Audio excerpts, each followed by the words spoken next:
I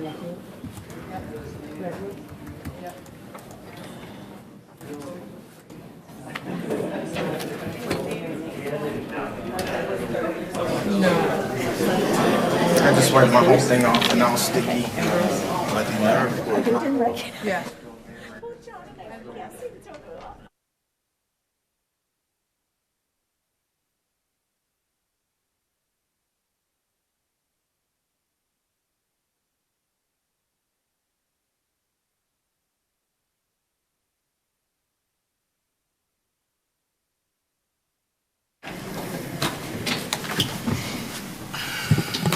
All right, the time being 5:01, live from the Minneapolis Park Board. It is the January 22nd meeting of the Park Board, and I would like the secretary to please call the roll.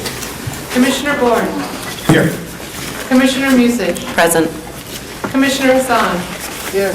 Commissioner Severson. Present. Commissioner Meyer. Present. Commissioner French. Here. Commissioner Forney. Vice President Vita. President Koga. Present. You have a quorum. Thank you. I would ask for an approval of the agenda. So moved. Second. All those in favor, please signify by saying aye. Aye. Opposed? Abstentions? So moved. I'll ask for an approval of the minutes. So moved. Second. All those in favor of approving the... Point of inquiry, There's- President. Yes. I'm not seeing There's no minutes posted on our. We don't have any minutes from the last meeting. All right. Thank you, Commissioner Bourne. We will not need to approve those minutes. We'll move on to reports of officers. Superintendent Bangora. Thank you, President Cogill and Commissioners. Welcome, everybody. This is a little bit longer one, so I apologize beforehand, but I'll get through as quickly as possible. We have some wonderful things that are happening in our system. So, again, welcome. Athletics, aquatics, and ice arenas. Aquatics, we have begun the summer season aquatic staff recruitment, hiring close to 150 seasonal lifeguards, attended swimming lessons and sailing instructions. Lifeguard training courses continue at Phillips Aquatic Center. If anyone is interested in becoming a lifeguard, and yes, we do start early on this, so that's great to hear. Youth sports, youth basketball has begun with 160 teams participating across the city and with over 80 games going on a week. Golf. The golf team is preparing for the second Play Golf Minneapolis Summit to be held February 29th at Columbia. Winter activities are full swing at all MPRB golf courses, so come out and enjoy the opportunities to cross-country ski, sled, tube, and snowboard. Recreation Center programs. Youth had a wonderful time during a trip to the Science Museum during winter break. They were able to learn about climate change, general science, and make some new friends. Recreation Center, MLK, Martin Luther King events. The Minneapolis Park and Recreation Board hosted its annual Reverend Dr. Martin Luther King Jr. celebration on Monday, January 20th at Reverend Dr. Martin Luther King Jr. Recreation Center. It was a great evening and very memorable tribute to Dr. King. Approximately 400 people were in attendance to celebrate and honor Dr. King. The celebration was a tribute to King's life and legacy and featured some amazing live music, which included the Ernest Bison Group and the Dance City Youth Dance Group.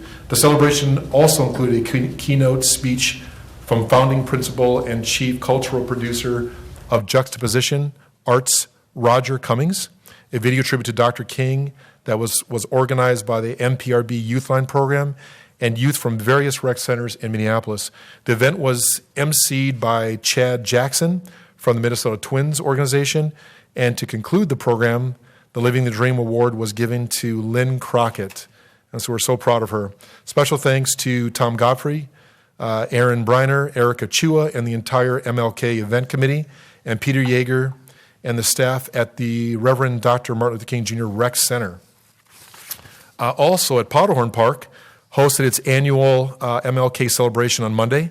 This was a free community event featuring lunch, speakers, performances, and presentations. Special thanks to Liz Krause and her staff, volunteers for putting on this great event. And I attended that. It was a wonderful event. I probably at least 700 people were there, and it was great to see also Senator Jeff Hayden there that day. Central Gym hosted its annual MLK celebration on Monday. Activities included choirs, a soul food dinner, and guest speakers. Thank you to Cynthia Wilson, her staff, and volunteers for putting on a spectacular event. And it was great to see our Commissioner French was there, and of course Senator Hayden again. So it was great to see you there. So wonderful events on Monday, and we do such a fantastic job. And I'm proud of staff and for people that came out to celebrate the legacy and history of King. It was really a wonderful experience. Lake Harriet Winter Kite Festival on Saturday, January 25th, at 2020, from noon to 4 p.m. Kites of all shapes, sizes, colors, and themes will fly over frozen Lake Harriet. Other fun family activities at the festival, including ice fishing, snowshoeing, and a marshmallow roast, will be happening. The event is free and open to the public. Youth development. 8 Emerge Teen Teamworks youth adults 16 to 21 are in their second month of working at our recreation centers under the direct supervision of recreation supervisors and youth line staff. John Miles oversees the school year Emerge partnership and ensures that young men are making it to their work sites, and he monitors their job performances and provides job coaching when needed. The youth work the stop clocks for basketball games, work in the computer labs for homework help, and assist with gym supervision at Peavy, Farwell, and East Phillips and Phillips. This is the 4th year of the partnership with the Emerge North 4 project, which redirects at-risk young adults to positive employment and leadership training. Forestry. Forestry is filling vacancies for the position of arborists and foremen. We anticipate these new hires will be on board in February. Environmental management. Creek flooding coordination. Record-breaking rainfall in 2019 has led to high water levels in lakes and streams and more trees falling due to saturated roots. The combination of trees in the creek, ice, and high water created conditions that caused street flooding in the southwest Minneapolis recently. MPRB, City of Minneapolis, and the Minnehaha Creek Watershed District coordinated to break ice and remove logs, which allowed creek water to settle back into the channel. The photo is of an ice and log jam that caused creek water to back up into the street or onto the street. The second photo was taken after the obstruction was removed. The creek levels lowered and more than a foot of flooding subsided. MPRB staff monitored Minnehaha Creek for the potential flooding issues like ice dams and inform MPRB's forestry department of trees and logs in the channel that contribute to erosion and flood potential. Fantastic work by our staff to remove that, and well done. A quick thing I want to give for report of officers on pesticides, report of officers. At the January 8th board meeting, there was many members from the public that commented on pesticide use in the parks, and there seems to be a great deal of misunderstanding or misinformation. For more than 20 years, the Park Board has been working to reduce the use of pesticide in parks. A pesticide is defined as an agent used to destroy a pest. The EPA pesticide law defines a pesticide as any substance or mixture of substance intended for preventing, destroying, repelling, or mitigating any pest. Any substance or mixture of substances intended for use as a plant regulator, defoliant, or dissectant. Any nitrogen stabilizer. Our reduction efforts have been primarily focused on herbicides and insecticides. Of the 6,800 acres of parkland, very few acres are managed with herbicide or insecticides.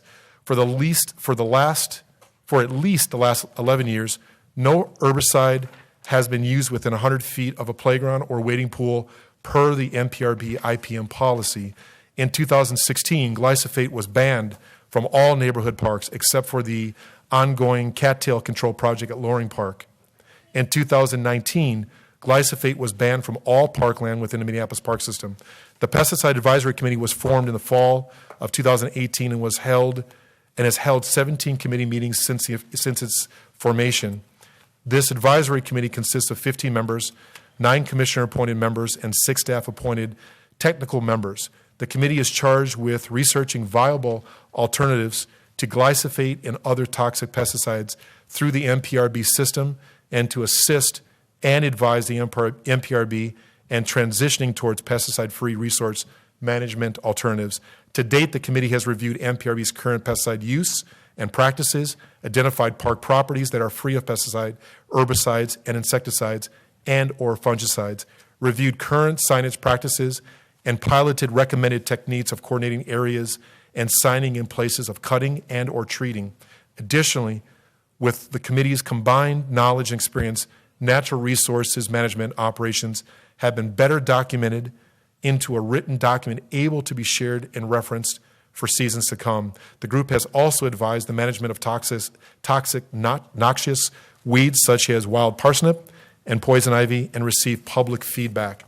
Tonight, in the Operations Environments Committee, staff will provide a detailed overview of pesticides in park management and an update on our continued pesticide reduction efforts.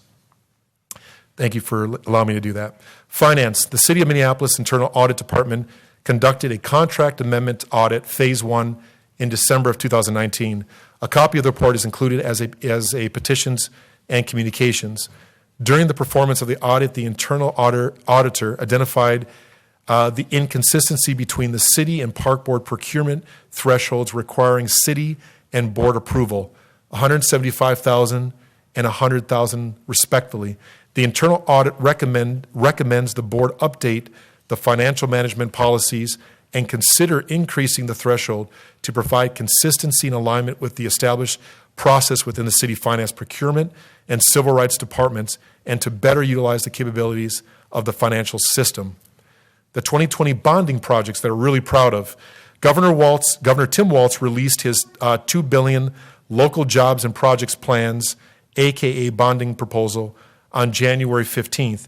The proposal includes $2 billion general obligation bonds and $600 million in other funding sources, including appropriation bonds, general fund cash, trunk highway bonds, and user financial bonds. This investment is expected to leverage an additional $887 million in federal, local, and private funds to provide over $3.4 billion in investments in the state's capital infrastructure.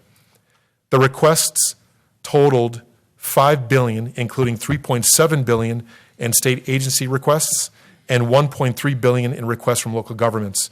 MPRB was fortunate to have 3 of the 4 bonding requests included in the government's package. $3 million for a grant to MPRB for the new Mississippi River Overlook to access point at the terminus on 26th Avenue North, along with the trail connection between the access point and the Grand Rounds Trail System at Ole Olson Park.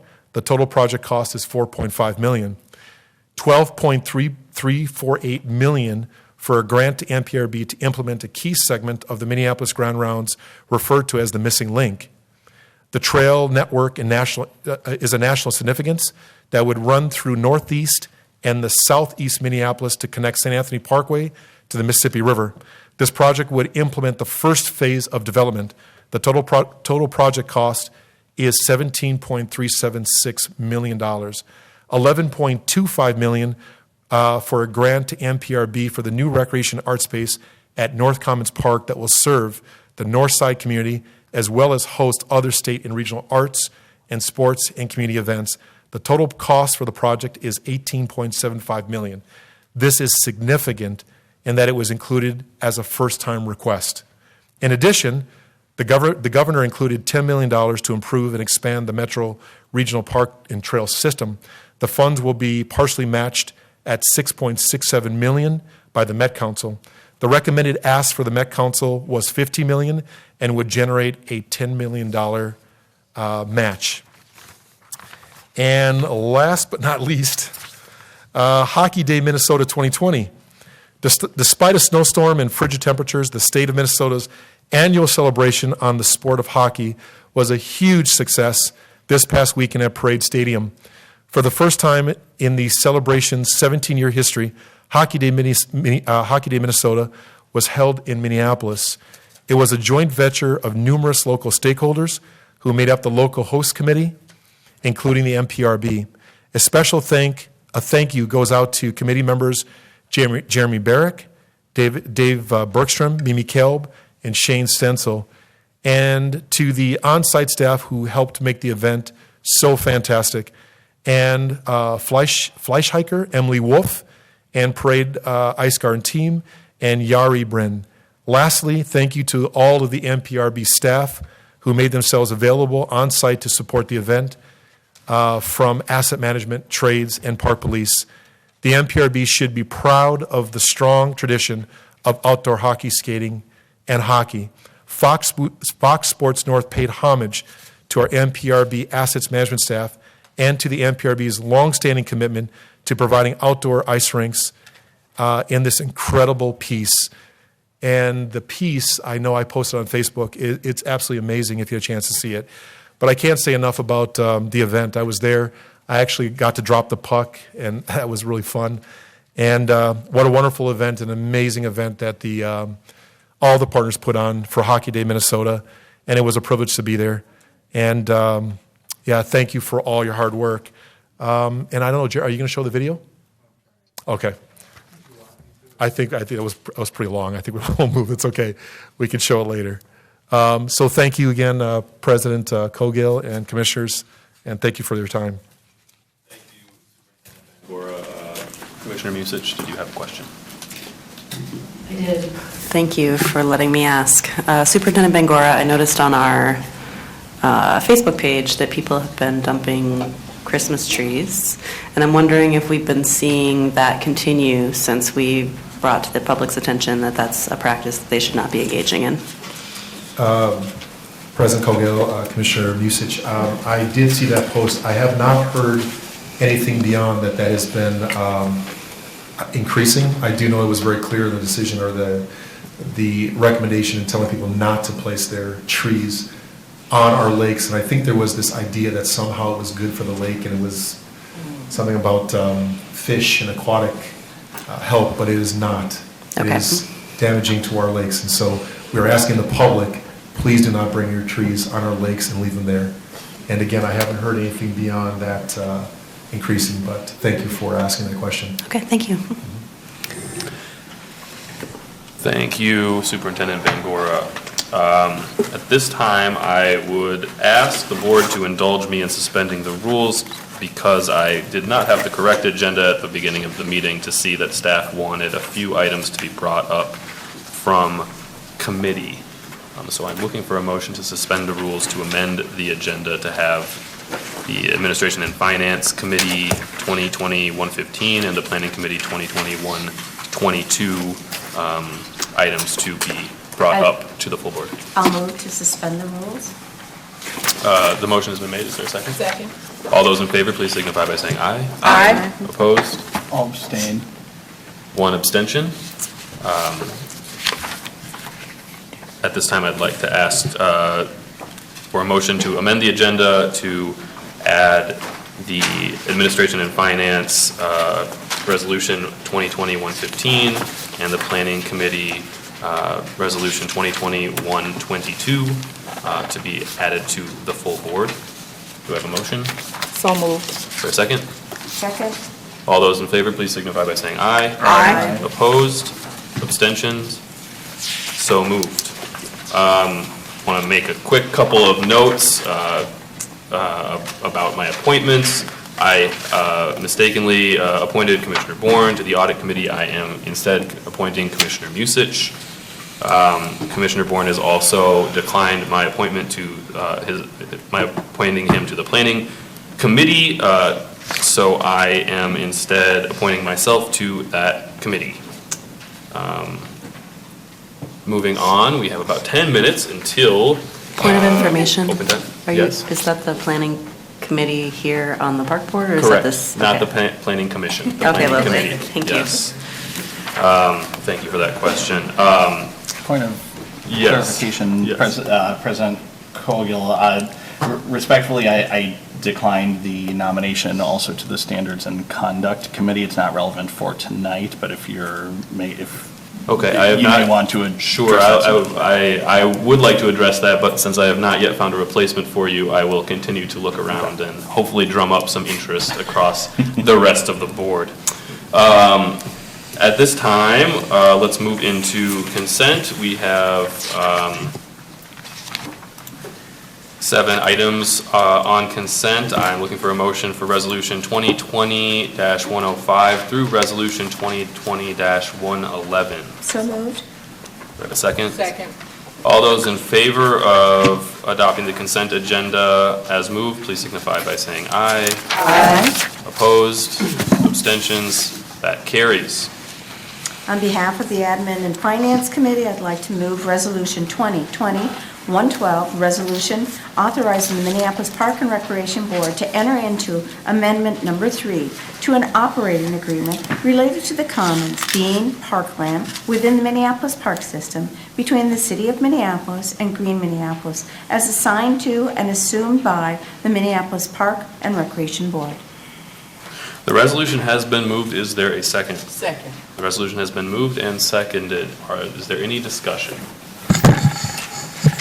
Commissioner Meyer. I'd like to request a staff update about this, given the recent court developments. Sure, Council Rice. Sure.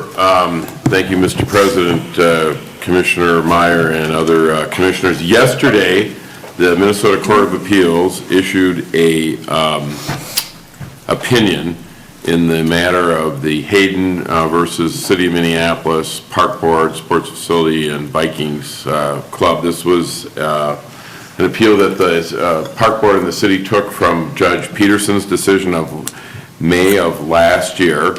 The court affirmed the decision of Judge Peterson, and its decision was the plain language of the city charter prohibits the city council from operating and managing a park because the charter reserves this action to the park board. The district court therefore properly permanently enjoined the city council from operating and managing the commons. I sent you all a copy of the opinion yesterday. We are still analyzing it. Basically, that decision is consistent with what has been the practice since May 1st of last year when Judge Peterson issued an injunction. The park board and the city complied with Judge Peterson's injunction then. In effect, the Court of Appeals affirmed Judge Peterson's injunction and made it the law. Basically, the city of Minneapolis's acceptance of a lease of the property from the park board is void. At this point, our office has been talked to by the city attorney. The city attorney's office is consulting with the city council currently. I had a call early this morning. The staff of the various city agencies involved want to set up a meeting and talk with your staff and basically probably do 2 things: figure out whether an appeal, or not an appeal, but a petition to the Supreme Court for petition for cert, to have them review the decision. The city and the park board have until February 20th to make that decision.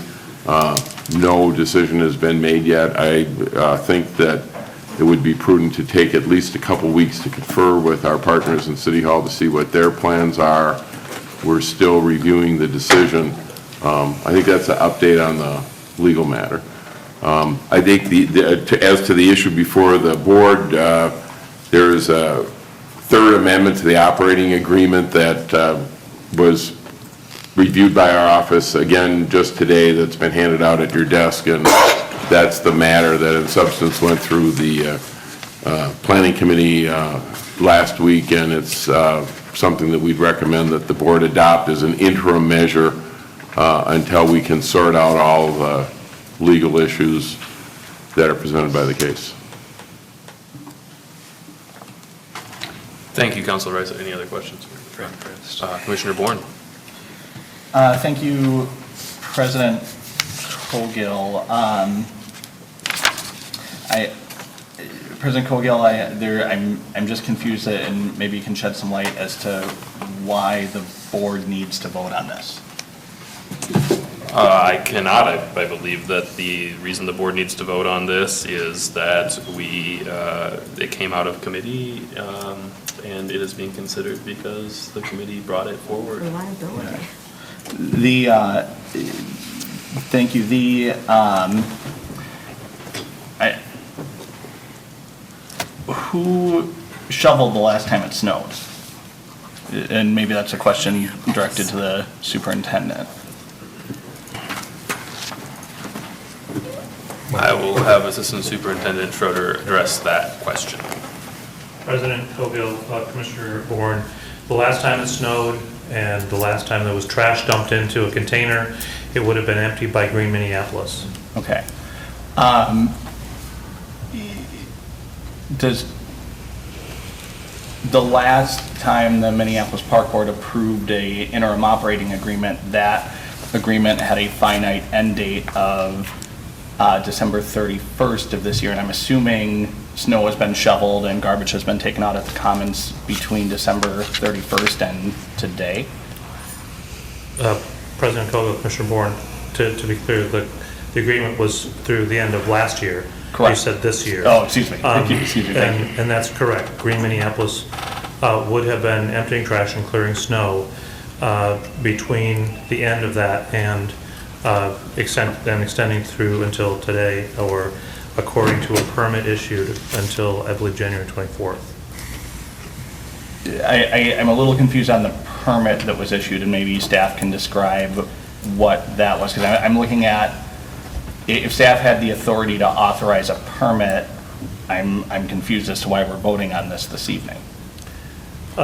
President Cogill, Commissioner Bourne, the permit was issued in a capacity that would allow us to perform the maintenance required to support the public use of the commons until such time as we could enter into this amendment number 3, which would perpetuate the agreement with Green Minneapolis until the end of March. Save that permit, we would not have been able to have the services provided to make the park safe and usable for the public. The permit was issued administratively by the Planning Division under the authority that exists in ordinances. We do this many times. We probably issued in 2019 somewhere between 100 and 200 permits to different entities to operate on parkland. We believed it was appropriate to do this because this action has been in process since we tried to advance it late last year to get this under contract, get Green Minneapolis under contract.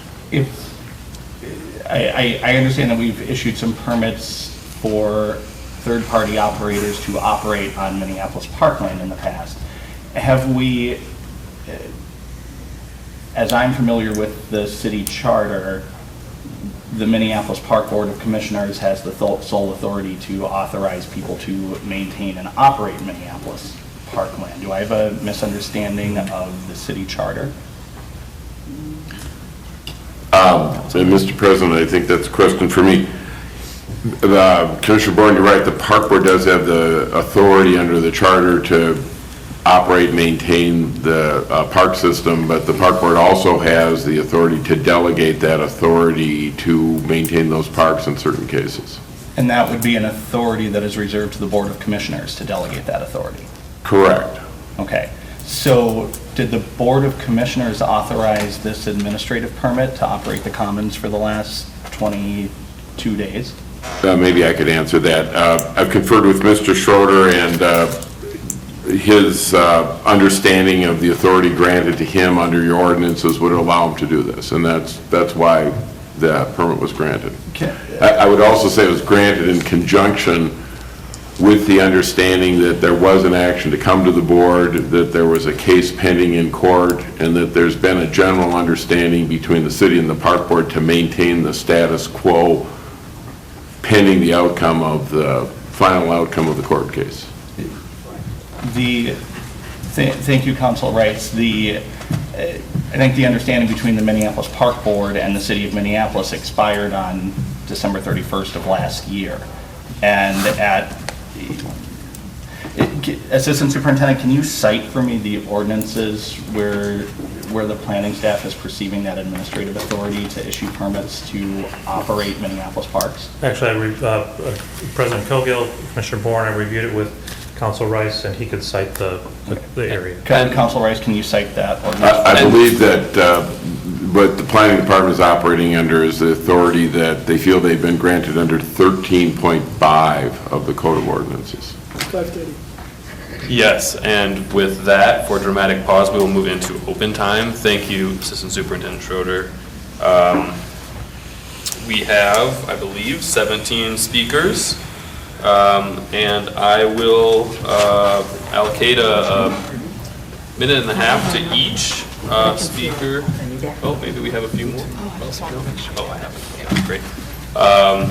And before we begin, I just want to mention that the park board at every meeting holds open time. All individuals wishing to speak can call in before 3 p.m. the day of the meeting to be placed on the agenda, or they can sign up at the board meeting prior to the start of open time.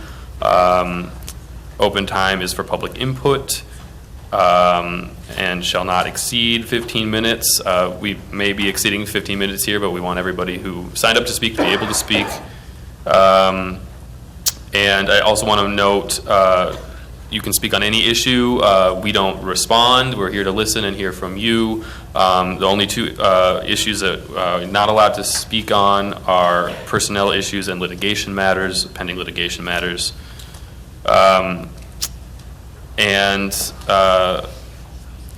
I think that is all I want to say. So with that, I will call the first person to speak, who is Beth Popoliski, I believe. Beth, are you here? I am. Wonderful.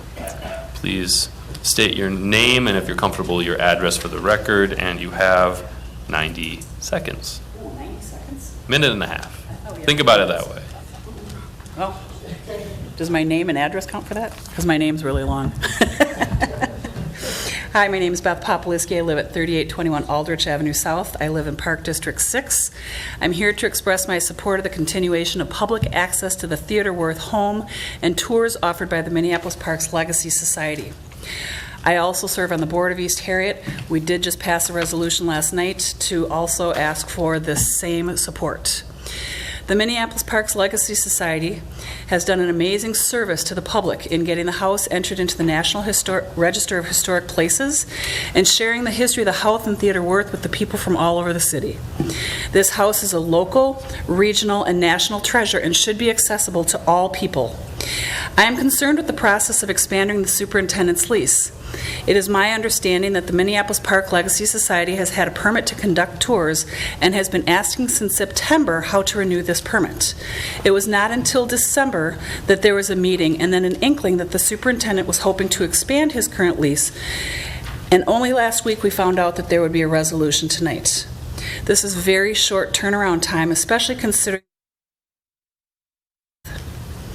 it is my belief that the board needs to operate in a transparent manner and give the public an opportunity to be informed and to weigh in.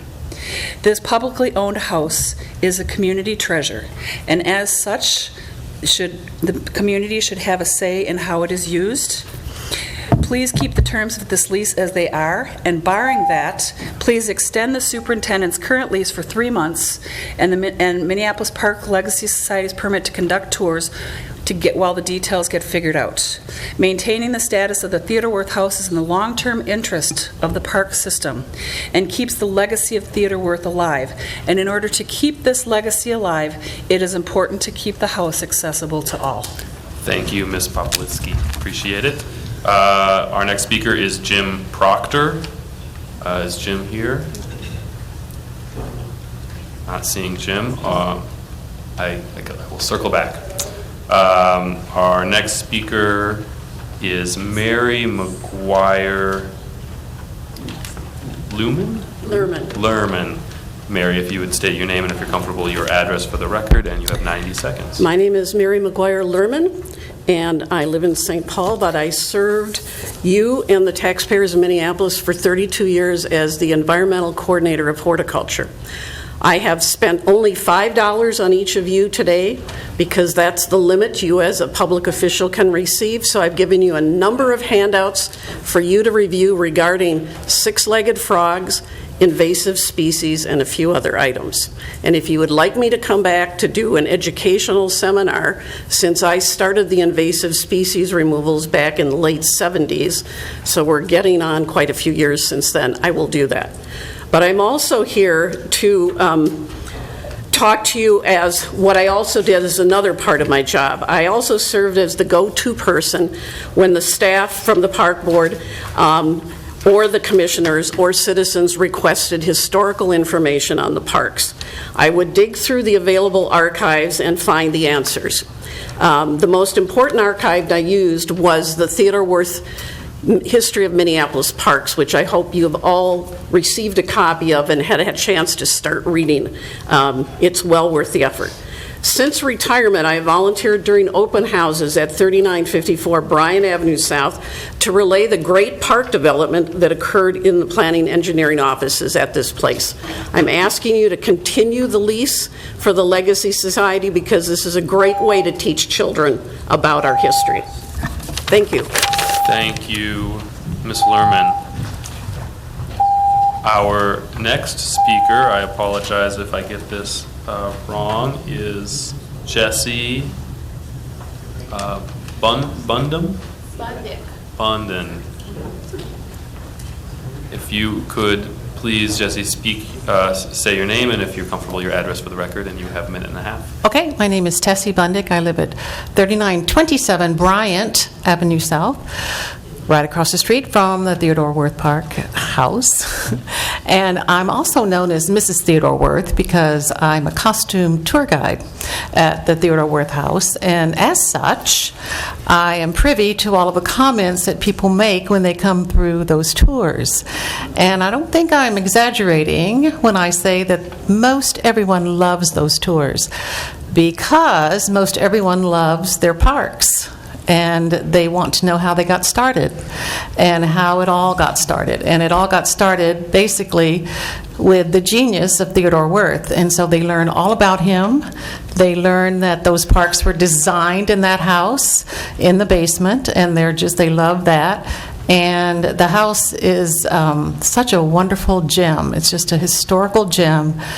And we're all hoping very much that those tours can continue because people love them, and we always have good crowds, we always have a good turnout, and hopefully we will be able to continue them. The tour guides love giving the tours.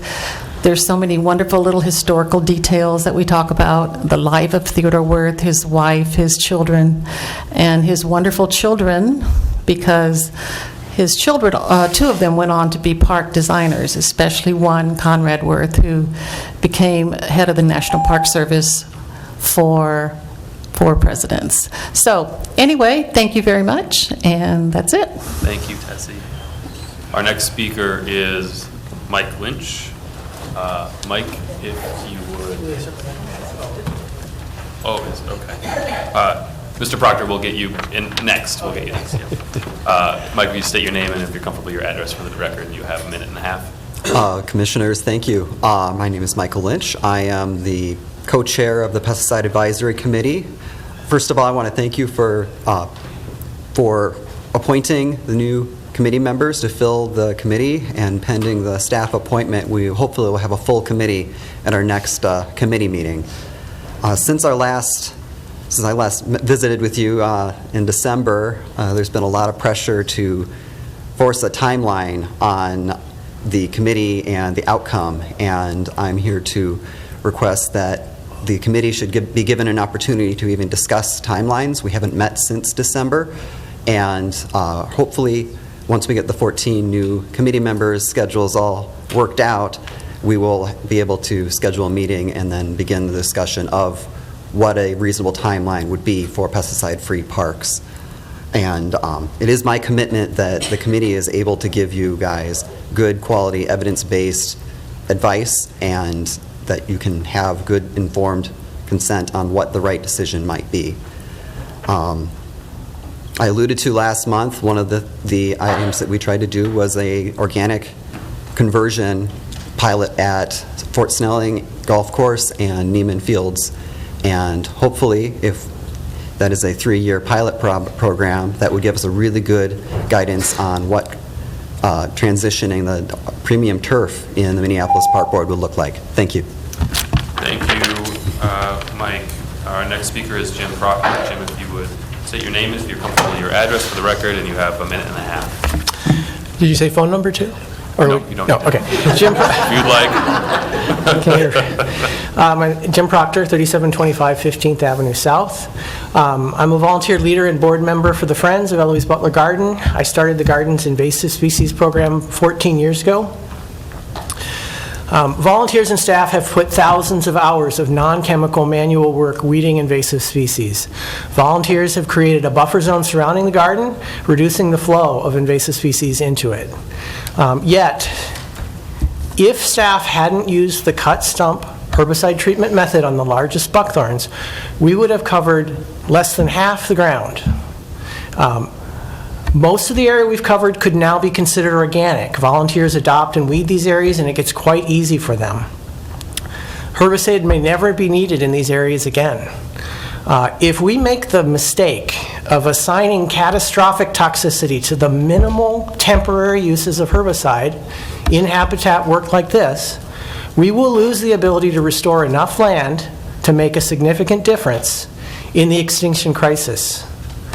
The native plants that come back on their own support hundreds more pollinator and herbivorous insect species, which in turn support more birds than the buckthorn they replace. We hope to at least double the habitat in the next 10 years. But if this is taken away, that will be impossible. The question to ask is, are these tools being used to create ecological deserts, or are they being used to fight ecological deserts? Thank you. Thank you, Mr. Proctor. Our next speaker is Julia Venata. You would state your name and if you're comfortable, your address for the record, and you have 90 seconds. Hi, my name is Julia Venata. I'm a 42-year resident of Minneapolis in the Longfellow community.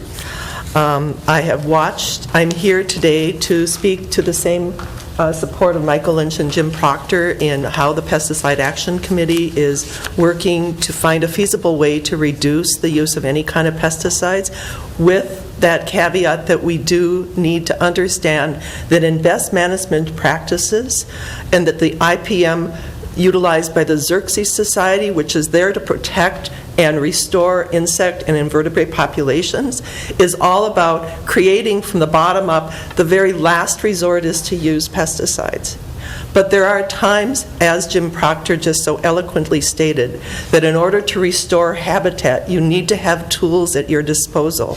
And the CAC, and I really thank you, by the way, for setting up the CACs. It's a great way to have community involvement. I'd really like to see this Community Action Committee and the experts that you have put on that committee have the time they need to come up with the feasibility studies that support a ecologically smart way to manage our natural areas. Take out the pesticides in any kind of areas where it's aesthetic. Totally where the children play, but allow it to be the tool to control your poison ivy, which of course is state mandated, and to help manage areas where buckthorn is a problem. And I really like what's happened on the West River Road where the oak savanna has been restored. That is another example of good judicious use. Thank you. Thank you, Julia. Our next speaker is Carrie Christensen.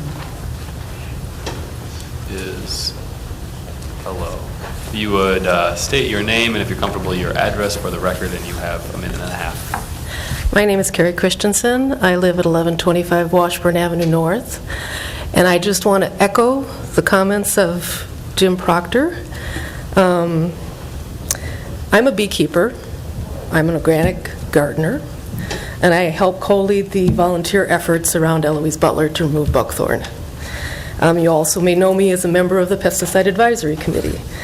I still believe that limited and targeted use of stump killer in controlling buckthorn actually increases diversity in the areas that we're managing, which means we get more insect species, which means we get more birds, which means we get all the way up the chain.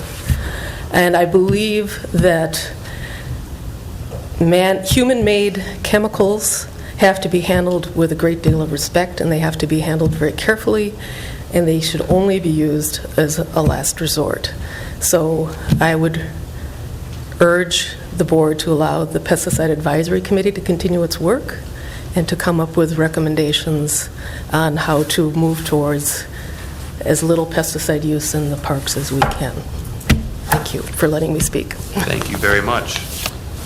Our next speaker is Constance Pepin. Ms. Pepin, if you'd state your name and if you're comfortable, your address for the record, and you have 90 seconds. Thank you. Constance Pepin. I'm here on behalf of the Coalition of Bird Conservation Groups to implore you once again to remove the 50-foot tall beacon in the 26th Avenue Overlook project. We support an overlook to complement trails and signage. We have concerns about bird safety, light pollution, precedents for similar structures in the Mississippi Flyway, lack of alignment with the community's goals, and lack of compliance with MPRB's ordinance related to environmental protection. First, the beacon ignores best practices for lighting from Toronto. Specifically, the beacon violates best practices for safety and security, which apply the central concepts of crime prevention through environmental design, which I believe the Park Board subscribes to. They say to place lighting along pathways and other pedestrian use areas at proper heights, not at 50 feet above people. They say only light areas were needed instead of lighting the Mississippi River. Instead, the beacon will increase light pollution. Secondly, the beacon does not even meet criteria of your own environmental protection permit. The costs to the public outweigh perceived benefits. The beacon would increase light pollution. The beacon would harm the views of open spaces. And the scale and character of the beacon are not compatible with that of the river. And thirdly, it would set a terrible precedent. Including a beacon as part of this plan would set a terrible precedent for even more structures that increase light pollution and endanger birds along the Mississippi River in the future. We expect the Park Board to set examples of bird-friendly, environmentally friendly projects and practices throughout our park system. Thank you. Thank you, Ms. Pepin. Our next speaker is Kate Suchomel. Am I close? Oh, okay. Kate, if you'd like to state your name and if you're comfortable, your address for the record, and you have a minute and a half. Sure. Kate Suchomel, and this is Milo, and we live at 27th and Ulysses in Northeast Minneapolis. And we are just here to say that first, thank you for establishing the pesticide committee and looking at all the ways that we can reduce use of pesticides as much as possible in the parks.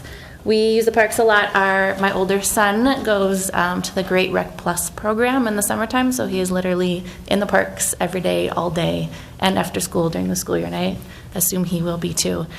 So we know full well how many kids are in the parks at all times in all areas of the parks, not just the playground. So we support the work that you're doing to continue to figure out the ways to transition away from pesticide use as much as possible, not only for the kids, but for the environment as well. Thanks. Thank you. Thanks. Our next speaker is Russ Henry. Russ, state your name and if you're comfortable, your address for the record, and you have 90 seconds. President Cogill, Commissioners, thank you very much. Russ Henry, and I'm a Minneapolis resident. I'm the chair of the Minneapolis Parks Pesticide Advisory Committee.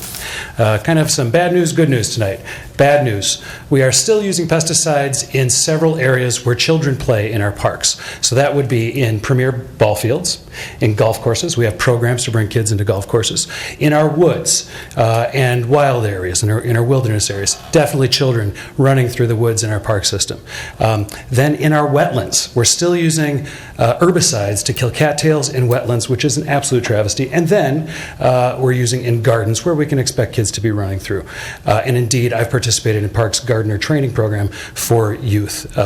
And so that's the bad news. Good news is our Pesticide Advisory Committee members are very excited for a transition to organic. The majority of them I've been meeting with, and they are telling me, yes, many of them brought forward the resolution 2 weeks ago to begin a transition to organic. So thank you very much for appointing those folks to the committee. One more piece of really good news. Stonyfield yogurt has granted Minneapolis Public Schools last year some money for transitioning Franklin Middle School to organic. We started that pilot alongside a pilot that we started here in the parks at Snelling and at Neiman. Well, Stonyfield Yogurt turned around to me and said, Russ, we would like to give Minneapolis Parks more money for transitioning even more ball fields away from the use of pesticides. And so they want to help with soccer fields and baseball fields, and they're ready to help with a majority of our ball fields this year. Thank you very much. Thank you very much, Mr. Henry. Our next speaker is Chesney Enquist. Chesney, if you'd state your name and, if you're comfortable, your address for the record, and you have a minute and a half. I'm Chesney Enquist. I'm a Minneapolis resident, and I dwell on land that rightfully belongs to the Dakota people. Everything casts a shadow when we shine the light upon it. For many years, I've worked to facilitate conversation between the community, park board staff, commissioners, and industry professionals to transition our parks to organic land management. Tonight, I'd like to thank President Cogill for the opportunity to continue this work as an appointed and voting member of the Pesticide Advisory Committee. Over the course of the past several years and in recent weeks, I'm still hearing questions from the community like, so is it safe to bring my kids to the parks? And why is the park board so resistant to the transition to organics? The more we explore these questions, the more we must face some dark and difficult truths. The Minneapolis Park Board, by introducing toxic pesticides into the environment, has knowingly violated human rights to clean water, clean air, and healthy soil, and has directly contributed to systemic pollution and climate change. On October 8th, around 30 individuals testified, over 60 showing in support of a resolution to create a clear and definitive timeline to transition away from the use of pesticides. And as an engineer, I've taken an oath. When needed, my skill and knowledge shall be given without reservation for the public good. So I'm here to uphold my commitment to bring to light and resolve the known risks of toxic exposure to pesticides in Minneapolis parks. I trust with further clarification from the community and the Pesticide Advisory Committee that the Minneapolis Park Board will also expedite this commitment. Thank you. Thank you, Ms. Enquist. Our next speaker is Karina Carlin. Is Karina here? Karina, if you'd state your name and, if you're comfortable, your address for the record, and you have 90 seconds. Good evening, President Cogill and members of the board. My name is Karina Carlin, and I live at 4933 Girard Avenue South in southwest Minneapolis, very near the Worth home, which is why I'm here this evening regarding Resolution 2020-16. I'm here because I have some concerns about expanding the lease of the home for the personal use of Superintendent Bangora and his family. I believe that this home is, in fact, a local and regional and national treasure, and that we ought to continue to allow the public to use this home. So I would support the request and the proposal of the East Harriet Neighborhood Association, and that this conversation be continued, and any conversations related to the lease renewal be open to the public, and the public be allowed to comment on that before a final decision is made. And I have 34 seconds to sell. Thank you so much. Thank you very much, Ms. Carlin. Our next speaker is former Mayor R.T. Ryback. Mayor Ryback, if you would please come forward and state your name, if you're comfortable, your address for the record, and you have 90 seconds. Thank you. My name is R.T. Ryback, 4415 DuPont, and I'm CEO of the Minneapolis Foundation. I'm coming to encourage you to move forward with the lease at the trailhead at Theodore Worth. I say that as the leader of the Minneapolis Foundation, which has made a very significant financial investment in the goals that we would receive there. We began this effort by looking at a triple bottom line. And the triple bottom line was, first and foremost, to support the work that the Lopet Foundation has done to close some of the geographic gaps we have, opening access to kids of color in North Minneapolis. 6,000 of them have now gone through the Lopet program, and it's really done an enormous amount to address one of our major health disparities in the community. The second bottom line is that for many years, North Minneapolis has been underserved with restaurants.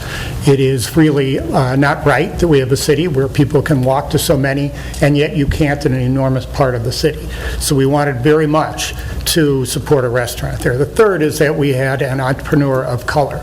We invested a significant amount. You will see in the paper I'll give to you, both through our supporting organizations and our own dollars. Because I'm running out of time, I wanted to say that there is now an entrepreneur that could hit two of those bottom lines, a restaurant in North Minneapolis and supporting the Lope at Work. We stand ready to help this organization with any way that you want to work with entrepreneurs of color in any of your operations. It's a huge goal of ours. Right now, we think we hit two bottom lines. Is it appropriate to give a more detailed? You can give it to Dawn right here. Thank you. Thank you very much. Our next speaker is Joellen Haugo. Joellen, you are here. Apologies if I got your name wrong. If you'd state your name and your address for the record. You have 90 seconds. Joellen Haugo, 4411 Thomas Avenue South. This is for the Theodore Wirth home. I support public tours of the historic Superintendent Wirth's home. As co-chair of a local Minneapolis neighborhood history group for the past 20 years, I know that there are a lot of people who want to know more about the city's past. In the 1990s, when the residents in southwest Minneapolis were surveyed as part of the neighborhood revitalization project, the community said they wanted to know about the history of the area. 19 people attended the first meeting. More than 20 years later, we have 68 programs per year and average 40 to 60 people per event. Some programs have more than 100 come. My point is that there are a lot of people who want to know more about Minneapolis's history. The Minneapolis Park Legacy Society, with an extremely capable group of volunteers, tells the rich history of the Wirth home, the Minneapolis Park and Rec system, and its place in history, as well as the public park movement. The city has the historic homes of Art Godfrey and the replica of the Henry Wadsworth Longfellow home, open on occasions to the public. Neither home addresses the larger story of the Minneapolis history like the Superintendent House does. At the Wirth House, we learn about the history of Minneapolis parks, including the Park and Recreation Board's role in the development of the parks, the superintendent's contributions, the history of how public parks have changed over the years, and Minneapolis history.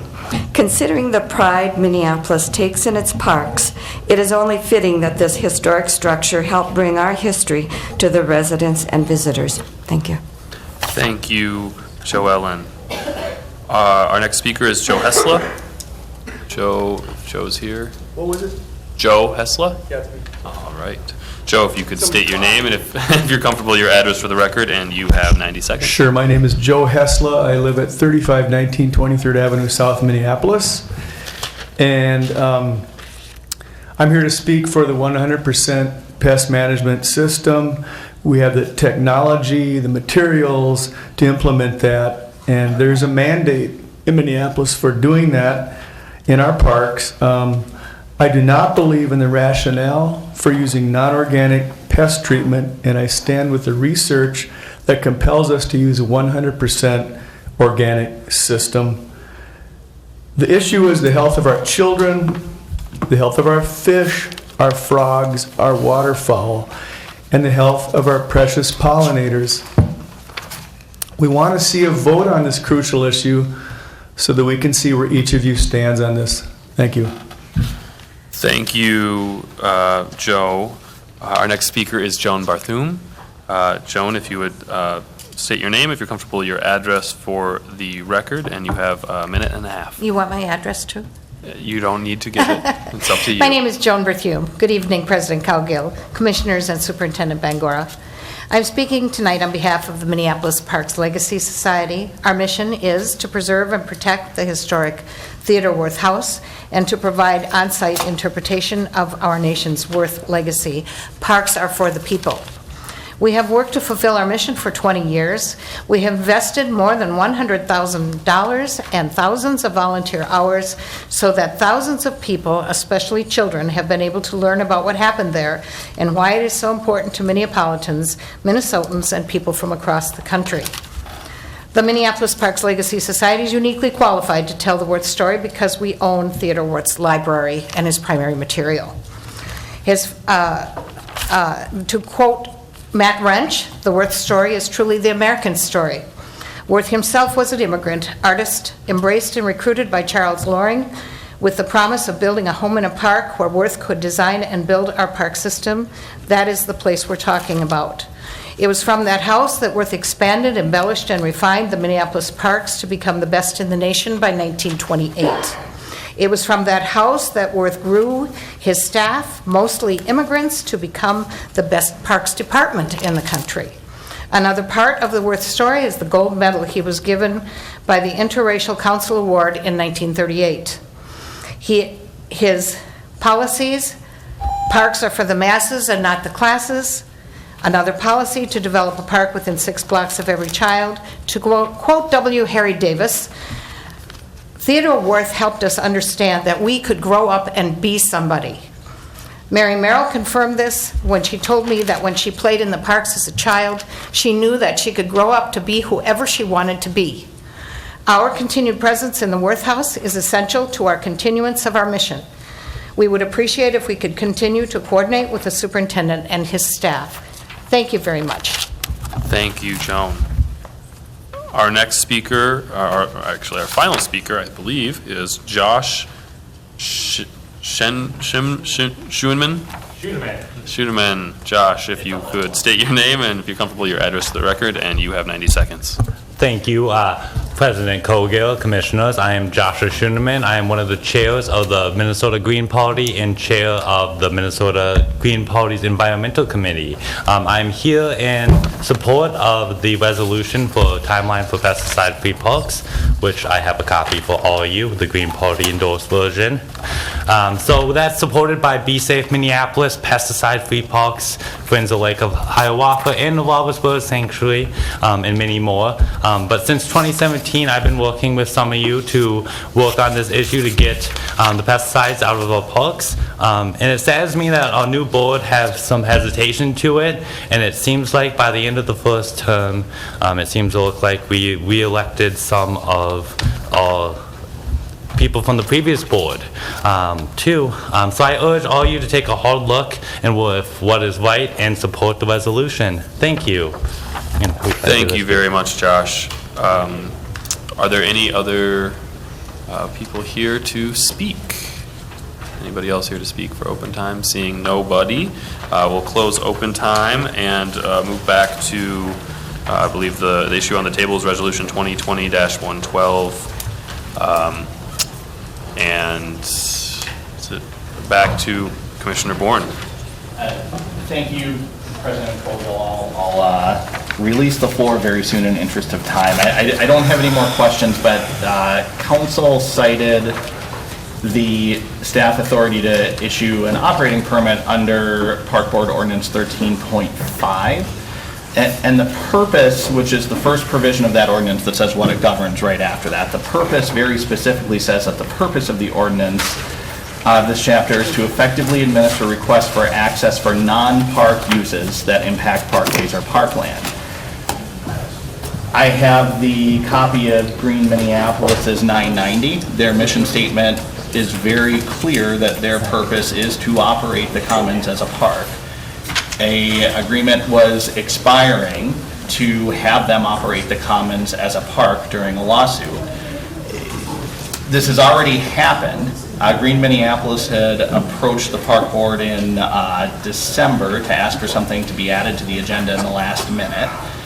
The Board of Commissioners has an item in committee that is stating its authority that it is the only one that can approve an operating agreement and can have people shovel sidewalks on behalf of the Minneapolis Park Board and empty trash on behalf of the Minneapolis Park Board. This Resolution 13.5 clearly doesn't apply. I'm really concerned that this is an egregious circumvention of the authority of this board, regardless on where you fall on the issue of the main motion. The permit that's been in place from January 1st until today is exceedingly improper. I have some concerns about the main motion, and and we've heard from staff now that there is an understanding that they have the authority to issue permits right now. Reading this ordinance, I have a very different understanding. I want to make sure that the Board of Commissioners, who is responsible for this, has the same understanding as our staff. I think it would be appropriate, Commissioner Cogill, that the damage has already been done. We have a collective bargaining agreement that this board approved that went into place for the Commons on January 1st, that there's a clear jurisdiction clause that gives operation of Minneapolis Parks and the maintenance of Minneapolis Parks to Lionel 363.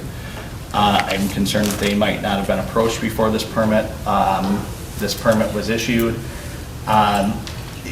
The damage is already done. I hope that there aren't any grievances filed for the potential and tens of thousands of dollars in overtime that our frontline staff may have missed during this agreement. I think the board should have probably brought this up. We could have called an emergency meeting. There's a lot of ways that this could have been addressed.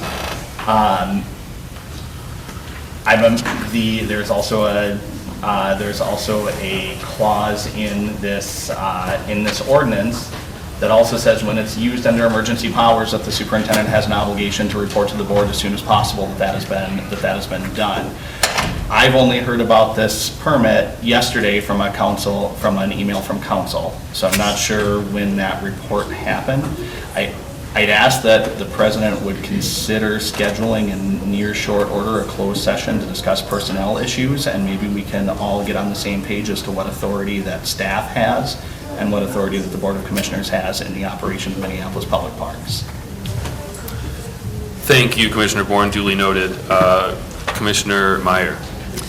Thank you. I don't yet have an opinion about the permit concerns that Commissioner Bourne has brought forward, but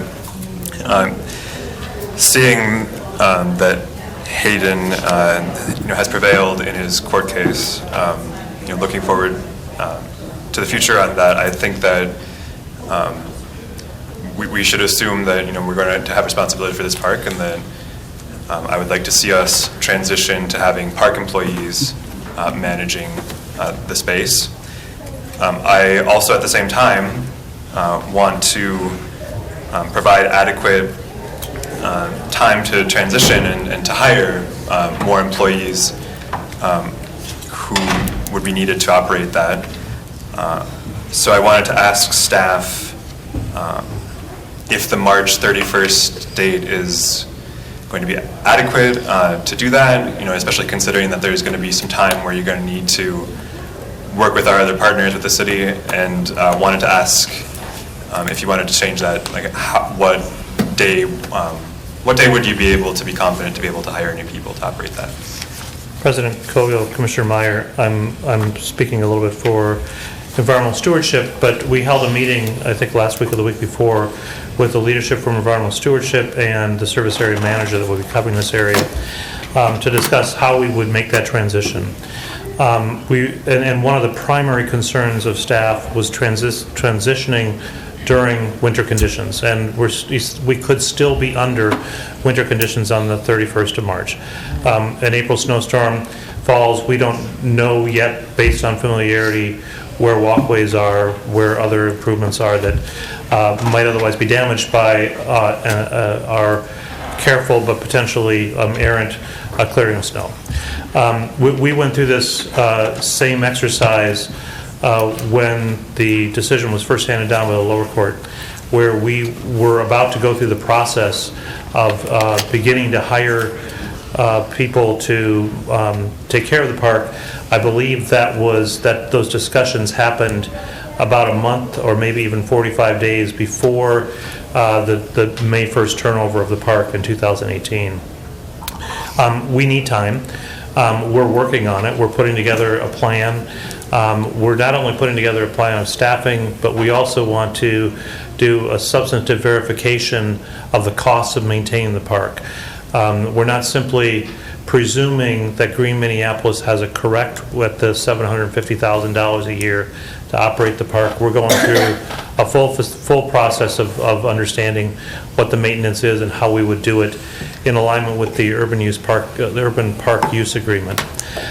We're expanding that discussion to include customer service staff who are responsible for events and activities to be programmed there, and how we can assume some of the obligations that already exist for 2020 under work that Green Minneapolis has done. So what would be the preferred date that you would need for that? President Cogill, Commissioner Meyer, sorry, I forgot that part of the question. We can be working very hard to try to put things in place by March 31st. It leaves us still in winter conditions. An extra 30 days helps us substantially in making certain that we get staff aligned and ready, and because we have an extra kind of layer of direction about how this park is to be cared for through the urban park use agreement, to make certain that we don't violate the terms of that, as we believe it would probably still apply, although I don't know if Council Rice would have a different opinion on that based on the actions of the appellate court. Council Rice, whether the urban park use agreement would still apply to the park board, should we be responsible for its care and maintenance? Mr. President, yes, the urban park use agreement would apply. It was, the board accepted the title of the land subject to those requirements. Thank you, Council Rice. And all their limitations. I also have a question for Council Rice about how this court decision would affect the existing agreements. Like, does this give us an opportunity to renegotiate the terms with the Vikings and the MSFA to get better terms? Mr. President, Commissioner Meyer, in my opinion, no, it does not. The agreement that Mr. Shorter referred to, the urban park use agreement, was an agreement made between the developer Ryan and the Vikings and the Sports Facility Commission, and the conditions that were put on the land before the time the city purchased it and then transferred to the park board are subject to those requirements. That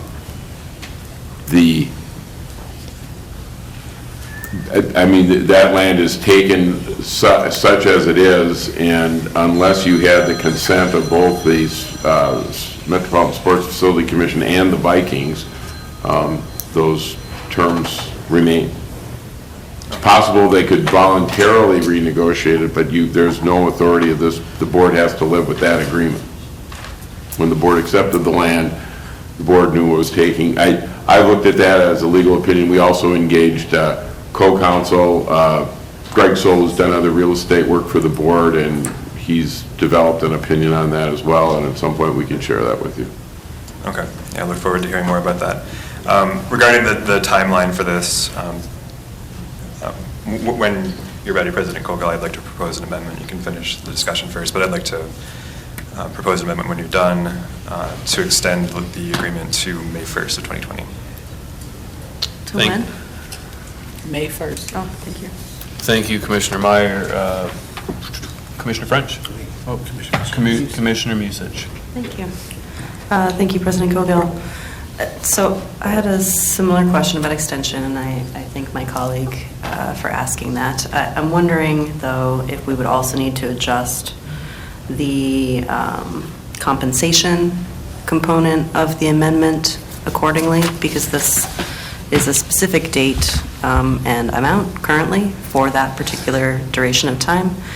And if we're extending it, will we not also need to increase that amount as well? President Cogill, Commissioner Musich, I defer to Commissioner Meyer to see if there's anything else he'd want to add. Yeah, the full text of the proposed amendment would read that we would modify the termination date of Amendment Number 3 to the operating agreement before the City of Minneapolis and Green Minneapolis as assigned and assumed by the Minneapolis Park and Recreation Board to May 1st, 2020, contingent upon receipt of funds from the City of Minneapolis sufficient to cover the costs related to the additional term of operating agreement. So that would put it back on the city, and if they agree to adding the additional funds to cover the additional month, then it would extend it to that time. Okay, thank you. So then, I have an additional question. I know as part of our budget negotiations with the city for the 2020 operating year, we had gotten some funding from them to operate and maintain this space via the agreement with Green Minneapolis. Have we expended the full amount that was agreed to up to the current expiration date? Or would we still have additional funds then available to maintain the space throughout the year? When we initially talked about this during my first term, estimates were between $1 and $2 million a year in operating costs. That's a rather significant number. I know we didn't budget $2 million into our budget for this year, so I'm a little concerned about what impact this will have on our ability to operate the rest of our parks that we've committed to operating in the city. President Koga, Commissioner Musich, the $750,000 that was paid through the city of Minneapolis, with half of that paid through us through dollars that were channeled through the park board, was sufficient to cover the maintenance of Green Minneapolis, operations and maintenance of the commons last year. Okay. When I spoke earlier about the effort we're going through to verify the costs, it's because we don't know if that number is actually correct the way that we would be maintaining it. So we have some work to do in confirming a number that would be appropriate for the maintenance and operations of the park. Did I miss something? No, that's okay. So when we have those calculations, will we then be able... Let me add one more piece, because there was an additional amount that was made available to Green Minneapolis, an additional amount of, I believe, $90,000, making the total available to Green Minneapolis last year of $840,000. That money was, the extra $90,000 was considered donation funds from the original. They're not directly accessible by us. The Green Minneapolis, as I understand it, could request those funds be released, and those funds would then channel through us to Green Minneapolis, but they're not directly available to us through the current agreement, through the current operating agreement. Okay, so this is just as confusing as the initial really terrible agreement that we were saddled with when we acquired this land. Awesome. The next question I have is about the ability for us to be able to permit this space. Under the initial agreement, the Sports Authority really had all of the control over how that land is managed. Is there an opportunity for us as an organization to approach them and say, look, we need to be able to carve out a certain number of days a year in order to bring in enough revenue to help us maintain this space? Would you be willing to consider that? Are we in a position where we can do that at this point? Or do we need to... President Kogo, Commissioner Musich, we have talked to the Sports Facility Authority and the Vikings specifically about this subject. Both of them agreed that, or let me say, the Vikings, I believe, agreed that they could make additional days available, but they wouldn't put it into any kind of an agreement. They want to maintain the agreement that they have. Which is that they can just come in at the last minute and ask for the property, and we would have to cancel any other arrangements we had made for that Commissioner space. Musich, that's correct. They have their specified days. An event that we would program could be preempted by their activities. They would have to pay for the relocation of that activity, but they can if I remember from the agreement, they have the ability to preempt activities that we would plan. And it is significant in our ability, significantly limiting in our ability to generate revenue from the site. Thank you. If I could just correct for the record, I think Commissioner was speaking in colloquial terms, but there's a schedule about when the Vikings come in, and they do have dates that they can claim days, but it's fairly late in the season. I mean, like in April or May, if I recall. The problem that we have is that most times if you schedule a big event, the holder of a permit doesn't do it at the last minute. If you're going to invite 500 people to a wedding, you don't wait 30 days before to do it. And the Vikings have, under the agreement that was clearly known at the time the city accepted the land and we accepted the land from the city, the terms were laid out. And I think Mr. Schroeder has indicated that as the stadium has gotten up and the Vikings have used the facility, they've been more efficient with setting up for football games and taking down, and they have had better understanding about how they could use the land, and they seem willing to have a conversation about how they might work with either Green Minneapolis or the park board in scheduling dates. Create more space or flexibility timelines to how they could use it. Commissioner French. Okay, I don't know if this is a question for operations, but how does this affect our collective bargaining agreement?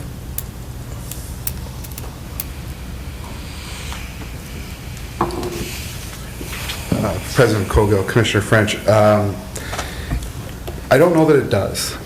So our collective bargaining agreement recognizes the titles and the wages, and then general stuff around days, holidays, etc. So this would just be another property within our portfolio that we would assign staff to the maintenance of.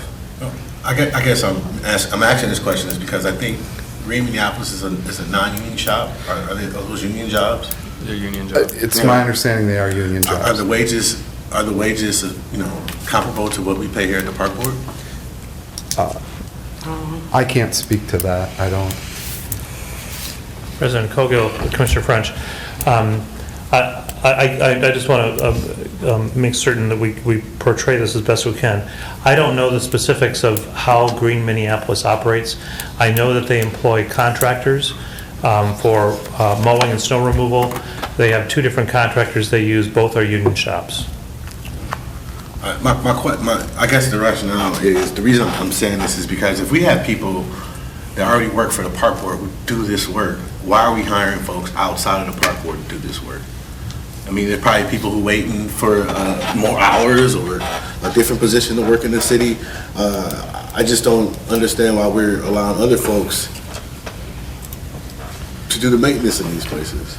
We have workers that work in our park board. Commissioner Cogill, President Cogill, Commissioner French, I don't think staff would disagree with you, but this was the direction that was provided to us last May as we determined to move through this process during the period of the appeal of the lower court litigation. Councilor Rice, are we opening ourselves up to any litigation from some of the labor unions by basically hiring folks to work in our parks that we haven't had an agreement with? Mr. President, Commissioner French, I'd have to investigate the labor agreement a little more. I think in this situation we're dealing with a lawsuit, and there were agreements that were entered into by boards prior to yours. There were agreements entered into other parties that you're subject to. I view this whole issue before the board and the third amendment to the operating agreement as a temporary measure that this board will have an opportunity to ask these questions, to probe, to see if prior agreements could be renegotiated or reconsidered, and this board can decide whether you want to maintain, if there's no appeal, or if there's appeal and the Supreme Court affirms the Court of Appeals decision, and they say what Judge Peterson has said, and what the Court of Appeals said, that the park board has to operate and maintain the board, that responsibility is clearly going to be with the 9 commissioners on this dais about who you contract with. If you just have it done with 363, police with it, program with it, or whether you want to maintain the model that's been in place, which is Green Minneapolis for the last 3 years. I understand there's a lot of question here. I think what we're recommending is that you get through the next either 3 months or 4 months with this temporary operating agreement, and in that period you decide how you want this park to look and who will run it and how it will be run. And at that point, if there's no appeal and the decision stands, this board will have more discretion than it had previously. Thank you, Councilor Rice. Thank you, Commissioner French. Commissioner Vita. Thank you, President Cogill. I don't have a question, I just want to say that, we own this space, we're in the business of maintaining parks. I would love for us to just add this to our, our portfolio of parks, as we do with, 180 different parks, maintain it. Council Rice just brought up an issue around not necessarily an issue, but we'll get to a place where commissioners have to agree on who's going to maintain it. But for now, I would like to talk to the mayor and city staff and figure out where they are around the recent rulings, but just to keep an open mind around, this is what we're in the business of. So I feel like this is something we can do, maintain it. So thank you. Thank you, Commissioner Vice President Vita. Commissioner Bourne. Thank you for the second time, President Cogill. Not to touch it with too much of a needle, but I just heard our council tell us that we have the opportunity to weigh in as to how this park is operated. I'm a little concerned that we don't. And I guess my question to that is, my first question to that is, when was the board notified under the emergency powers clause of 15 or 13.5 that this permit for non-park related activities was entered into without board approval? Superintendent or secretary or assistant superintendent? I could probably try to answer that question, President Cogill, Commissioner Bourne. Under the ordinance 13.5, the staff is required to monthly report to the board what permits they've issued. I guess I defer to the secretary if that report has been issued as part of this agenda or would be done as possibly the first meeting in February. That's the notification procedure of the ordinance.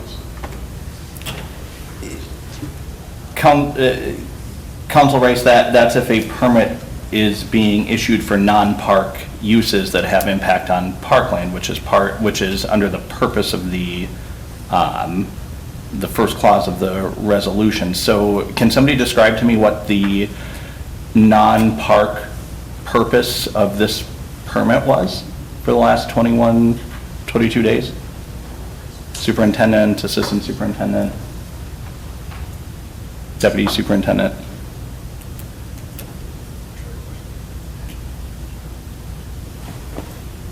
President Cogill, Commissioner Bourne. I can get that answer for you. I don't have an answer right now, but I can circle back and get the answer for you specifically to that.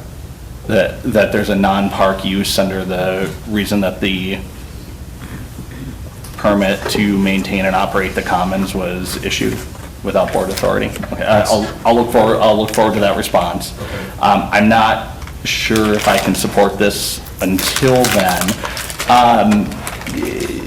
My concerns about I think this does have an impact on our collective bargaining agreement. There's a clear jurisdiction clause in the collective bargaining agreement that we have approved, and I'm wondering if Assistant Superintendent Barrick, Superintendent, if anyone on staff has had a conversation with our collective bargaining agreement, with our with MIUNA 363 over this and what their position is. I'm seeing a head nod no from Assistant Superintendent Barrick.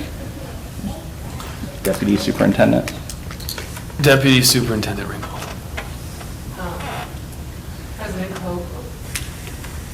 President Cogill and Commissioner Bourne, I actually was raising my light to have a response to the question that Council Rice had asked not to respond to this particular question. Okay. I guess I'd implore this board, since it's clear, well, maybe it's not clear, if this board doesn't vote on it tonight, who's going to take the garbage out tomorrow and who's going to shovel the sidewalk? Superintendent. President Cogill, Commissioner Bourne, we would have to, and we've had this conversation that we'd be responsible, it's our park and we would have to provide those services. So if we didn't vote on it tonight, staff would not turn around and issue another permit under 13.5. Issue another permit? We've just heard from Assistant Superintendent Schroeder that under his authority as the Superintendent of Planning, under 13.5, that he issued a temporary permit for non-park uses by Green Minneapolis to operate the park that is the Commons. I'm confused by that, and I'm wondering, and I'm still hearing staff say that they feel that they have the authority to issue a new permit tonight. So if the board does not approve this tonight, will staff extend that permit? That I don't feel there's a non-park use that justifies that, or will we start operating it tomorrow? Mr. President, maybe I could step in here. The permit was, the staff did the best they could in the circumstances with which they were presented. Mr. Schroeder has dealt, and his department has dealt with issues like this before. They availed themselves of this permit extension. This permit expires on January 24th. The matter was attempted to be brought before the board in December. It was brought before the committee in January. The first meeting is before the board tonight. If it's the board's desire to continue with the arrangement with Green Minneapolis, you have this as the third operating amendment before you tonight. If that amendment is voted down and the board's direction to the staff clearly expressed is that you want it operated by another entity, I think that my advice to the staff was the staff should follow through on the board's direction. Okay, but thank you, Council Rice. I guess my last statement, and I'll implore our folks, it's clear tonight that if the board does not vote on this tonight, it's clear tonight that our staff believe that they have the authority to allow Green Minneapolis to continue this anyway. We have a very clear jurisdiction clause in our collective bargaining agreement. I don't think we cannot have a conversation with 363 about our pathway forward, and I don't think we can make a movement on this. This is the most controversial issue in a decade that this park board has faced, and collectively the city of Minneapolis and the Minneapolis Park Board has lost lawsuit after lawsuit after lawsuit by trying to be a little too cute and trying to cut partners out, and we just lost another one today. So I think since it's clear that staff are going to issue this permit anyway and not respect the authority of this board, I would much rather have this board honor its collective bargaining agreement and have a conversation with 363 about our temporary path forward and our bridging path forward before we ignore the jurisdiction clause of the collective bargaining agreement that we've all voted to support. So I won't be supporting this evening. Thank you, Commissioner Bourne. Commissioner Meyer. I'll just reiterate that I don't know whether the permit was properly issued, whether there may have been a mistake there, but regardless, as we take on the management of this park, I would like to see a smooth transition. So with that, I would like to propose the amendment I read earlier. I'll read it again. To modify the termination date of amendment number 3 to the operating agreement between the City of Minneapolis and Green Minneapolis as assigned and assumed by the Minneapolis Park and Recreation Board to May 1st, 2020, contingent upon receipt of funds from the City of Minneapolis sufficient to cover costs related to the additional term of the operating agreement. The resolution has been moved. Is there a second? Second. The resolution has been moved and seconded. Is there any discussion on the amendment? Commissioner French. My concern with the amendment is that, the concern I have with the first amendment is that we're extending the contract to folks who don't work for the park board, who do the same work that the park board does, and I don't want to extend it even another couple months. So I wouldn't be supporting this amendment at all. So thank you. Thank you, Commissioner French. Any other discussion on the amendment? Seeing none, all those in favor? I'd ask for the secretary to take a roll. You certainly may. If the secretary could take a roll on the amendment. Commissioner Bourne. No. Commissioner Musich. Aye. Commissioner Severson. No. Commissioner Meyer. Aye.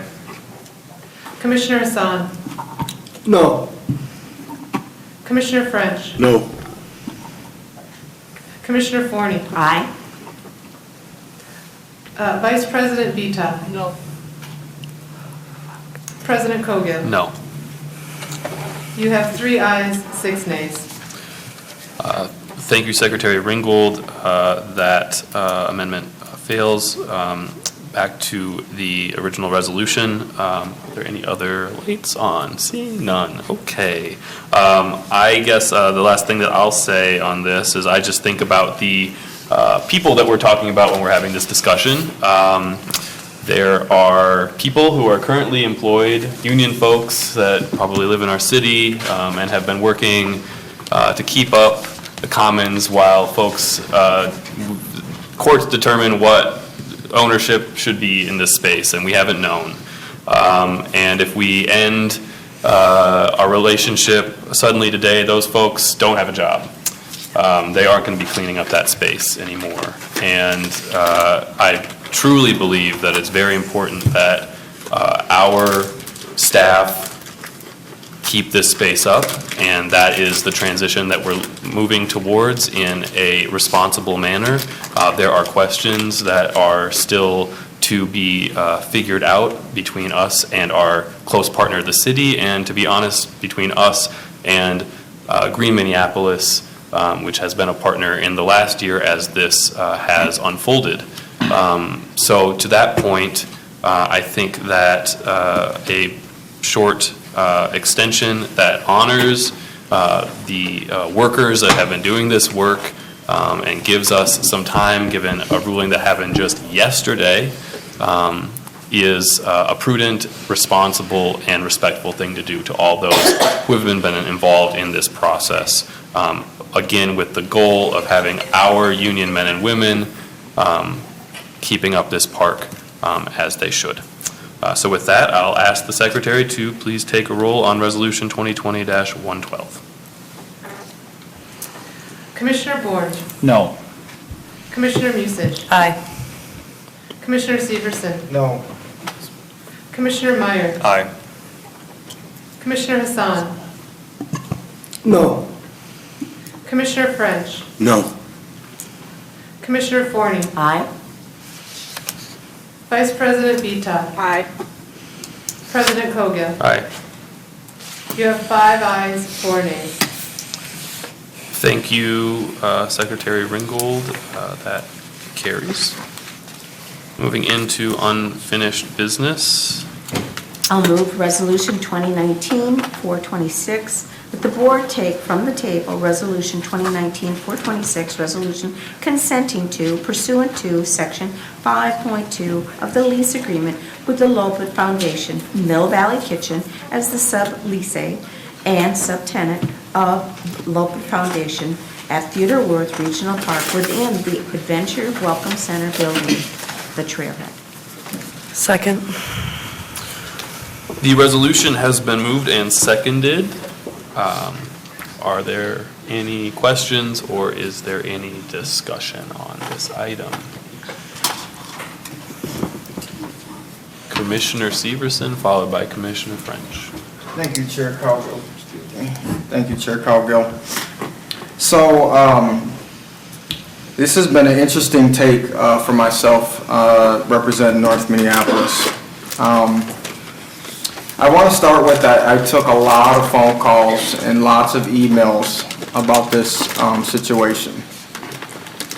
Unfortunately, 98% of the phone calls and the emails I took were not from residents from North Minneapolis. I just want to share with folks, if you want to persuade me, you should bring my constituents to the table.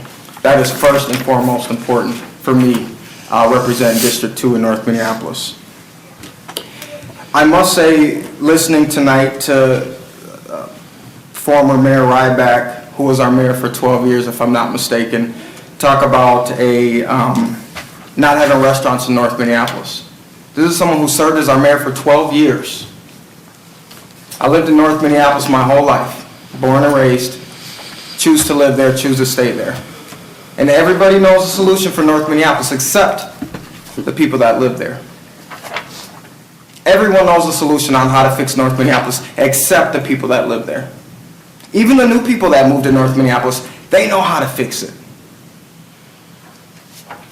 Whether this one restaurant comes along today, or tomorrow, or in 2 weeks, the fact of the matter is we have bigger issues on the table. That was the mayor for 12 years, including North Minneapolis, not just Minneapolis. And he talked about the shortage of restaurants in North Minneapolis. Did you know that we also don't have concession stands at Weber Park, the beautiful new pool that we have, or North Commons? Has anyone had a conversation about that, or what that looks like, or how we're going to serve the purposes for the kids and the families that are swimming at them parks? A place much more affordable than the Lopit. Sustainability is extremely important to me as I continue to maintain and reside and love North Minneapolis. I hear a lot of people say, this is great. We got kids from Minneapolis Public Schools and charters from North Minneapolis coming to the Lopit. Great. I love to hear that. But how many of them are coming back again? How many of them are coming back with their families to ski that following week? I wonder, what does retention look like on this situation? It's a question and concern that I have. When affordability is an issue, opportunity becomes an issue. And in North Minneapolis, there's a lot of opportunity issues. Let's be frank and honest. Farwell Park, a place that I love so much, had a great building there for years. It was the oldest greenhouse in the state of Minnesota from my recollection and research. The Lopit Foundation moved in. Great. They're using it for storage. Another building in North Minneapolis being used for storage and nothing else. No restaurant. It's not being used for a restaurant. It's not being used for programming. Farwell Park would be a great place to have kids skiing, cross-country running, biking. But it's storage for the Lopit. Not too far from Farwell Park, there's another park called Rubber Park that connects to Victory, that connects to Theodore Worth. Programming's not happening there. I reached out to the Farwell Neighborhood Association to get a better understanding what the partnership between the Lopit and themselves were. They said it was great at first, but nothing now. They don't answer phone calls. We don't know what's going on. But guess what? The people outside of North Minneapolis know it's better for North Minneapolis.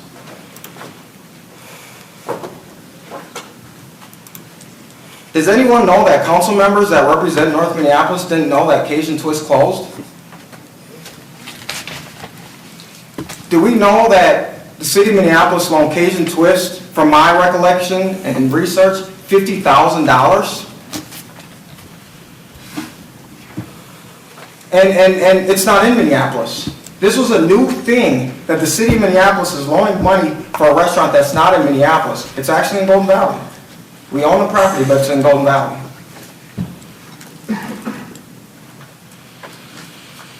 Again, everyone knows what's best for North Minneapolis except the people that live in North Minneapolis.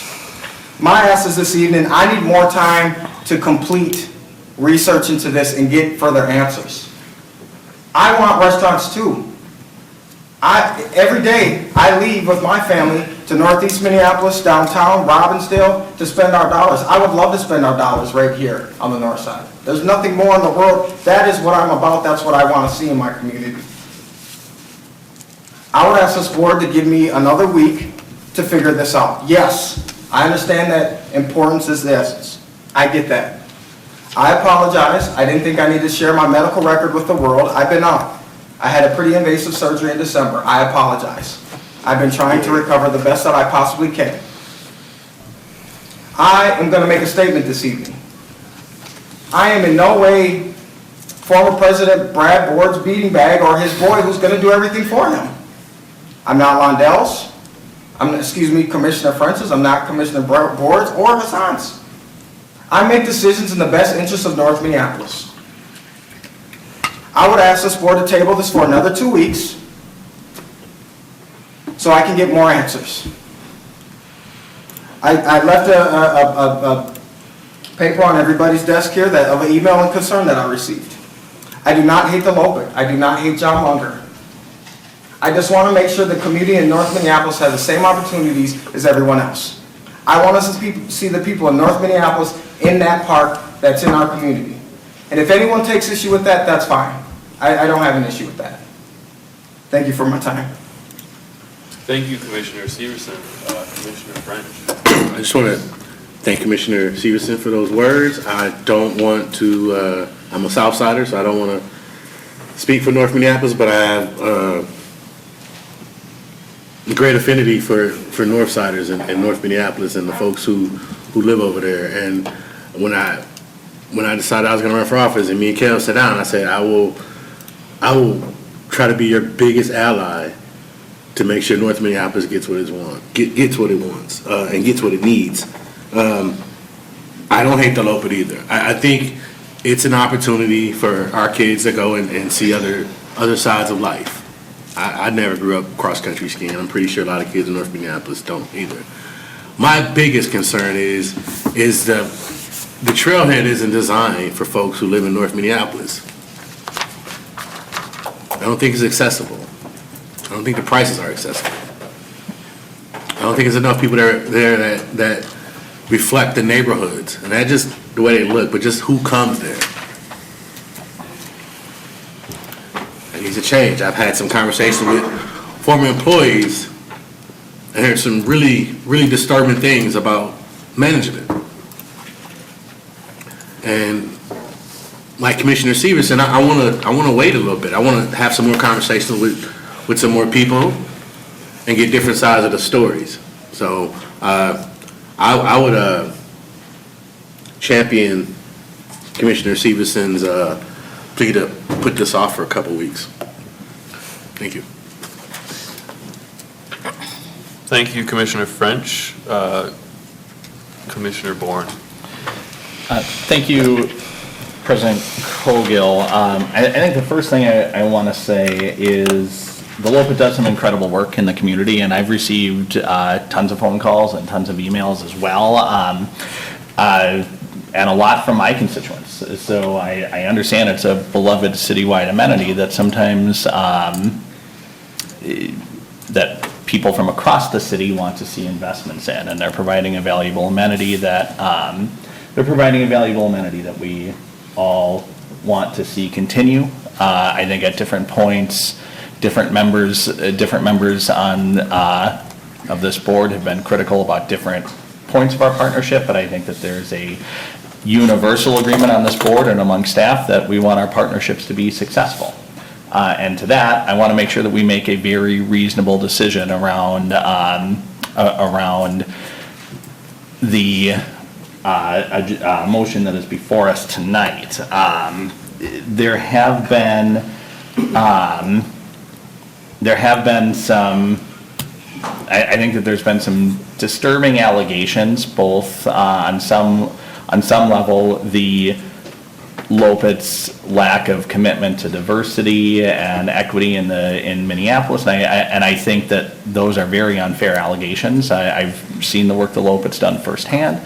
I had the honor of being invited to be on the host committee for the World Cup this year. I know that's coming up pretty quick, and I haven't heard a single word on what my responsibilities are from that since we went to Quebec, so I'm a little concerned about that and making sure that we have a successful event. But like I said, I understand the urgency here. I want to make sure that we have that this board makes a reasonable decision. And again, I understand that I think that there have been some unfair allegations against the Lopet. There have been some. My biggest concern is I don't want us here again in 7 months. I've been on this board for close to 11 years. We've brought in a lot of vendors. Not a single vendor has failed. We had a vendor that had a catastrophic fire this last summer and continued to soldier on and continue to provide those services. So in my 11 years on the board, I haven't seen a vendor say, I'm out. And that's a very unique circumstance to me, and I want to make sure that again, we're not here every 7 months and we don't have a revolving door of vendors. So I want to learn a little bit more about some of these allegations that have come forward from the previous vendor. I'm sure we can get to the bottom of quite a few of those. I I can't support this tonight, not knowing if, every day, a lot of constituents told me that every day that there's a restaurant closed at the Lopet, it's a disservice to everyone in Minneapolis, and I agree with that. So, it's always the right time to do something the right way, and it's always the right time to do what's right. And so I want to make sure that we do this right. President Cogill, I'm sure this is on your radar in the operating agreement with the Lopet. They are required to present to us their audit publicly and give a presentation to the board on their operations for the previous year. I'm sure, considering that the deadline for that is March 1st, that is on your radar to schedule probably on February 5th? Certainly will be before the deadline. Okay, we only have 2 meetings coming up in February. Correct. And, you know, seeing the Lopet's audit from last year, I think could probably answer some of these questions. I think seeing their budget to actuals might be able to reconcile some of the allegations that were leveled against the Lopet by the previous operator that I think we have an obligation to take seriously. I'm hoping they don't amount to a whole lot. But I also had just some compliance questions too. I looked on the Lopet's website the other day, and it doesn't look like they have implemented the Park Board's approved 2020 fee schedule for winter recreation, and I'm wondering if somebody can speak to that. It looks like we still have our 2019 prices. Is there somebody that can speak to why the 2019 prices are still on the Lopet's website? Mr. Munger, or Secretary Ringgold? President Cogill, Commissioner Bourne, when we look at these, they have a year, it's a 19-20 year and then a 20-21 year. So my guess is that they're using the 19 approved rates because the season started in 19. And then they'll use the 2020 rates when the 2020-2021 season begins. But if that's wrong, I'll let Executive Director Munger respond to that. President Cogill, Commissioner Bourne.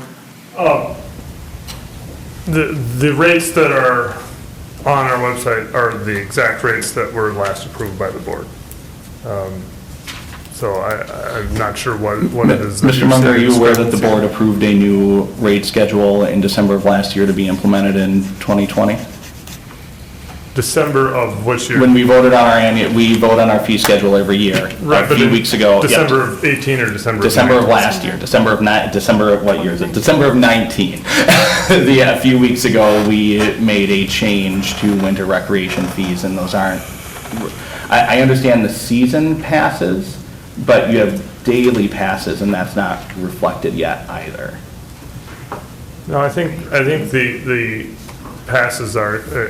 The rates are exactly as we proposed, I think it was last spring, and you guys passed in December, I believe.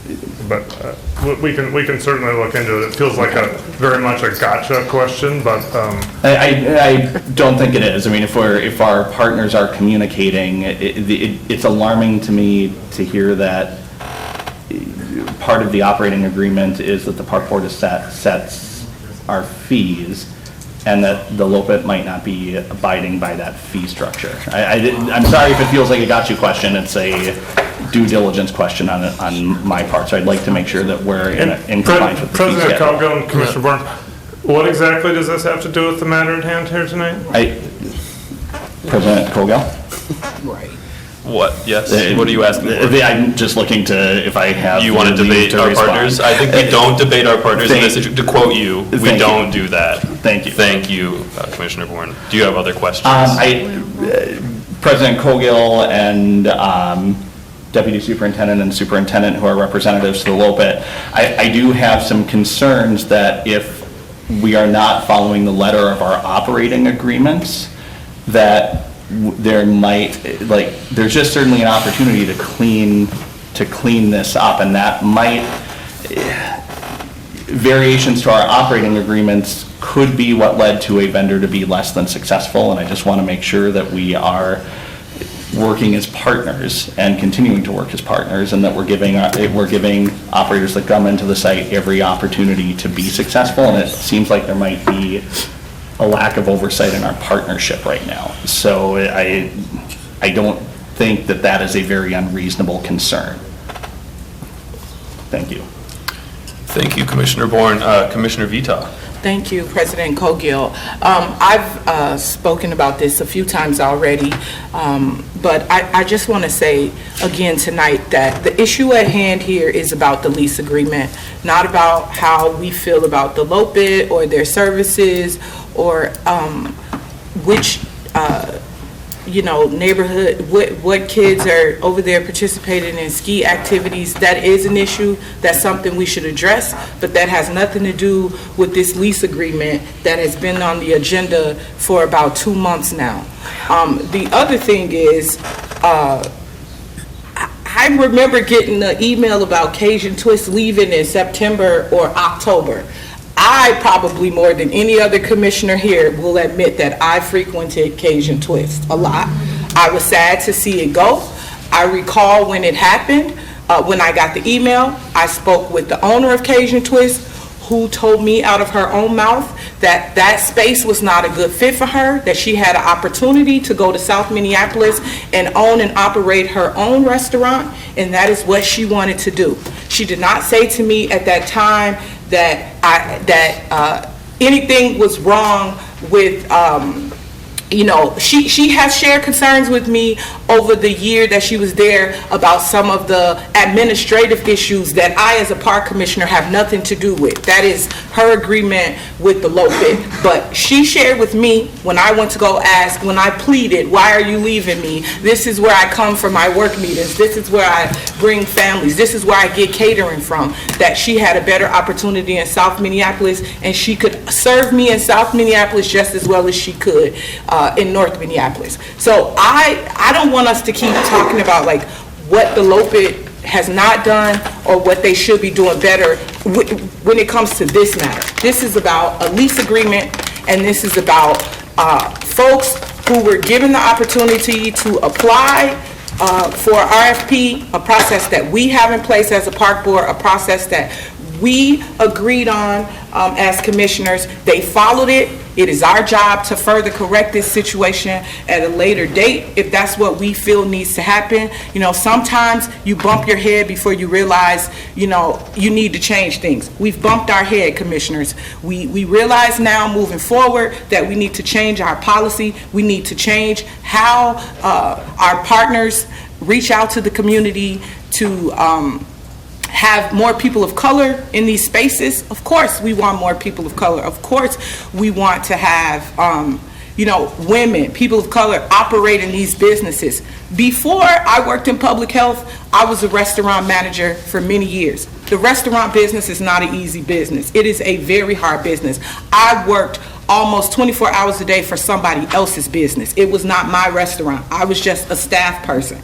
So I understand how much work goes into it, and I also understand that some people are more passionate about owning their own business than they are working and operating under somebody else. I am supportive of this agreement, the lease agreement, because the folks involved did what they needed to do. If anybody here is to blame, it is us, because we did not change our process before we allowed our partners to put out an RFP and folks followed the rules for the RFP. Again, I support this agreement. I'm asking my fellow commissioners to please support this, and let's move forward and change things if that's what we need to do. Thank you. Thank you, Vice President Vita. Are there any other statements by any other commissioners? Seeing none, I'd echo Commissioner Vita, or Vice President Vita's statements. I too have concerns about ensuring that we have a system that provides opportunities for economic inclusion for those communities that have been consistently disenfranchised in our society and in our city. I also, at the same time, think that we need to set up and invest time in coming up with the clear parameters by which we make that investment and change happen. And it is on us last year for not having thought about that before we had our staff bring forward a process that is the same process that they have followed for other RFPs that led us to now considering this lease. I also think, to Commissioner Borden's point, that we have a strong partnership with the LOPIT, and we want to continue to have that partnership, and we want that partnership to be successful every day that we push back this lease for what sounds like a potential investigation. I'm not quite sure what is being proposed. We are disenfranchising this partner. I agree that we want to ensure that we are communicating closely with the LOPIT so that we are partners in lockstep.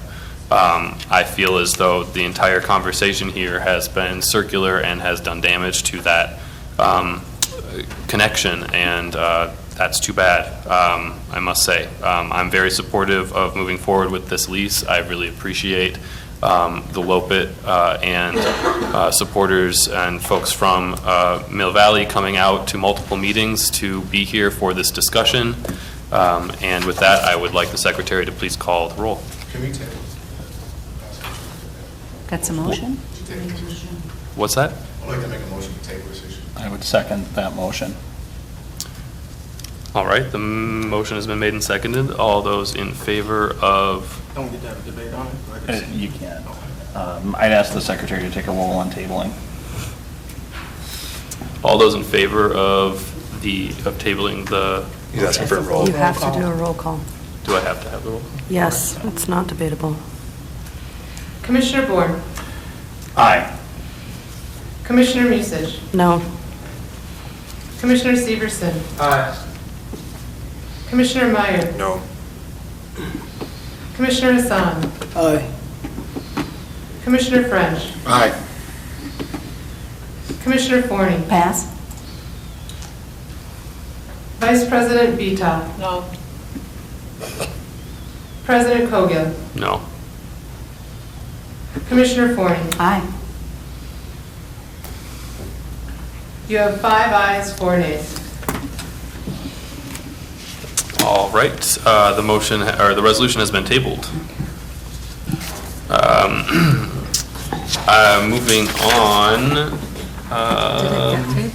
Yeah. I will like to have I'd like to hear a motion on the resolution 2019-427. A second and final reading of resolution amending Chapter 17 to the Minneapolis Park and Recreation Board Code of Ordinances criteria-based system for capital and rehabilitation neighborhood park project scheduling in conjunction with Chapter 16 through 20-year neighborhood park plan. Do I have a motion or do I have a second? Do I have a second? I'll second the motion. Thank you very much, Commissioner Bourne. Is there any discussion? Commissioner French? Oh, I'm sorry, that's been on the All right. Anybody else have any questions or discussion? Commissioner Bourne? Thank you, President Cogill. This is the final reading of a housekeeping ordinance that just clarifies, again, what the board's authority is in setting our own capital improvement plan.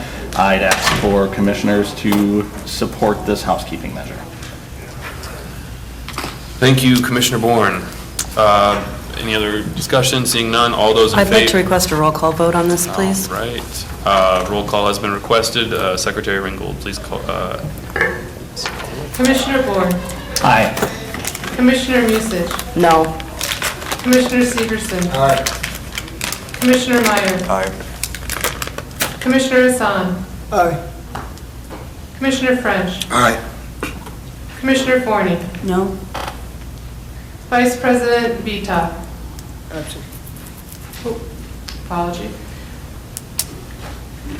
President Cogill. Aye.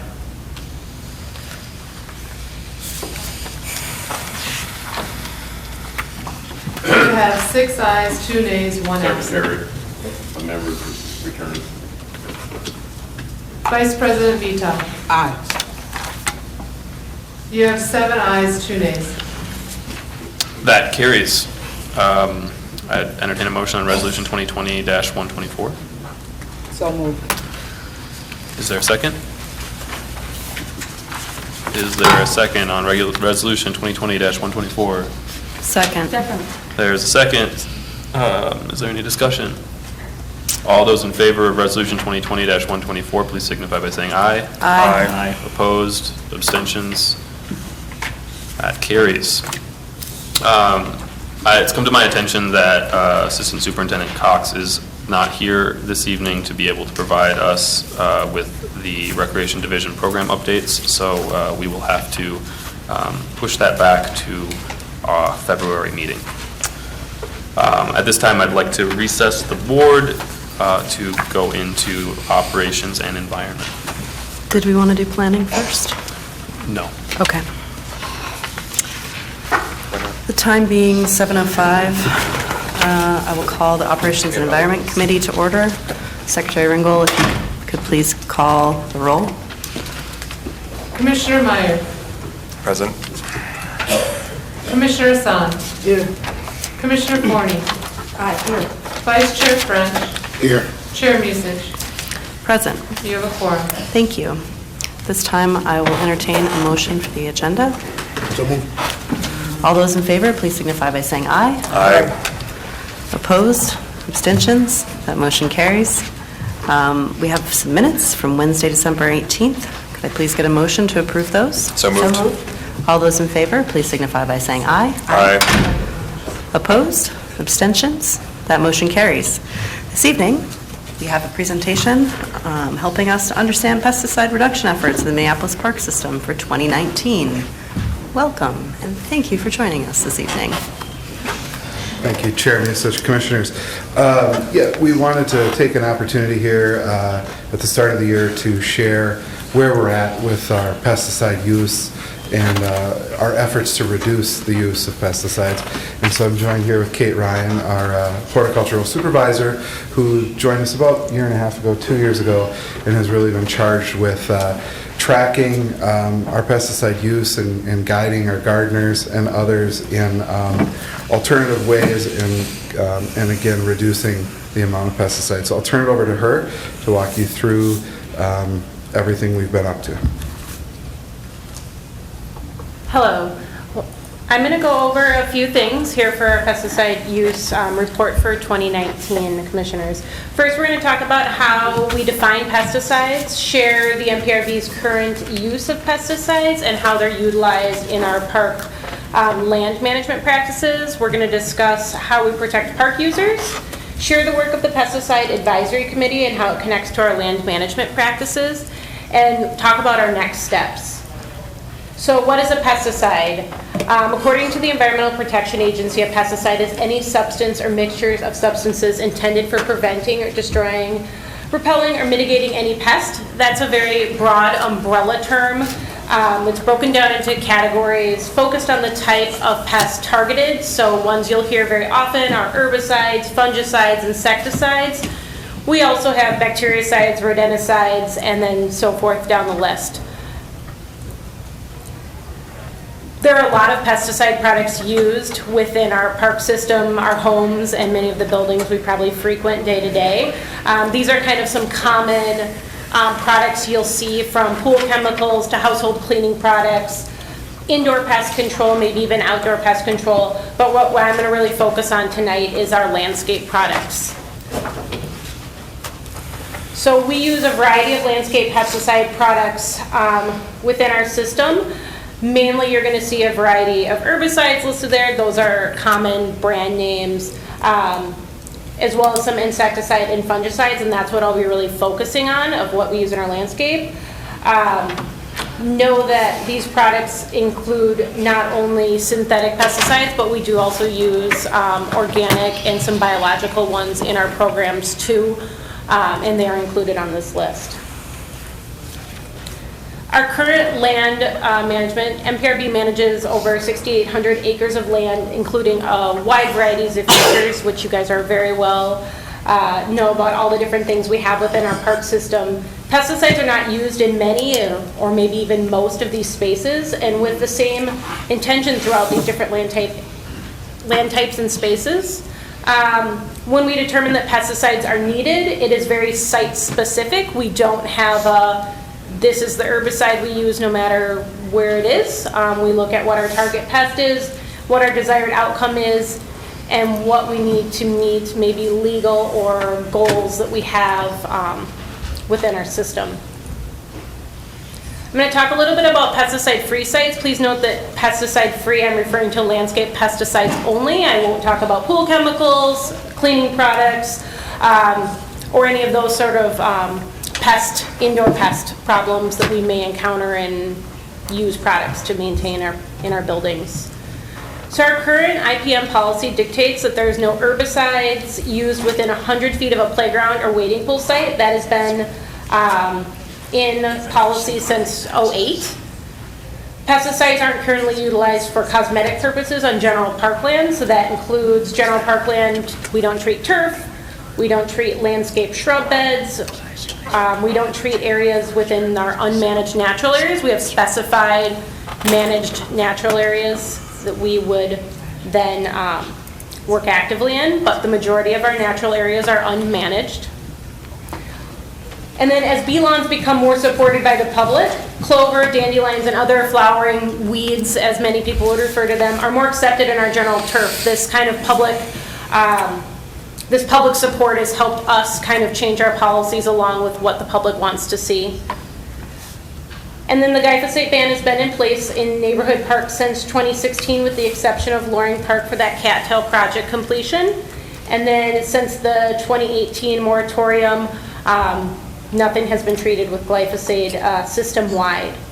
When you look at our parks, 100 plus park properties are free of any landscape pesticides, not just this year, but looking back at several years. The staff has really been working to reduce our pesticide use. I kind of pulled up some old data when I got here with the help of the team and looked at over the years where were we at and where are we going. Our goal is obviously to decrease as much as we can with that goal towards pesticide free. This graph will outline the amount of liquid pesticide.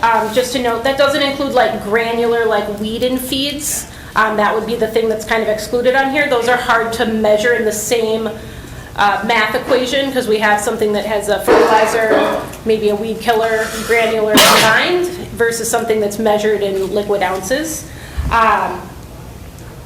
So we can look that from 2011 to 2019, we're seeing this very steady decrease. There may be a couple little flaws in the numbers from historical data because we found that some people were tracking their concentrate or their concentrate product that they then diluted, and some people were tracking their solution. So I took the bigger of the numbers to err on the side of caution and err up. So some of these historical ones from 2011, 2015, if anything, will be higher than what was actually used if we have any of those misdocumentations. So if we look specifically at 2019 landscape pesticide use, we used approximately 13 gallons of liquid pesticide, and we're excluding golf from these numbers in forestry. Now forestry does not use any herbicide, but they do allow for some injection treatments for things, and I'll go over that at the end. We used 12.85 gallons of liquid herbicide system-wide. 1.68 of these gallons managed all of our managed natural areas, our formal gardens, and our planned restoration projects, either through planning or through the horticulture team. 11.19 gallons were for premier athletic complexes. So you can see a very, very small amount of the total product is managing the vast majority of our system. And then also we used a little bit of insecticide and fungicide. A little over a quarter gallon was used of those products. We used fungicide at the Lindale Park Rose Garden to manage those collections. And also we used a biological fungicide at the Minneapolis Sculpture Garden to try to control a fungal issue we were having at that site. We've also used insecticide, once again at the Rose Garden, also in the Peace Garden and at Victory Memorial to work on magnolia scale. That was an organic product, but we do include it on here. It is a pesticide, and it is has an EPA number just like all of our synthetic ones, so it is tracked in the same manner. So if we kind of break it down into herbicide, because that seems to be what people are most interested in and what I hear people asking the most questions about. If we look at our herbicide use system-wide for 2019, this tracks the number of applications. The different colors will break down the product used. But you can see the vast majority of our applications are aimed towards noxious weeds. So those would be ones listed on the Minnesota noxious weed list. And then you'll see a little under half a gallon was used for site prep. Usually those are for like restoration seedings, like native seed plantings, shoreline restoration, maybe planting a meadow or a prairie section. And then the top, which is the smallest number of applications, but the largest amount was at premier athletic complexes. The Minnesota Noxious Weed Law comes from the Minnesota Department of Ag. It requires MPRB to comply with the state noxious weed law. We just had our new 2020 list come out, so we do have some new species that we will be dealing with this year, and we'll have different regulations to uphold with those. So there's changed in the last couple days. This law is centered around a list of plants that is updated as new invasive species are introduced into our landscape or pose more of a threat. And there's different levels of control. It is not a blanket list. We have kind of 4 categories: the prohibited eradicate, prohibited control, restricted noxious weeds, and specially regulated. So the plants that we manage will fall into that spectrum, and they all have different requirements to meet the legal law from the Department of Ag. A really big one for us is protection of park users. This is something we get a lot of questions about. These are kind of maybe 4 key things we do to protect park users. Strategic timing. Almost all of our applications will be very, very early morning hours before our park spaces receive higher levels of visitation. They'll also choose days that are less busy, not a Saturday morning. We schedule to avoid events and permits. We schedule around opening hours, such as premier sports complexes or maybe Eloise Butler Wildflower Garden that has specific hours. We control access whenever we can, locking gates, closing fences.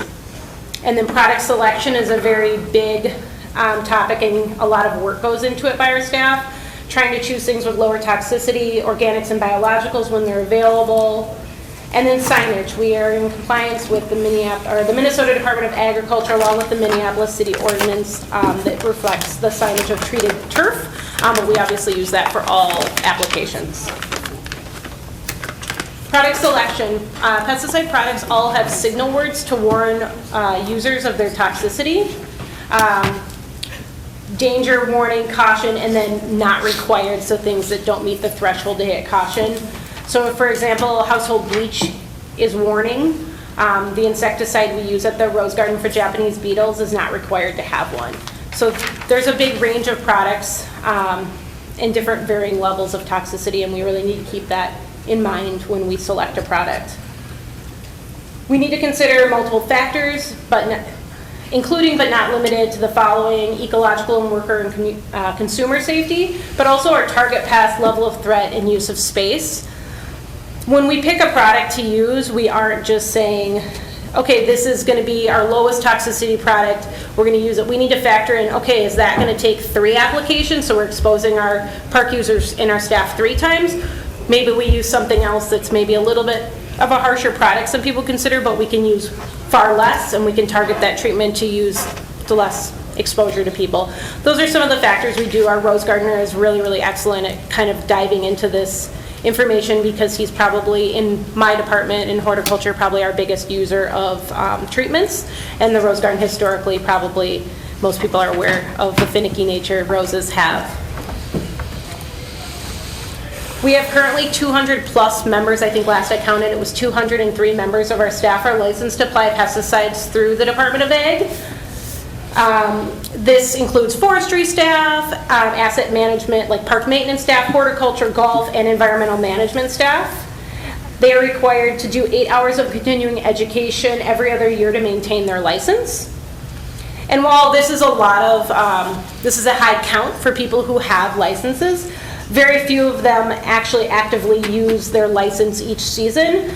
The key kind of users of their license would be Premier Athletic Complex staff, golf staff, a little bit in the formal gardens, specifically the Rose Garden, and our natural resource team. Continuing education is really important, especially to my horticulture staff, but as well as our other land managers. All positions that require a pesticide applicator's license receive continuing education and training and development opportunities outside of the pesticide applicator workshop that they're required to attend for their license. Some examples are the Northern Green Expo or the U of M's Shade Tree Short Course. They also attend the Pollinator Summit. We have a lot of staff that is certified turfgrass management best practices as well through the MPCA. There's several others, but these ones are probably a nice core group of continuing education opportunities our staff has. We have practices in place to limit our landscape pesticide products. This is an example of the IPM model, which, while it doesn't dictate exact practices, it gives us a thought process to go through, knowing that our chemical option is our last choice, and we start with prevention. The Pesticide Advisory Committee, we have this great group. They've had 17 meetings so far, and they're charged with researching viable alternatives to glyphosate and other toxic pesticides, and assist and advise the MPRB in transitioning towards pesticide-free resource management alternatives. And this is some of the actions they've taken. We've gone over these. I think Mike and Russ kind of went over them with Jeremy at the meeting in December, but they've reviewed MPRB's current pesticide use and practices, identified park properties that are free of pesticide products, reviewed current signage practices, and piloted signage in place of herbicide treatments, like the wild parsnip at Cavell Park in Northeast, or some of our poison ivy stands at some of our popular trails and beaches. And they've created a written document outlining natural resource management operations that's been a really good asset for us to use and be able to share with the public, but also with staff season to season. The committee has recommended some next steps. They've recommended this great natural turf care pilot that they're going to do at Fort Snelling Golf and Neiman Baseball Field number 1 that's supposed to start this spring and go for 3 years. And they've also recommended an EIQ pilot at another MPRB golf course other than Fort Snelling. They also have asked to work with MPRB Planning Department to go through the community engagement process with the goal of using those findings to inform an update of MPRB's current IPM policy. Our current policy was last revised in 2008. It is dated and could use a facelift to reflect our current practices. As I mentioned earlier, we did this signage trial for wild parsnip at Cavell Park and poison ivy. The goal was that signage would warn park users of the danger if the plant was contacted, helping to be compliant with the MPIB noxious weed law. It needs to be partnered with some sort of control practice.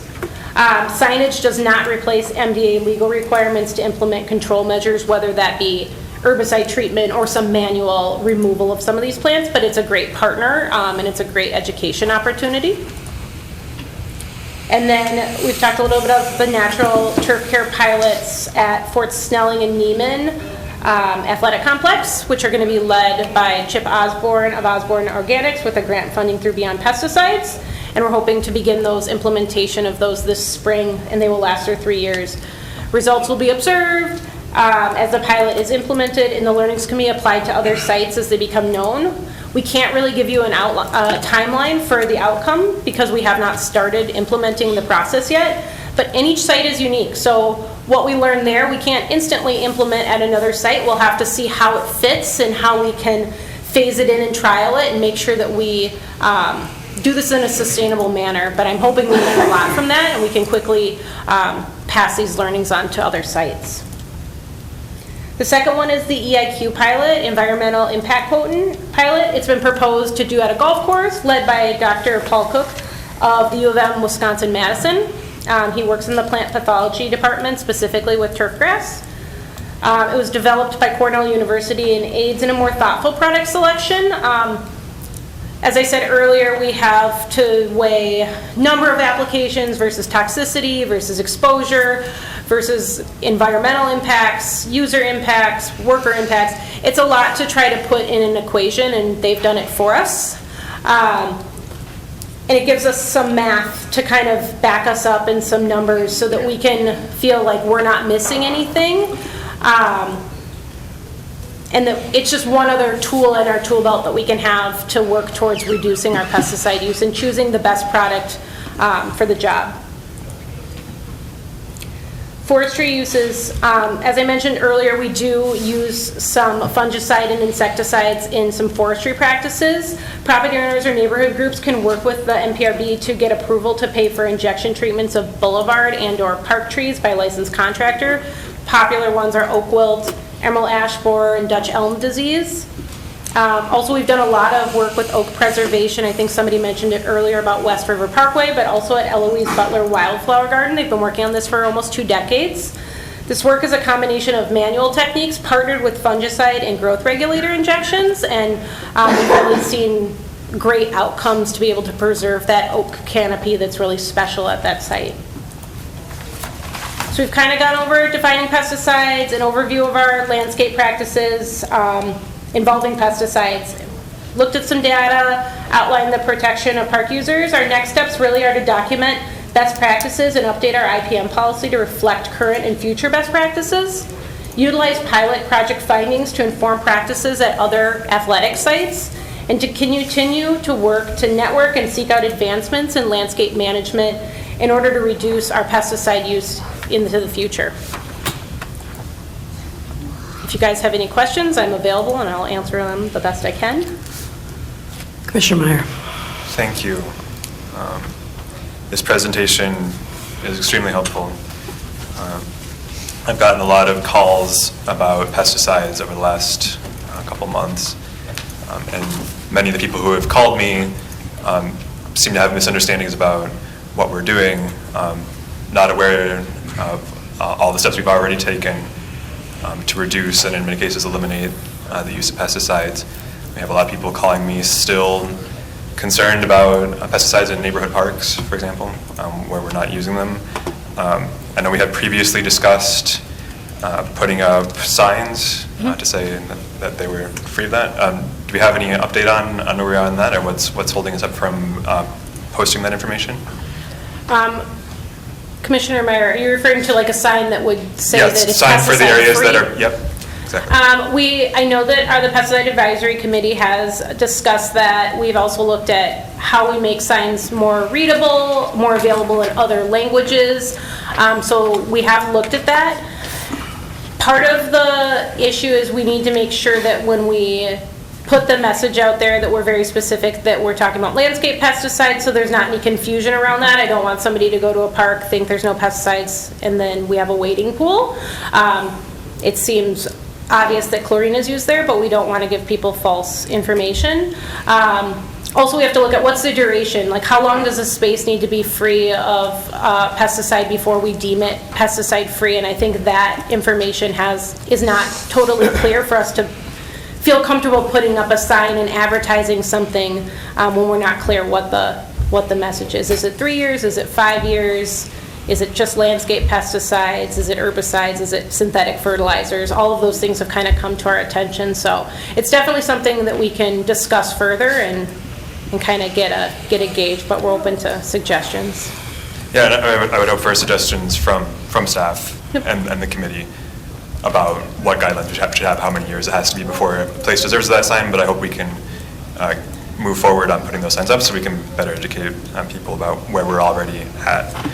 I did want to make just one note. This wasn't Kate or anyone else just recently, but pronunciation is glyphosate, picking on the superintendent. There's a very common tendency to mix the S and the Y, so the superintendent said glyphosate when it's glyphosate. There you go. Just want to get that right.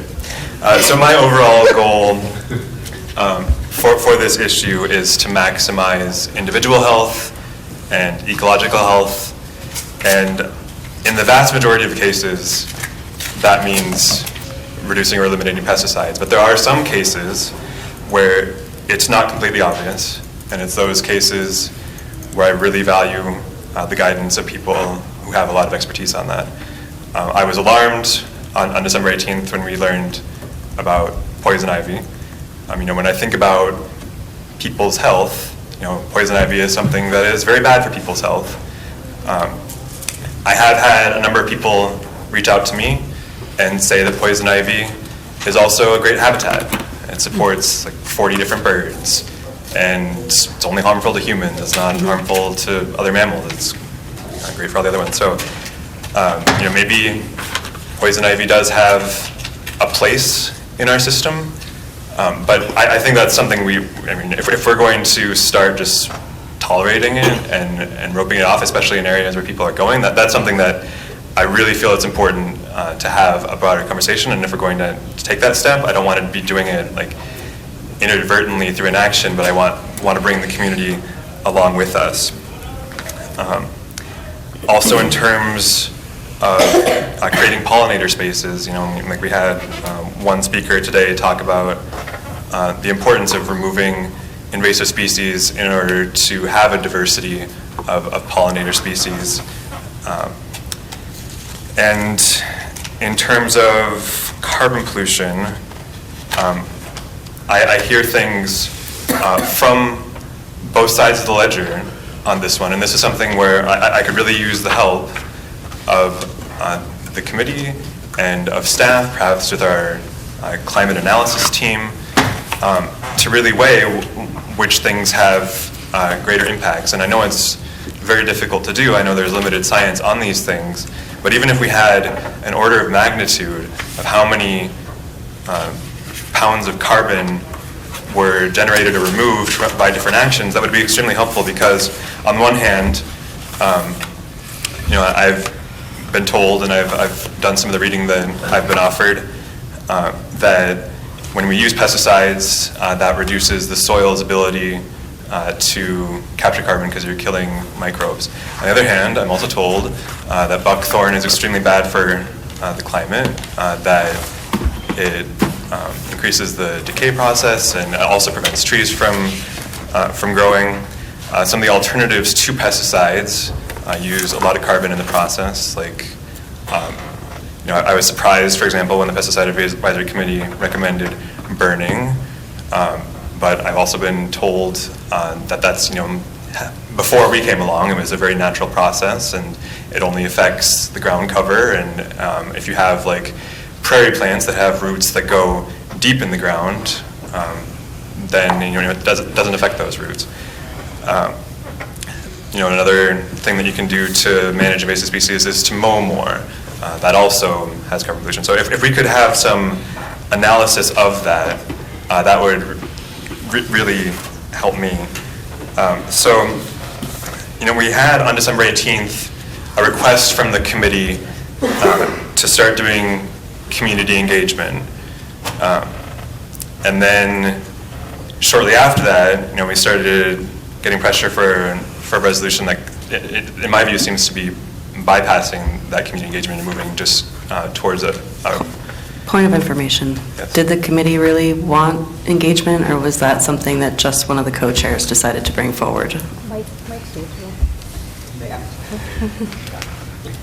Sorry, Commissioner Meyer, there's just a lot of confusion as part of that presentation, so I just want to clarify. So the Monday before, on the Monday, December 15th, the committee met to discuss what we were going to bring to the board, and we made a list of what we were going to talk about. They were in the slideshow, and it was specifically about asking to expand the scope of the committee to include the ability to get public engagement support so that we could get good quality public engagement. The timeline was never discussed, and as I'd said at the time, this was new to me until I was standing right here. We had met 2 days earlier, and it did not come up at that time, so that was a separate from the committee. Okay, but you did want public engagement as a committee. But we do want public engagement in a thoughtful process. Right. Thank you. Appreciate the clarification.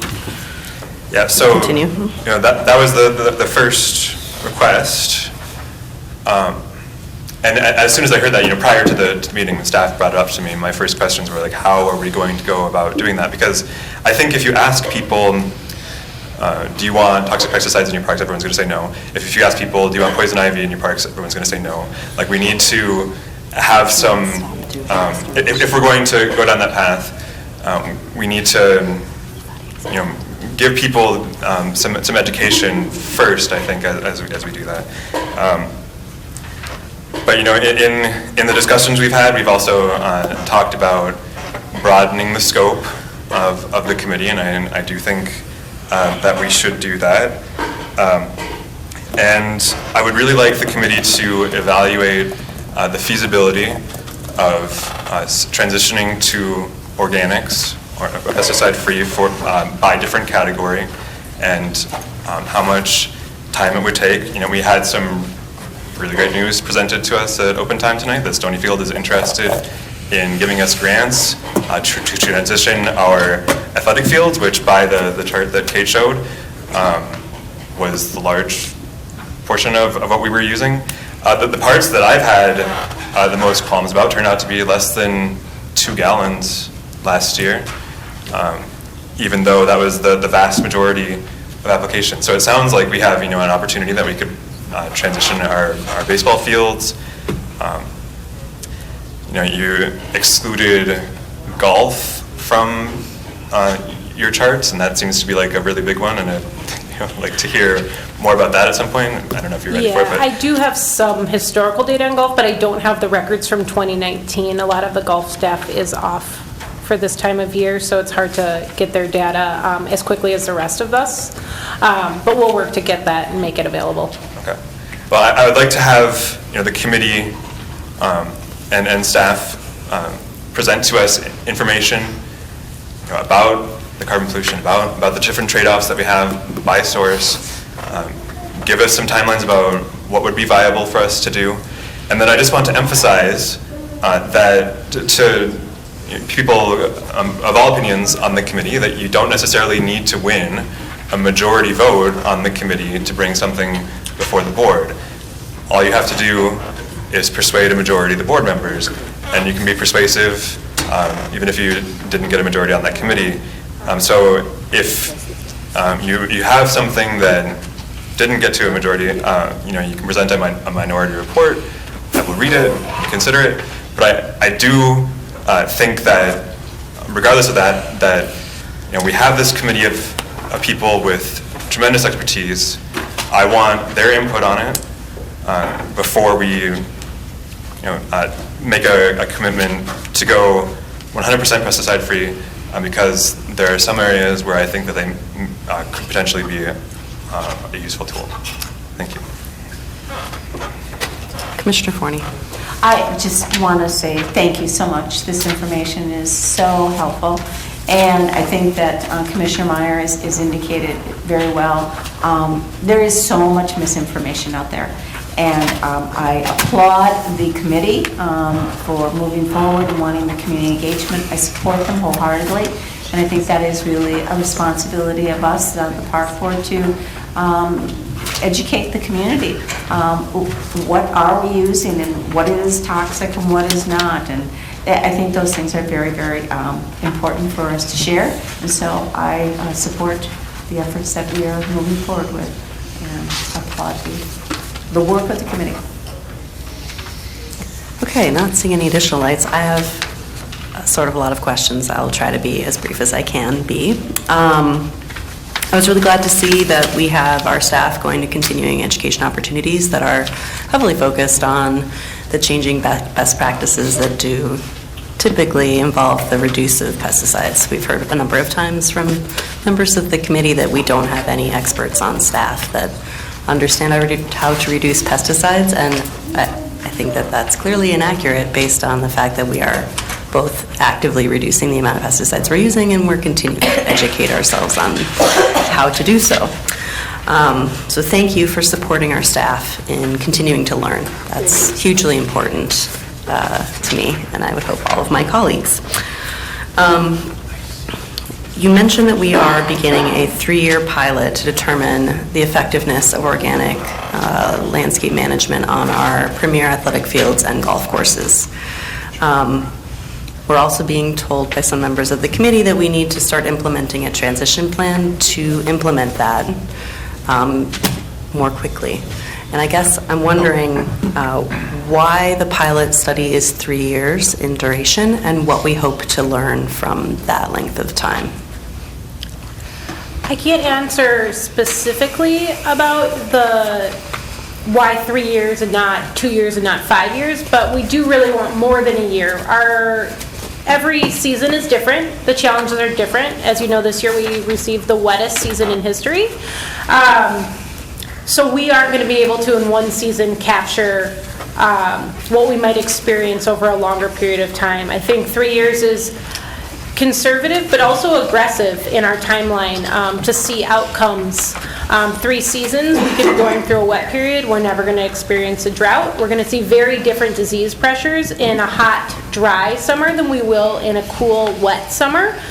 So we need to have a proper duration for us to experience what we may experience in the coming seasons, to really see the outcomes and really see how things overwinter. That's a huge issue for turf, is winter stress. So we need to be able to stress it out over the winter and see how it comes back and see how it works with snow mold issues at a golf course, or see how a wet spring can affect playability in our premier athletic fields.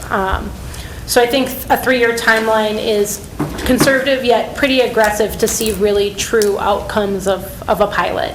Okay, so if we wanted to be prudent in our decision making, we would wait until that pilot is complete before saying we think it's an effective treatment and we're going to convert all of our landscape management for those use types immediately.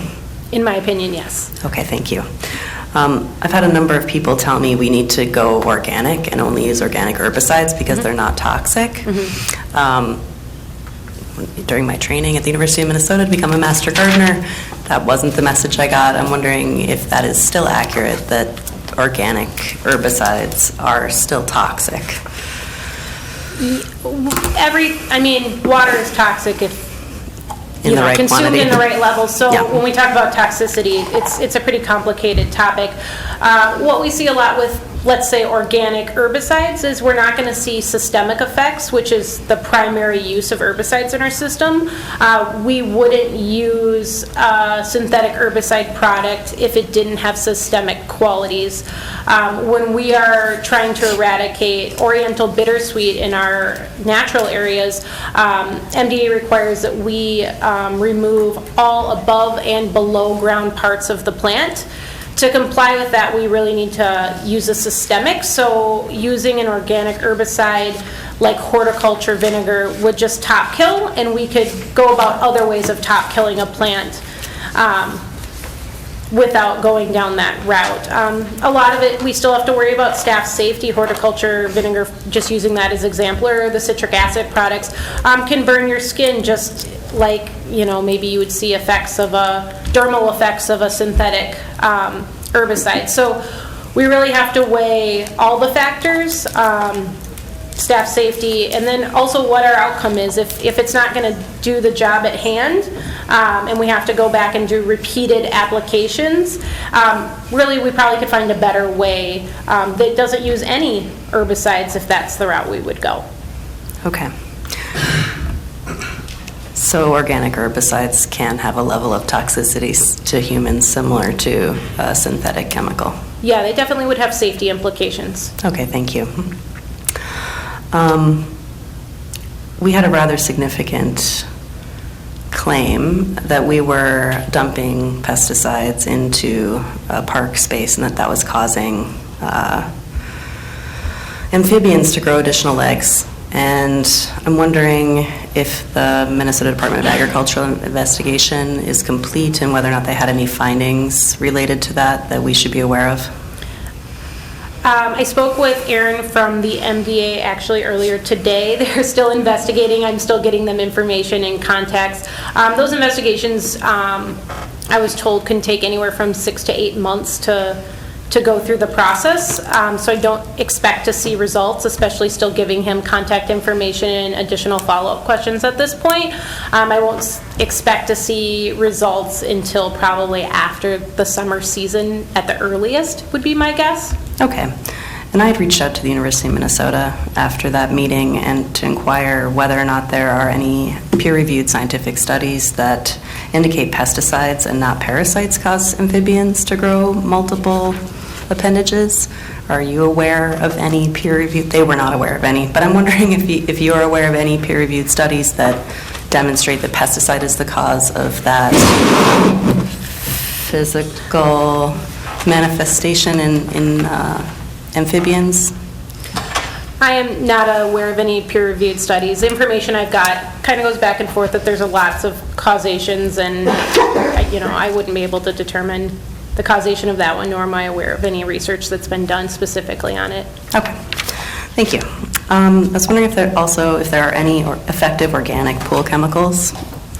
Well, we have Weber Natural Swimming Pool, and that's probably our best example in our system of how a chemical-free pool would operate. I'm not aware of any specifically, nor am I an expert on pools, but I think that is the only one I've seen in operation that isn't using any sort of chlorine product. Okay, so we would need to put in filtration pools for each one of our wading pools in order to move away from chlorine potentially. Good to know. You mentioned that there is an EIQ pilot taking place. Do we know at which location that's scheduled for at this time? Commissioner Musich, I believe it's Worth and Meadowbrook are the two. And what's unique about the EIQ pilot is it looks at everything, right? So organics to synthetics, and it looks at the toxicity and the application, and it gives you a decision tree, so to speak, of using the least toxic product, whether it's organic or synthetic. But the point being, to your point before, everything is toxic at some point. And then a lot of times with organics, they have to be applied more frequently, and you actually have more exposure and you have a greater risk. So that's what the EIQ pilot's really getting at. Okay, and will we be given a report on that when it's complete so that we can see if utilization of that methodology gets us to a place where we're utilizing less chemical? Yes, Okay. yes. We're currently getting the PSA together to get it underway, so. Okay, lovely, thank you. We mentioned that we can't not control the list of plants provided by the state, and I was wondering what control method we're utilizing with poison ivy, because the last presentation we got said we were just signing on it. Yes, so as far as the noxious weed law, the prohibited eradicate species, we are required to control above and below ground parts. The primary one we control in our system right now is Oriental bittersweet that falls into that category. There is 2 new plants added for 2020 in that category, and I haven't spoken to Natural Resources to see the presence of those in our system and see what the impacts to operation would be. As far as poison ivy, it's a specially regulated noxious weed. It is a native species, and it's definitely allowed to be here. We'd like to keep it within the system. It has a lot of environmental positives. But where we do control them, we are required to control or eradicate poison ivy if it's along any public access area, or if an adjoining property owner asks us to control it on a property edge.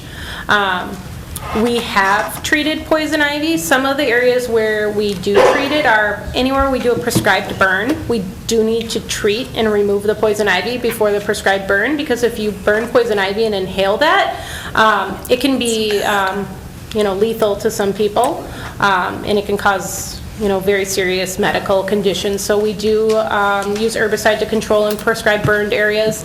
We also often will treat in areas where we have volunteers working extensively. For instance, we treated the Father Hennepin Lower Trail because we have a group of very dedicated volunteers that were doing buckthorn removal and native plantings there this fall or late summer.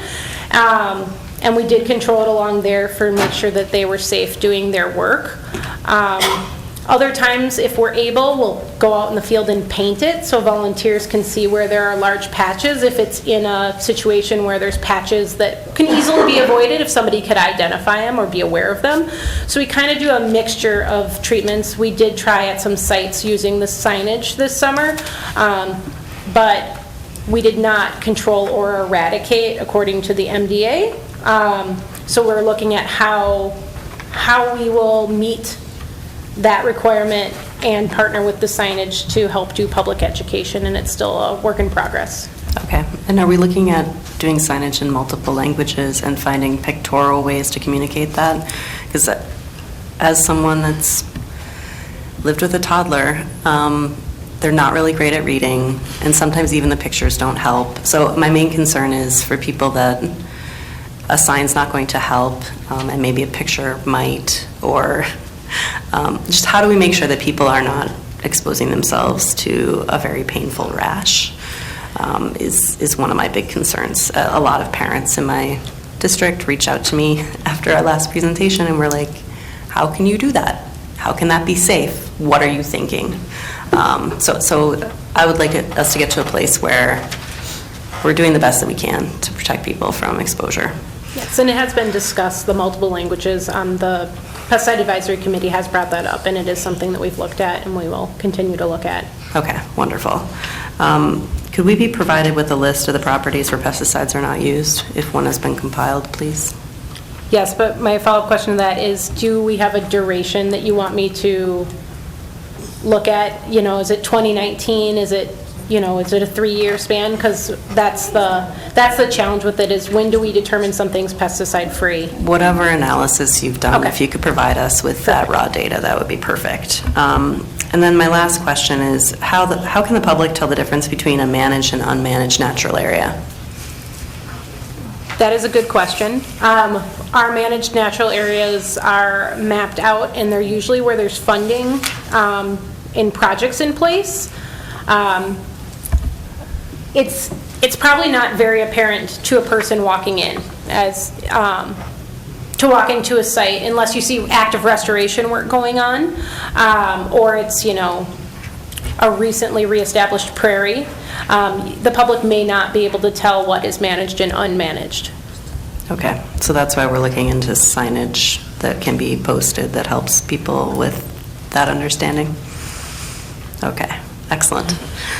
Thank you very much for coming here this evening and helping educate us about what we are doing to reduce pesticides in the system. It was very informative. I can't thank you enough for taking all of our questions.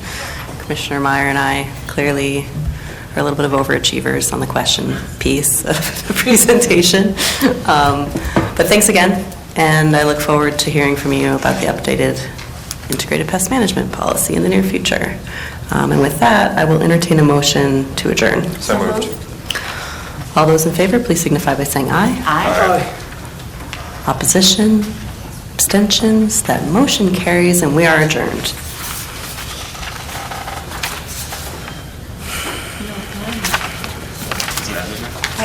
Admin and finance. Yes, there's been a request for some bathroom breaks, so we'll do 5 minutes. Take a deep breath. Everybody, sitting there is the new What smoking. committee is next? What committee is next is admin and finance. Oh, thank you.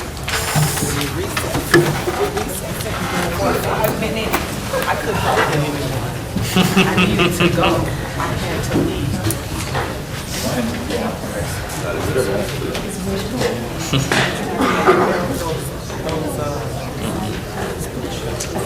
Is I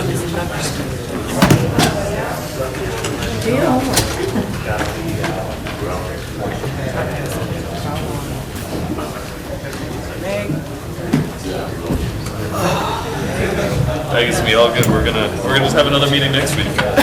Thank you, Meg. It'll be good.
Would you like to say the resolution over again? Sure. Okay. I can do that, but I just am wondering if we need to reapprove the agenda if we weren't broadcasting. I would actually defer to Council Rice. Sorry, they were broadcasting at the beginning of the committee, and they're wondering if they should Reapprove the agenda. I think the committee should just. Okay, I will reconvene the Admin and Finance Committee. Will the Secretary please call the roll? Commissioner Vita. Present. Commissioner Musich. Present. Commissioner Fresh. Here. Vice Chair Hassan. Here. Chair Forney. Present. You have a quorum. Okay, I'll take an approval of the agenda. So moved. All those in favor, please signify by saying aye. Aye. Opposed, abstentions? Somebody read them the action. I'll move Resolution 2020-113, a resolution amending Chapter 15 of the Minneapolis Park and Recreation Board Code of Ordinances relating to parkland dedication to address federal rule updates related to affordable housing. Would we like a presentation, or are there any questions regarding this resolution? No. Seeing none, then I will, all those in favor signify by saying aye. Aye. Opposed? Abstentions? That's moved. Okay, our next resolution. I'll move Resolution 2020-114, a resolution accepting capital improvement grant award from the Mississippi Watershed Management Organization in the amount of up to $50,000 for construction of shoreline enhancements focusing on slope stabilization through bioengineering techniques on the Mississippi riverbank of 26th Avenue North Overlook and the Shoreline Enhancement Project. Do we need a presentation? Are there any questions, any discussion on this item? Is there a presentation on this?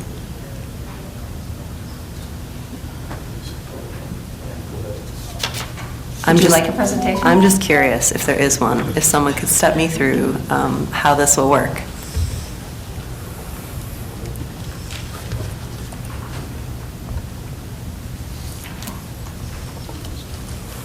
Thank you. Andy, welcome and present away. Hello, thank you, Chair Forney. Commissioner Musich, I do have a couple slides that I can help give a little more description on. Thank you. This project. So this is part of the 26th Avenue North Overlook and Shoreline Enhancement Project. In terms of the grant agreement, the shoreline piece, this is the landscape. Put it on. This is the landscape plan for the 26th Avenue Overlook, and you can see closest on the right-hand side. On the right-hand side is the closest to the river's edge, and it's kind of outlined around the overlook. That's where the shoreline enhancement piece is located. And I have one. Perfect. One section for that piece that is part of the additional that works into the grant. So it's a pretty steep location, and obviously Mississippi River has a lot of bounce to it.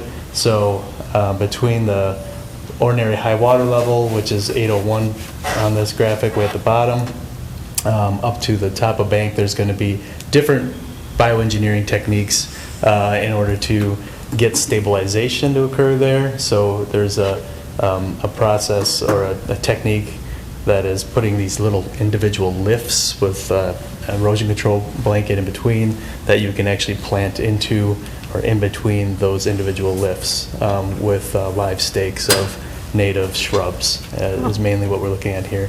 There's also a seeding component to it as well for native forbs that will be pollinator friendly. Cool. So that's Is this the first time we're utilizing this technique on the shores of the Mississippi River?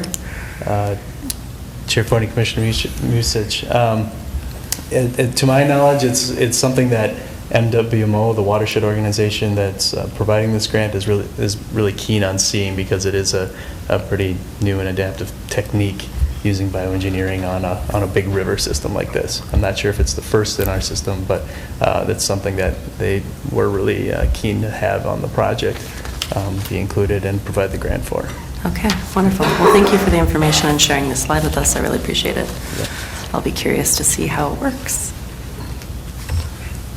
No other questions? Okay, all those in favor of the resolution, please signify by saying aye. Aye. Opposed, abstentions, so moved. Next action. Resolution 2020-115, a resolution awarding a construction contract to Sheehy Construction Company in the amount of $1,277,300 for the 26th Avenue North Overlook and Shoreline Enhancement per bid event number 503, pending approval by the City of Minneapolis Procurement Division and Civil Rights Department. Any questions on this? Any discussion needed? And this is the one moving to the full board? Is this one, no? Oh, Yes. is it? I have a different one, sorry. Okay, so this one will also be going to the full board. All those in favor, please signify by saying aye. Aye. Opposed, abstentions, so moved. I'd like to move Resolution 2020-116, a resolution directing the President of the Board to negotiate terms of a lease agreement with Superintendent Alfred Bangora, leasing the Theodore Worth Home and Administration Center located at 3954 Bryant Avenue South and within Lindale Farmstead Park, and to deliver a recommended lease to the Board of Commissioners at its regular meeting on February 5th, 2020. Discussion. Oh, sorry. Sorry. Oh, yes. Sorry, Commissioner French. I guess I have a few questions. How many superintendents have lived in that house? I don't know who to answer that question. I thought Brian is our unofficial historian around here. Where is he? Oh. Chair. Sorry, I apologize, I needed some clarity. What's up? Does anybody have that information? Chair Forney, if I may, there's somebody from the Parks Legacy Society that's been the historical curator for that house. She might be able to answer the question if nobody else could. Oh, here's Brian. Councilor Rice, I want to use your substantial park board history. How many superintendents have lived in the Theodore Worth house?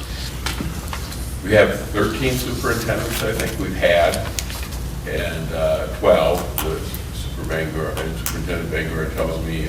Dave Fisher lived there, and they lived there from Worth on, so you'd have to exclude the first one, Barry, and then you would add Worth. And to my knowledge, everyone else lived there up through Fisher, and then Superintendent Mary Merrill did not live there, and Superintendent Gervin did not, but then Superintendent Miller moved in, and Superintendent Bangor was there. So I would say 3 of the 12 did not. Okay. So the reason I'm saying that, I've met with Joan a few times and talked about, she's got some great work that she's doing, and I think, and I love history, any type of history, even fictional history I love. But I also like the fact that the superintendent of Minneapolis Park System lives at a park. I like the fact that when he gets out of the shower, he looks out and can see kids playing and sledding or whatever people do at a park. More often than that, a lot of times our bureaucrats or the folks that run our major institutions don't live in the cities that they actually are governing over. I would love for there to be some type of arrangement, maybe, I don't know, a couple times a year maybe, where the house can be opened up for folks. But I really believe that this is probably the first black man that's ever lived at the Theodore Worth house. And I think that's special, and I think that's important, and I think that's historical. And I think that's something that, Joan, one day you could write about, right? And I think we could figure out a way for Superintendent Bangor to live at the residence that almost a great number of park board superintendents have lived at. I want to try to continue the tradition and figure out some type of compromise so the folks can actually see this place as well. I know you're passionate. I know how much this means to you, but I also understand that I want our superintendent, the person who is in charge of our parks, to look at a park every day when he wakes up. So, thank you. I'm sorry, I got out of order, so Vice President Vito. Thank you, Chair Forney. I too echo some of Commissioner French's sentiments around the first person of color living in the house. When we first announced that we were hiring Superintendent Bangora, I could not tell you how many calls, emails, text messages I got from the African American community asking me, was he going to live in that house, and how much it meant to the African American community to have the first black male superintendent of the Minneapolis Parks and Recreation Board live in that house along with his family. So, I mean, I know like we address this as, negotiations with Superintendent Bangora, but he also has a family. He has a wife and a child. He has a teenager. He has, I've been on that tour a couple times, and I've heard, the wonderful women who guided me through the house talk about how Worth's children were inspired by living in this space, and how they went on to create the Rose Garden at the White House and all these things. I want that for Gabriel. Maybe there's something magical in that house that's going to inspire him to create, the White House for him, the Rose Garden at the White House for himself. I don't know. He may be the president. That house could, inspire him to do anything. And I also want, we have a great opportunity here with the parks to teach kids about Theodore Wirth, but we also need to teach our kids beyond Theodore Wirth. This system is huge, and yes, Wirth started a lot of great things, but there are so many people who have contributed to this system over the years that also need to be talked about. I think that, a space on that site is good, but it's not necessarily what it needs to be. I think if we met people where they are, a lot of privileged people misunderstand how things work in communities of color. You can't expect people to come to the Theo Wirth house to go on a tour because they don't even know it's there. There's stuff in their own neighborhood that they've never even seen. So I see this as an opportunity for us to take this show on the road, so to speak. Let's go talk about Theo Wirth in the neighborhoods of these underserved kids who have no idea who Theo Wirth is, where our park system came and started from. I also think that as a young black girl, I would have been extremely inspired if I walked in this house in the park and a black man and his family was in there telling me about Theo Wirth. That would have done something amazing for me. But I think that's for the superintendent and his family to decide if they want to give tours for themselves, not for others to come in and give tours, for the superintendent. I will say, I've been on several tours of that house, and nobody gave me a tour of that house like Jane Miller did.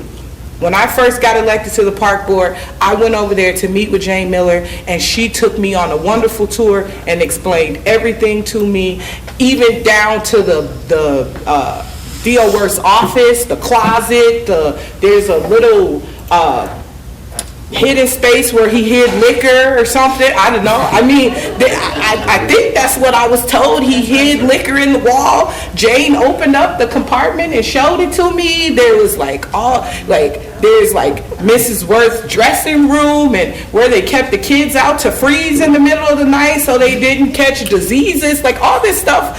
The superintendent of the park board told me that. I knew the house existed, but I didn't have that much knowledge on it. So for me, I want this to be something that the superintendent does. I want him and his family to be like that African-American family that's teaching our kids about Theodore Wirth and teaching them about his legacy as it relates to parks. The future of our parks are so big. A lot of these kids now, history is not really a big thing. They want to know what's going on right now. So who better than the superintendent to tell them what's going on now? I'm supportive of the history of it. Again, I think it could happen at the Wirth Chalet. There's a lot of history around that. I've been to museums all over the world. None of the paintings or the artifacts were created in that space. They were brought there. I was told about it. I loved it. I enjoyed it. I do not believe that the history of our parks has to be told at the Wirth House. I do not believe that we would get the best candidates in the world to come and apply for this job if we did not offer that house to them. That is a big part of the perks. I love being able to say, you're getting a home. I love what Commissioner French said about our superintendent being able to walk out and look on the park every day. I get to do it every day, and I'm just a nobody. Why not the superintendent, right? So I am supportive of us having some type of partnership with the museum, but if it does not fit into the workhouse, I am supportive of that too. That's it for me. Commissioner Meyer? Thank you. I have two clarifying questions and then some comments. So first, staff had requested that this would go on the full board agenda, but we did not add that, correct? No. So can you go through what the timeline is going to be for this? So if this passes tonight, then we pass it at the full board on February 5th, and then from there, President Cogill will negotiate, and then we'll come back for committee and then another board meeting? Chair Forney and Commissioner Meyer, I think what staff would propose to do would be to have the committee consider this tonight, bring it forward to the full board on the 5th, but also on the 5th, bring this particular resolution forward on the 5th. It may have to be amended relative to the last part to talk about the date when we actually have the president bring forward a recommended lease. At the 5th, we would also ask the board to consider as old business an extension of the existing lease so that Superintendent Bangor and his family could continue to live there during the time when President Cogill would be negotiating the terms of this lease. Thank you. So I just wanted to clarify for people, because I had a lot of people asking, is this being rushed? But we'll authorize the park president to enter these negotiations, and then we'll actually have to have a vote on the lease that President Cogill negotiates. So there will be ample time to review this. My second question is exactly how that negotiation is going to work. What staff or who's going to be guiding President Cogill, or is it going to be Cogill and the superintendent in a room together? Chair Forney, Commissioner Meyer, I would say that when we look at the lease and when President Cogill looks at the lease, you'll find that most of the terms of the lease will remain unchanged. There are some key provisions that we would look at, and they would involve the lease rate, the leased area. Those two factors together create the monthly lease amount. We would look at public access to the house, and we would also look at an amendment that would allow if something were to happen to the superintendent, we wouldn't want to immediately move his family out because this would be tied to his tenure. So we would put in some provision for an extension for a reasonable amount of time should something happen to the superintendent, which we're crossing our fingers to happen. I'm not sure that answers my question. I'm sorry, it's going to be you doing this? Oh, I'm sorry. Chair Forney, Commissioner Meyer, I will pass on an initial set of ideas about what needs to be renegotiated in conversation with Commissioner Cogill. So we will identify those things that are currently in the lease, which you all know because you have access to it, those areas that we recommend be renegotiated, and even provide some logic for how we get to new lease terms for those, I think I said 5 or 6 different points that need to be negotiated. Okay. Well, my suggestion is just that President Cogill should, seek advice from, I'm just concerned that if it's going to be our staff who are subordinate to the superintendent, I want to make sure that in this process, we're getting accurate fair market prices. Perhaps Commissioner Forney with the real estate expertise could help contribute to that. So I hope you seek that. So I visited the house, got a great tour. Joan was frustrated with me because I spent too much time looking through birth documents from Europe and minutes from the 1920s and so many fascinating things that are there. So I really value having that and having access to it.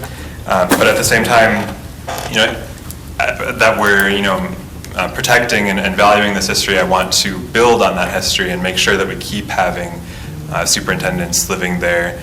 100 years from now, when our descendants are looking at their holograms, I want them to be commenting on, our current superintendent and Bengora's successors, and with the privacy concerns that they have, I want to accommodate those. But the superintendent and his family presumably will still be going on vacation every once in a while. It'll be accessible, and I think that if we make it a more special occasion to be able to visit it, that'll make it more valuable. A lot of times people have all kinds of places that they can go visit in their own communities instead of taking trips to other countries, but they often never get around to visiting some of the things in their home areas because they're just like, oh, I can do that every time. If we make this a special thing, and we advertise it, superintendent's on vacation, go party there now. No, that's awful.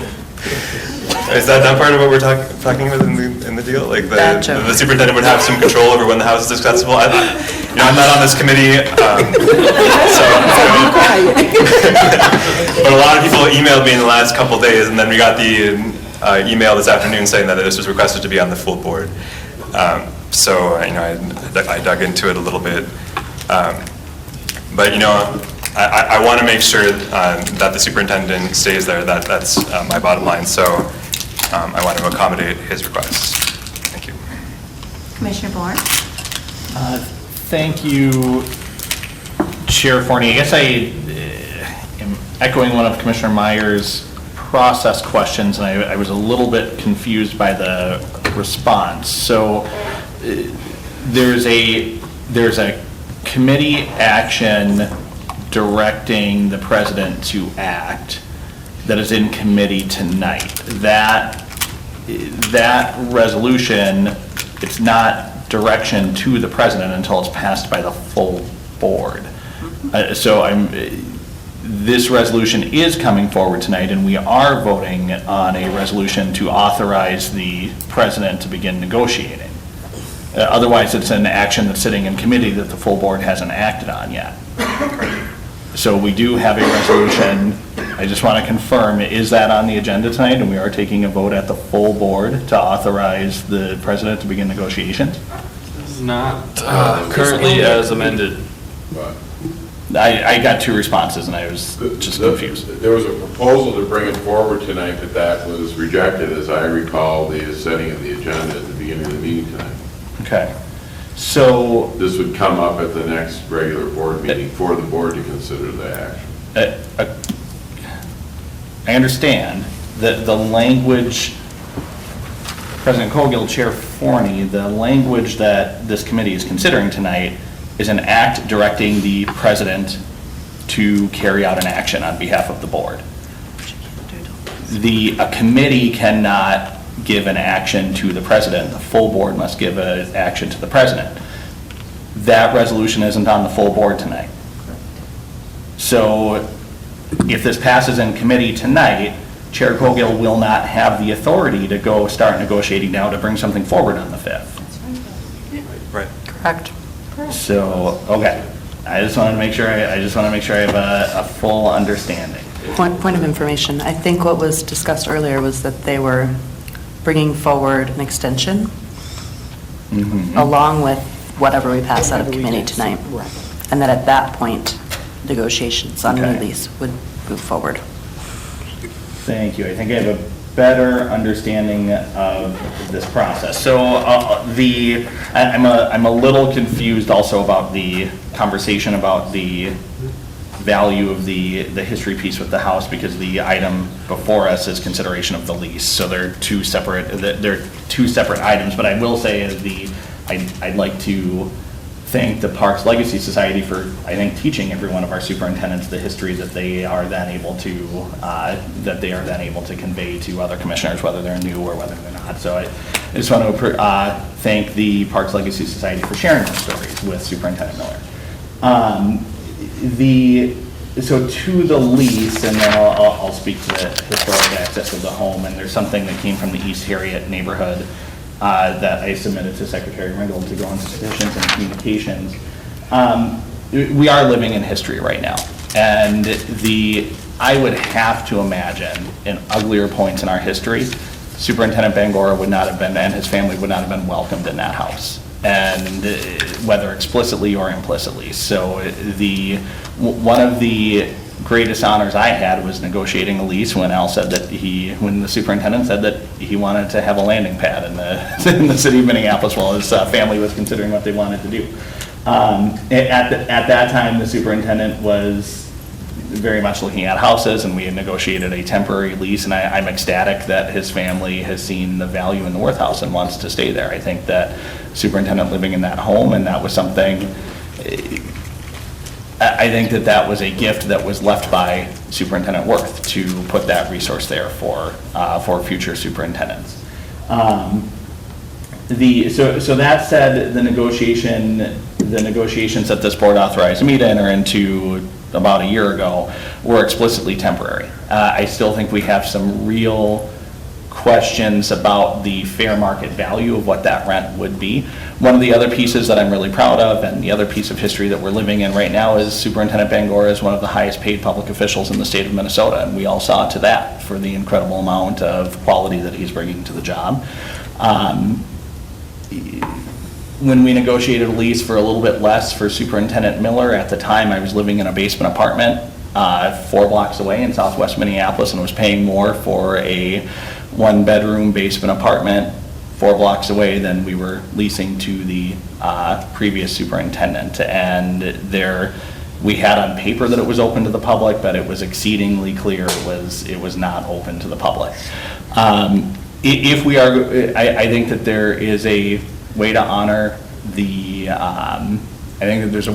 work that the Legacy Society is doing. I think that there's a way for the superintendent to share the home. I do think we have to really, the closest thing that people called a home was burned down in a fire on Christmas at the Drake Hotel. A 7-bedroom house in southwest Minneapolis with 2+ bedrooms for $1,500 a month. There is not a reasonable person in the world that would believe that is market rate. I would take that lease right now if it were offered to me. And representing that district for the last 11 years, I'm very attuned to the home values there, and I think there's a lot of other conversations we can have about living in a fishbowl. Like nothing gets that down from an East Harriet mansion, which some of us has called dump, but nothing gets that down to a East Harriet mansion, 7-bedroom plus home. So I think we have to have some real due diligence around that. If the superintendent wants to rent the whole thing today, I'd be honored to have him live there. But I just really want to make sure that we are looking at what is the fair market rate and recognizing that the last lease that we negotiated was temporary in its nature, to give the superintendent a landing pad, and I'm ecstatic that the superintendent wants to live in the home. As far as the public use goes, there is nobody in the city of Minneapolis, nobody in the state of Minnesota, nobody in the country that is more qualified to partner on the public use aspects and the teaching the history of the house than the Minneapolis Parks Legacy Society. I think we would be doing a disservice to the entire community if we had some other history public tour that wasn't the wealth of investment and knowledge that organization has already put together. And I know from 11 years of experience that sometimes those are hard partnerships, but it's something of incredible value that's brought. So I would like to ensure that whatever comes forward as these 2 separate agreements, that we don't lose that incredible asset that the folks from my district and the folks from all around the city have invested in a relationship in over the last, I think, 20+ years, since Ted Worth and the Minneapolis Parks Legacy Society started doing that work. So I'd just like to make sure that we're honoring that partner who is uniquely qualified, probably in the world, to do that work, and that we're paying a market rate for something that's beyond a temporary lease and a realistic market rate. But again, I was going to say welcome home, but you're there. But I'm glad you want to live there permanently. I'm very excited. Commissioner French. Thank you for allowing me to speak a second time. What was the rent for Theodore Worth? How much did Theodore Worth pay? And the other 9 white men. Free. The other 9 white men also. What about the other superintendent? So Jane Miller was probably the first one that actually. She was. And how much rent was she paying? I'm thinking around 1,100 a month. Okay. If my memory serves. Okay, I guess I have more of a question, another question. I wanted to ask a question to Superintendent Bangora, just how you like the place? Like, I mean, tell me why you, as a superintendent, enjoy living there, and why, you know? Chair Forney, Commissioner French, I wasn't expecting to talk about, but you know, it's an incredible honor. Like, I am in awe of the home, and as you said before, some of the stories I can tell just from being there. When I get up in the morning and I look out across the park, and from the bedroom, I look into Lindo Farmstead, and even at night, I see kids skating out there and playing, and then I walk across the house, and I go to the opposite side, and I watch kids and families sled down the hill. So many people that are there every day, just enjoying the park, and I'm not kidding you. Like, every day, it reminds me of the privilege of being the superintendent and the history of this this amazing park system. I get in my car and I drive, and I always look back at the house, and I'm always in awe of it. You know, the responsibility, and it reminds me of my awesome responsibility for this park system and to the people I serve. It's always with me. And my son was like laying on the second steps. If you go up, there's like this bench, and he was laying on that bench, and he was doing his homework. And I remember I got an email from Mark Rui. He's the son of the former superintendent. And he was sharing stories about when he was a kid and he was 12 years old, and what his life was like and what he experienced. And my son was reminiscing about the stories and talking about how we have a squirrel that hides in the rafters, and we call him Red. And he was talking about how he had a squirrel that he knew that was hanging out and just make himself at home, and the little oddities and things about the house. And my son was laughing and kind of sharing those stories. And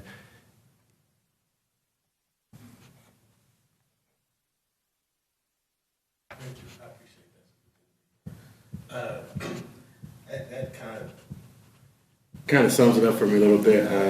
You know, the person who was in charge for a lot of our recreational habits and routines for our youngsters has an opportunity to see young folks playing every day, and that's, to me, is I don't know how you put a number on that, right? I think if all the previous superintendents were living there for free, I don't understand why my man. You know, I mean, it's a perk of being a superintendent, right? And if previous superintendents have enjoyed that perk, I don't know how much of how much revenue we'd be losing being 1,500 times 12, but how much of a hit would that cost the park board? I think the prestige of having our park superintendent actually living in the city, because let's face it, Alvin Gordon makes a pretty good salary, and he can pretty much live anywhere in the metro he probably wanted to. But the fact that he wants to live basically in inner city, South Minneapolis, is awesome to me, and I want to keep him there. I believe Councilor Rice would like to interject something. If I could, just to give a quick perspective. One point was that Commissioner Meyer raised the point about we should negotiate this. And I really do think it needs to be the president talking to the superintendent. That's what we did in the case of Miller, when she had several leases entered into and some renewed, and when President Bourne dealt with Superintendent Bangora, a year ago. Just because of the parity of the bargaining positions, you can't really have the staff negotiate with their boss. It's just not a good way to set up a negotiation. The staff can help and inform and provide information, and I'm sure they will. to the question that you raised, Commissioner French, about the cost of it. When Worth was there and other superintendents leading up until about the 80, you could do an arrangement whereby the board could subsidize or provide housing. With the changes in the Internal Revenue Code, there does have to be a measure of fair market value that can stand a test. Otherwise, there is an imputed value that would add to Superintendent Bangora's income and would have to be reported to the IRS and to the state, and would have to be reported to the state of Minnesota, who sets these salary caps. So the rules of the road have changed, century plus that the House has been there. So we need to be mindful that any arrangement that's reached has got some arm's length market value to it. And when Superintendent Miller decided to come into the House, we did have a test on that.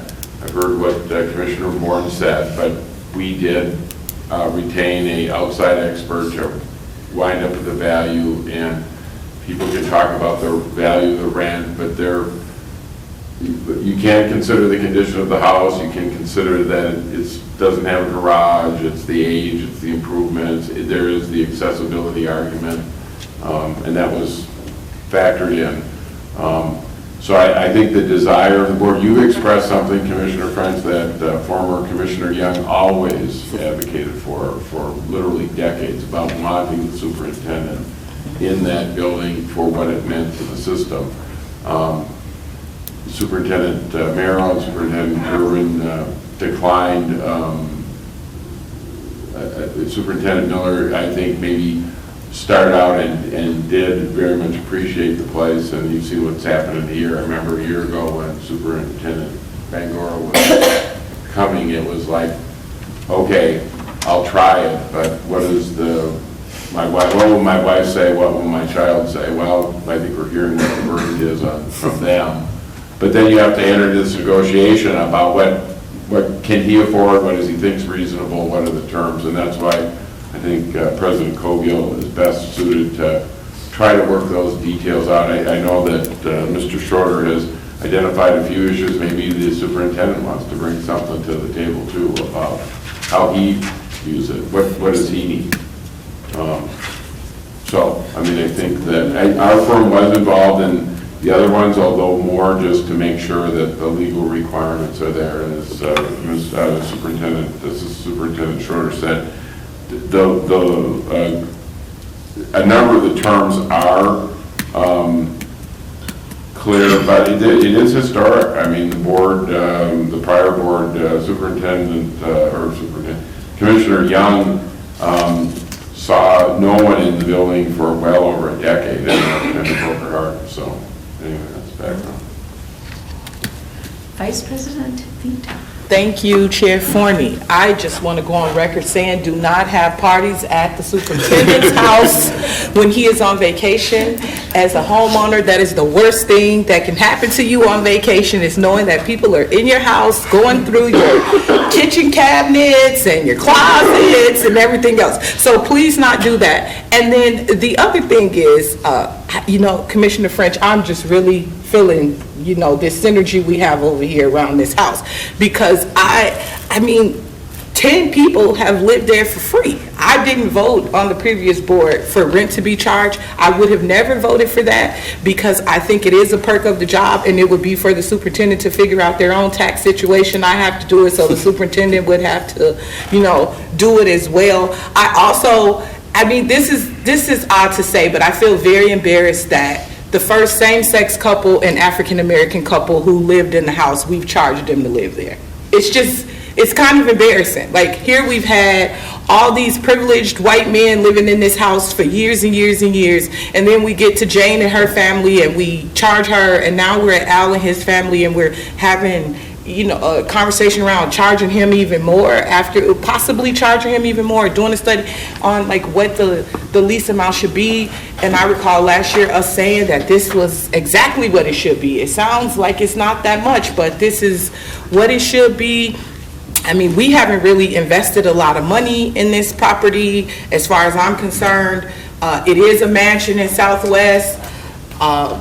but it needs a lot of repairs done. There is a lot of work. I've had many conversations when I was chair of admin and finance on like, how do we even begin to get the work done to repair this house, and how much money, we're not even sure how much money it's gonna take to repair it. I've talked to Assistant Superintendent Schroeder, who's told me that we need to do a study and figure out like how much money needs to be invested in this.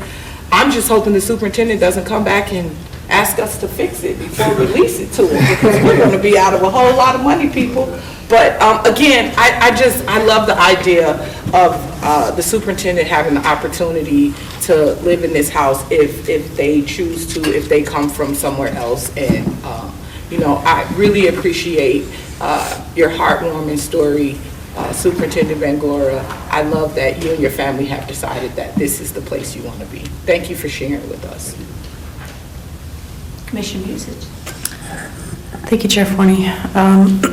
So I'd just like some guidance on how I should update the language of this resolution so that we're getting the recommended lease on February 19th and the extension on the 5th. Chair Forney, Commissioner Musich, staff will prepare separately an extension of the existing lease for some period of time. It would seem that the portion of the resolution 2020-116 that could be amended would be the date of February 5th. Okay. That would so I can just update it to say, and to deliver a recommended lease to the Board of Commissioners at its regular meeting on February 19th, 2020, and an extension of the current lease on February 5th. Or do I not need that last bit? I don't think you, Chair Forney, Commissioner Musich, I don't think you need that last bit. We'll deal with that separately. Okay, very good. So I'd like to propose an amendment to the resolution, swapping out February 5th with February 19th. So moved. All those in favor, please signify by saying aye. Aye. Opposed? Abstentions? Okay, we are amended, but we are continuing our discussion with, I believe, Commissioner. Did you want to say something? I'm sorry, Superintendent Bangora. Oh, okay. Commissioner Bourne. Thank you, Chair Forney. I'll be brief, and I just want to clarify a little bit of my position, because I think Commissioner French and I might actually have some very similar views on this. If the superintendent wanted to come back and pay $0, I think I would be supportive of that. And and President Cogill, I'd encourage you to have that conversation. I'd encourage you to have that conversation. There is an incredible value to having the superintendent live there. Whatever the difference between market value and what the superintendent is paying, there are some tax liabilities for the superintendent, and we also, if we come back with an artificially low appraisal, I'm concerned that we may be in a bad position. So, and I know when I first was doing this temporary lease, I remember Deputy Superintendent, you had mentioned to me that $1,100 figure, that last estimate that we had done, was either done by a former commissioner or somebody that was on the board, but somebody that we felt in our discussions was maybe potentially less than objective. And Chase. Could you just give me a reminder on that history? Chair Forney and Commissioner Bourne, I'm not certain I would have said that they weren't doing their job well. I guess what I would say is that when we started to go back and look at it the second time, we chose to go instead with, I believe, Renter's Warehouse, because we found that they understood that market better and would provide the board with some of the best information. So it wasn't that we questioned the individuals' their ability to be impartial to. It was more that their practice had really moved to a much different type of market. And so we needed somebody who had the appropriate market focus. Am I misremembering that piece, that the last firm was either a former commissioner or somehow had a business maybe less than an arm's length? Yeah, Chair Forney, Commissioner Bourne, You are correct. It is an individual who had been a former commissioner and currently works with us on some upper riverfront properties.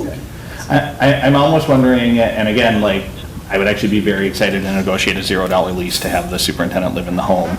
But I'm almost wondering just to put this completely above board and that I could put financial hawk critics in my district to rest that I've been getting a lot of communication from. If we could maybe go out and get 3 separate appraisals, I don't think it's very unrealistic to do that and just have 3 numbers that we can triangulate for a fair market value and then negotiate the price from there. And whether that's above that or below that, I kind of don't care what the number is. But I want the basis to be on what is a true fair market rate for a 7-bedroom house in Southwest Minneapolis. So the superintendent doesn't have problems with his taxes later on, and the park board doesn't have problems with our perception of the process that we've gone through. So, Superintendent Bangor. Thank you, Chair Forney. I wanted to apologize. I'm usually not a blubbering mess, so I'm very sorry about that. But yeah, it's just very emotional because my wife and son were in a car accident yesterday. So as I talked about it, I got a little emotional. Thank you. Thank you all. I'm going to make a few comments.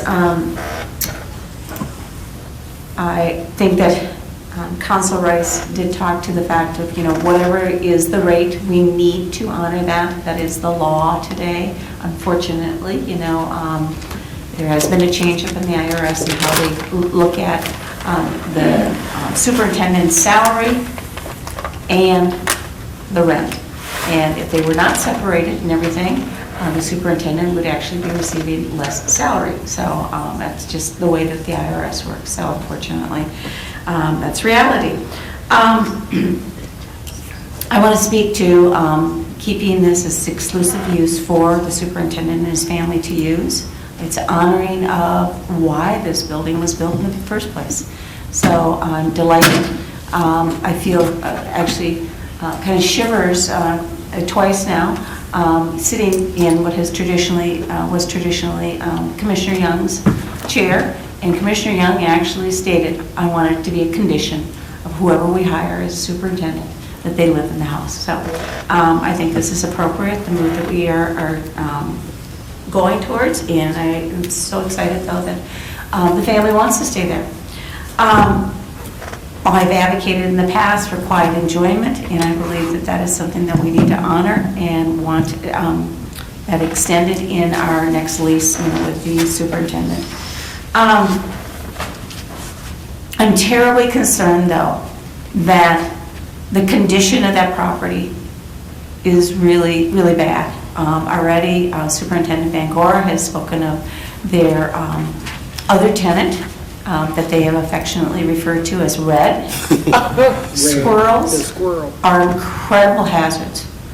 I know of properties that have burned down because squirrels have gotten into the wiring and it has ended up burning the property down. So that is something we need to be working on. We decided last year to not put it into the budget to do any assessment regarding our historical properties. That is something I want to personally, or as a commissioner, work on. How can we fund the repair of that property? It is in very, very bad, really, it is a health and safety issue, having a squirrel running around, and whether we call it red or not. So to me, that is really paramount that we address that. And if we do address it, that means that we've got a tenant who's going to be having to live through an awful lot of construction. So that needs to be considered in whatever lease we have. A quarter of a century, possibly, ago, Joe and I sat in your living room. And that was the first time that young Ted, you were invited him to come when you were in the Linden Hills history group.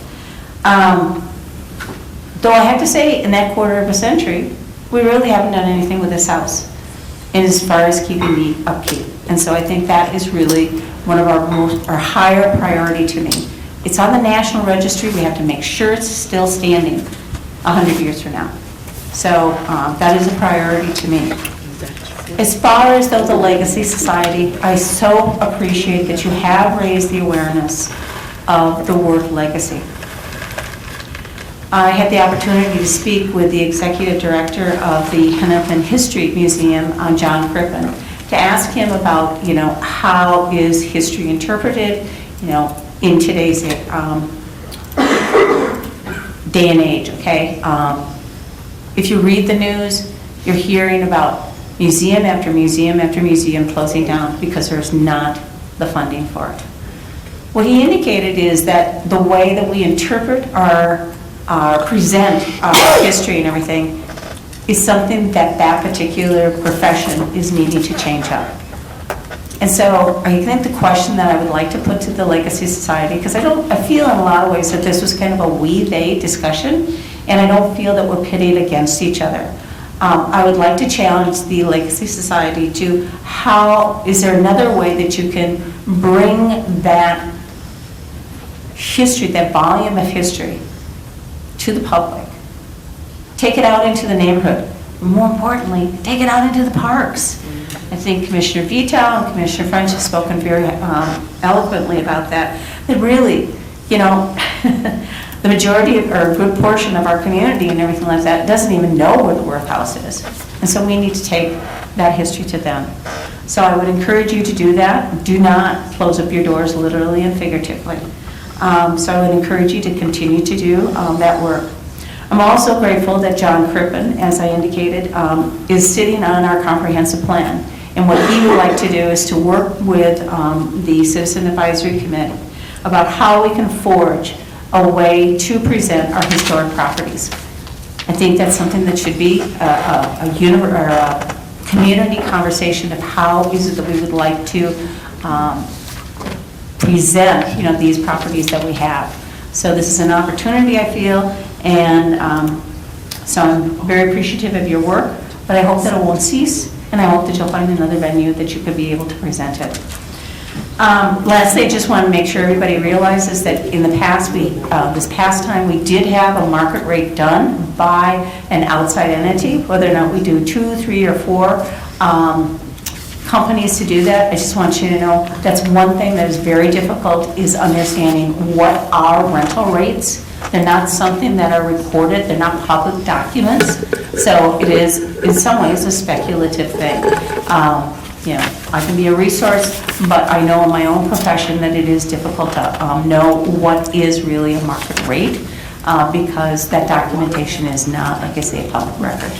But I assume that our staff will find the best resources to be able to give us a true reflection of that. So with that, we are not moving this to the full board, but as amended. All those in favor of Resolution 2020-116, please signify by saying aye. Aye. Opposed? Abstentions? So moved. Moving on to the next action. Somebody please move. I'll move Resolution 2020-117, a resolution approving lease agreement with Peregrine Global LLC leasing commercial space at 3101 Pacific Street North, Unit 200D, located within Above the Falls Regional Park, for a one-year term commencing February 15th, 2020. Any discussion, any discussion, or I'm assuming that Superintendent Bangora, you didn't want to speak, your light's on. That's okay. Okay. All those in favor, though, of the motion, please signify by saying aye. Aye. Aye. Opposed? Abstentions? So moved. Okay, on to our next action item. I'll move Resolution 2020-118, a resolution approving lease agreement with Take Action Minnesota Education Fund, leasing commercial space at 1828 Marshall Street Northeast, Suite number 14A, located within Above the Falls Regional Park, for a term of 1 year, effective February 15th, 2020.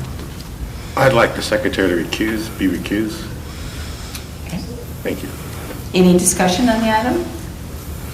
Okay, all those in favor of the item, please signify by saying aye. Aye. Opposed? Abstentions? So moved. On to our next action item.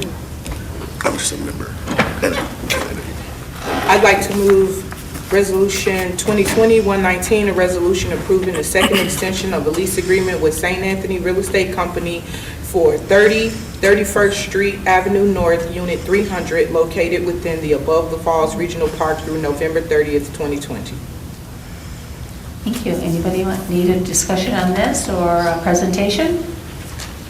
Okay, seeing none. All those in favor, please signify by saying aye. Aye. Opposed, abstentions, so moved. On to our last action item. I'd like to move Resolution 2020-120, a resolution approving an amendment to the refectory concession agreement dated January 1st, 2014 with Sea Salt Eatery LLC for the Minnehaha Park concession, reducing the percentage paid to the MPRD by 1% from 12% to 11% of gross revenue derived from operations of the facility for a period of July 2019 through the end of 2019 of the end of the 2019 operating season. Looks like we have a couple of lights on. Excuse me, Commissioner Music. So my understanding is that this is due to the fact that we significantly impacted their ability to operate due to problems with our sewer infrastructure. Is that accurate? Good evening, Commissioners. Chair Forney, Commissioner Musich. That is correct. Staff had trouble and were not able to get to regular maintenance of a particularly specified type of clearing of the waste sewer. I'm trying to be gentle. You're being very diplomatic in your language. The waste sewer that is part of the pavilion building at Minnehaha Park.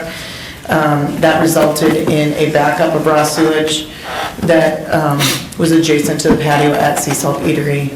And that backup happened in the middle of an operating day, busy summer weekend. So this resolution is an attempt to rectify that situation with the vendor. Thank you for that explanation. I appreciate it. No other discussion then? All those in favor of the resolution, please signify by saying aye. Aye.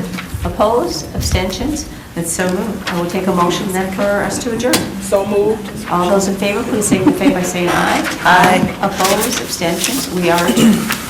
Time being 8:57, I'll call to order the Planning Committee. Noting the adjustment that President Cogill made earlier this evening, the Secretary will please take the roll. Commissioner Vita. Present. Commissioner French. Here. Commissioner Cogill. Here. Vice Chair Forney.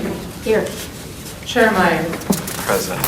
Here, quorum. Before we set the agenda, I just know that there are some people who have been staying here a very long time to speak. I know. Thank you for your patience. I see Jackie Cherry Holmes and Steve Min here for the Wayzata Boulevard item. Do we have anyone here for the Wishbone? I know the Commissioner Opat had to leave, but is Dave Norback here? No? Okay. So I would propose to adopt the agenda with the change that we move the development proposal for 2800 Wayzata Boulevard item to the beginning of the agenda. All in favor, say aye. Aye. Opposed? That passes. Is there a motion for the approval of the minutes of Wednesday, December 18th, 2019? So moved. All in favor, say aye. Aye. Opposed? Minutes pass. With that, we will have a discussion item about 2800 Wayzata Boulevard. Wayzata. Wayzata. Yeah, get it right since you like it. I stand corrected. I don't think I've ever said that word before today. Well. Need to watch more Beverly Hills 90210? I appreciate the correction.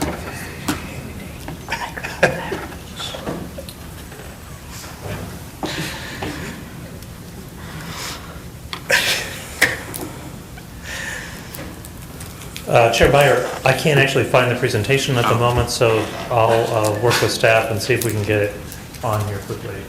It's not in that folder? Would you like us to move to the next agenda item all the way? Okay, we will return to that discussion item and move to, would anyone like to move Resolution 2020-121? I'll move a resolution authorizing a joint powers agreement between the state of Minnesota, acting through its Commissioner of Natural Resources, and the Minneapolis Park and Recreation Board for a feasibility study for the Fort Snelling Upper Post Outdoor Skills and Adventure Center. Any discussion? Seeing none, all those in favor say aye. Aye. Opposed? Abstain? That carries. Did we lose our secretary? She did. We did. She's trying to get the presentation set up. Oh. Will someone track the votes while she I can waits? track the votes in lieu of the secretary while she's... Temporary secretary Am I usage. allowed to do that? Sure. Okay. I'll move Resolution 2020-122. By the chair. Okay. You appointed I me. appoint you, yes. Lovely.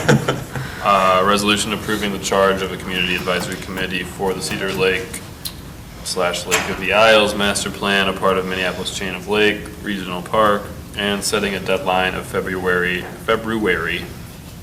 the 14th, 2020 for commissioner appointments. Thank you. Is there any discussion on this item? I'll just note the deadline. Conveniently, it is Valentine's Day, so if Valentine's Day comes around and you have not made your appointments, be sure to get those in so we can do that on time. While you're at dinner. With that, all those in favor, say aye. Aye. Opposed? Abstain? That Oh. carries. I'll move Resolution 2020-123, a resolution authorizing an easement agreement, development agreement, and dispersing agreement to create a public park at Tractor Works site in the North Loop neighborhood as part of the implementation of 8th Avenue streamscape as envisioned in downtown service area master plan. Thank you. I know it's late, but this one is really exciting to me. So if we can have just a brief presentation about what we're going to do. We can keep it very brief. Yes, Chair Meyer, Commissioners, thank you for indulging me in a very brief presentation. There's two reasons for this. Number one, I do want to recognize in the audience we have with us Hayden Silingo from the Tractor Works building, who's on the building management team, who really brought forward this excellent opportunity to us. And secondly, there is one thing in this presentation that I do just want to make sure and reiterate that you're all aware of before you go forward with this action, because this is a little bit unconventional. So what we are talking about is a potential park site associated with the Tractor Works building on Washington Avenue in the North Loop of Minneapolis. The Tractor Works building wants to construct a new fully public plaza space on their property. What's really nice is that this sits in the middle of one of those North Loop super blocks, and so this is an opportunity to perhaps create a pedestrian linkage through that super block. This is estimated to be a $1 million construction project. There's going to be fundraising with the North Loop neighborhood and also local business owners. The MPRB has asked to make a contribution of a quarter of that money, $250,000, in park dedication funds toward the construction of this public plaza space. That number was actually brought forward to you in the 2019 CIP and approved. That space will remain public for 20 years, so there's a 20-year easement agreement. And before you tonight are a package of 3 agreements that make all of this go. We have to do all these different agreements. There's an easement agreement, which essentially says that anybody can use this space once it's constructed, that it will be fully public without any restrictions on access. A development agreement, which sets forth how the project is going to be built, including our contribution to it. And then a dispersing agreement, which is mostly an agreement between Tractor Works and the North Loop Neighborhood Association around fundraising. But because we are putting money into the pot, it does involve us as well. This is a map of the 8th Avenue streamscape as envisioned in the downtown service area master plan through the North Loop. You can see those various wiggly lines are meant to connect across the North Loop from the Metro Transit Green to the river. To date, we have this river loop connection under full agreement. It is not yet completed, but you can see it under construction with the building on James Rice Parkway and Plymouth Avenue. There will be a connection through to 8th Street there. On the other end, we are very near negotiations and expect to bring forward to you within the month an agreement to purchase of the North Loop Park space from Schaefer Richardson on the other end. We are in current negotiations with the Nordic property, where there's park dedication requirement for us to pass through that super block. So you can see now how all these dots are starting to connect. And this is the Tractor Works property right here. So this 8th Avenue streetscape was envisioned, and already we've begun to put these pieces together, in part sometimes through honestly, some of the generosity of some of our downtown partners. This is a little detailed zoom in of the space. There's kind of an old piece of the building, of this old warehouse, that's actually going to be partly dismantled, and a plaza space is going to go where you see that red, and then there will be green connectivity on those lines that'll get you to and from the streets nearby. This is what that, looking into that space kind of looks like right now. There's a city parking lot here, and just where you see that cinder block building to the right, it's a portion of that that's going to be removed and turned into a plaza space. It will also actually help bridge the grade. It's much higher on the river side. You know, if you look into that view, it's higher further away from you. And then this is the vision for that space. So it's a fully accessible multi-level plaza with seating. People will be able to hang out in there, and potentially some artwork included, and also then that critical pathway through the super block in the downtown North Loop, so people aren't sort of cordoned off because of that street grid is so vast. This is the part I wanted to note before you move ahead. There's a couple of key facts here. Tractor Works, this is an unusual one. Tractor Works does not have a park dedication requirement at this time. They are not building a new building. They are an existing building with many existing tenants. Instead, they are collaborating with us without any inducements whatsoever. They have come to the table to propose this to us. The term of the agreement is 20 years. And that was an interesting wrinkle that Council Rice and also the city's legal counsel, as well as Tractor Works legal counsel, really had to work together to figure out how to do this. The question being, can we spend park dedication money on land that is only going to be temporarily public? And the answer is not exactly. So because that park dedication has to be used on permanently public land, what we're proposing to do is actually to allocate that land now to construct the park, but then pay ourselves back over a 10-year period. So over 10 years, we'll be inserting money into the CIP to move money from the general fund back to the park dedication fund at a small amount each year. The project can then be constructed now, and then the park dedication fund can be paid back over time. It lessens, that small amount lessens the burden on the general fund over time and allows the construction to happen right now. MPRB is going to be involved in the design of the park, but it is the architect and the contractors and the construction of that will be handled by Tractor Works through the fundraising that they gather. So that is all I have. I will stand for questions. If you have any questions about the Tractor Works building or about the project in more detail, as I mentioned, Hayden Salingo is here tonight. And with that, Chair Meyer, I will turn it back over to you. Great. I'm delighted about this. I have a personal connection to it. My family visited here and was staying at a hotel in North Loop a few years ago, and we went on a walk along the river. It was pretty long, and when we came back, we missed the road to get onto Washington Avenue and kept walking and walking and walking, and there was no place for us to get back to the hotel. And my mother was really dehydrated and was screaming at me. She was like, "Chris, this is the city you live in. Why don't you know like where you need to turn?" And I was like, "I don't know. I didn't know that this neighborhood has like how many blocks is it? Like 4 or 5 blocks that have no break in them." So that was terrible design. It is really restricting all the new people who live in that neighborhood, and there are so many moving in, from being able to have access to the river. This is exactly, I feel, the type of thing that park dedication fees should be used for, and to help create that access.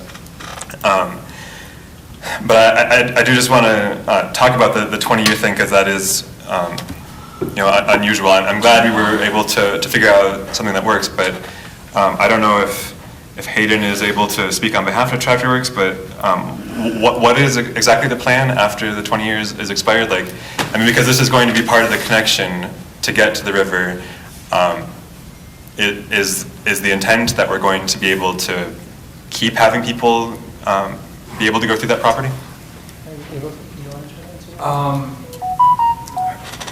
The intent, I think, is at 20 years to just have the opening that we would be able to reevaluate it if it were something that, you know, we need to make some sort of substantial change to. But the intent outright is not to just close it off after 20 years. It's just to leave us that leeway to reassess at 20 years. Okay, thank you. That's good to know. I asked staff who I should thank for this. Staff said Hayden Salingo, Jessica Lagar, Kristen Blinkush, and those are all from Tractor Works, and David Crary from the North Loop Neighborhood Association. I really want to express my thanks for this because I know this is something you did not have to do. It was very generous of you to bring this forward, and I greatly appreciate it. And when my family visits again, I'll be able to show my mom, and she won't have to worry about getting dehydrated again. Commissioner Vitak. I also just want to say thank you for this wonderful project. This is a part of the city that I get a lot of people asking about, like, why isn't there more space for folks to congregate? And like, I mean, just the North Loop in general, there's not a lot of park space there. So this is exciting. This is really, I'm excited that we were able to partner and get this done. I also had a question about why we chose 20 years, but Commissioner Meyer asked it. I'm fine with figuring out something later on, but I'm excited about this. This is really good. Thank you. Thanks to everyone involved for getting this rolling. Commissioner Forney. Thank you, Chair Meyer. I too am excited about this. Somehow, with the graphics this last time and everything showing this and everything, it's just, I'm able to envision the High Line. And I just have to forewarn you, if we provide it, we won't be able to take it away. So, you know, access is something that, you know, we cherish, and, you know, people will envision, you know, once they're in there, they'll never want to give it back up. So I feel very confident that this is going to be a long-term relationship, and I really appreciate your cooperation and wanting to help us on making this pathway. Thank you. Thank you, Commissioner Forney. Is there any other discussion? Seeing none, all those in favor say aye. Aye. Opposed? Abstentions? That carries. Is staff now ready for, I've been corrected on the pronunciation of, wait. Wyzetta. Wyzetta? Wyzetta. You got it. Okay. Thanks for asking. Wyzetta. Wyzetta is how they said it on the Hound 210. I wish you were here to correct them, Superintendent. Chair Meyer and Commissioners, I'm going to run through a presentation rather quickly. The developers are here, and I can introduce them in a minute. I think Steve Min from Loop Bay Development might want to offer some insights. I know they had a larger part of their team here earlier, but when we look at this, there's a core policy question that I think is important for the board to consider, and staff will be looking for some discussion around that. So the project is a redevelopment at 2800 Wyzetta Boulevard. I'll show a map of where it is. It's basically on the southeast corner of Theodore Worth Regional Park on the north side of Interstate 394 in the Bryn Mawr neighborhood. Zoom in a little bit. This is the project. It's just on the south side of Van Watten School. And you can see Theodore Worth Parkway on the left and Theodore Worth Regional Park on the left as well. The project is proposed to be a senior housing campus with 2 buildings, 99 affordable units and 100 market rate units. That building that you saw existing on the site would be renovated as an office building, and there is a part of this that would include a senior assisted living facility on the east portion of the property. And in meetings with the developers, they've noted a desire to create new connections or new trail connections into Theodore Worth Park from the Bryn Mawr neighborhood. But the focus of this discussion is really about what the developer has said about the difficulty in achieving required stormwater management facilities in the site. The site is located relatively low compared to potential outlets to Interstate 394 or Wyzetta Boulevard, and they'd be relying on an existing natural coursable waterway that would be improved and moving to an offsite location in one of two locations, which I'll get to in just a minute. So this is the proposed development in this diagram. I don't know if you can see if the arrow's showing up, but the building in the middle is the existing building. At one time, it was a Northwestern Bell Telephone Company or CenturyLink building. It's been vacant for some number of years. On the left portion of the site is the two senior buildings. The project hasn't been reviewed by the Planning Commission. You'll see this coming forward, I think, later this month. I think that's 13 February instead of 13 January. There's a number of things the Planning Commission will consider, but importantly, I don't know if they have addressed stormwater management as a part of a planning level review. The key considerations here, when you look at this, is the proximity of the stormwater management area to Eloise Butler Wildflower Garden, and importantly, the landscape of the park. And the second one would be the uncompensated use of parkland to support private development. So here's what's proposed. The project site, again, is shown in red, and there are actually two locations where they've explored off-site stormwater management. The first being just to the north of the property on Anwanton School property, and the second a little further north and to the west, and that's the one that would be on parkland. They haven't identified which of these two locations they prefer, but they have identified that their project requires one of these two locations in order to happen. Here's a diagram that demonstrates how both of those would work. The one on the school property, it's not both, it's one or the other. So there will be a pipe connection, as shown here, to a stormwater pond in a portion of Theodore Worth Regional Park that they've identified as a low spot, and then the pipe connection would continue to the north until it could connect out to a natural outfall. So I'll invite Mr. Min to come up and offer any additional insights, and then maybe turn it back to the committee for discussion and questions.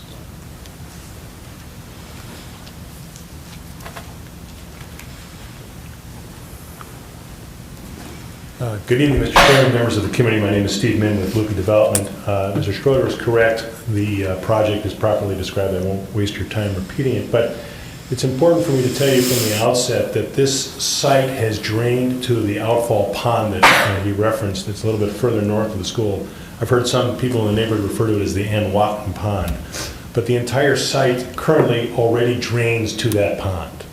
So the water that is on our site has been surface draining ever since improvements were made in the late 1940s and early 1950s. And in fact, this building predates the Anwanton School campus.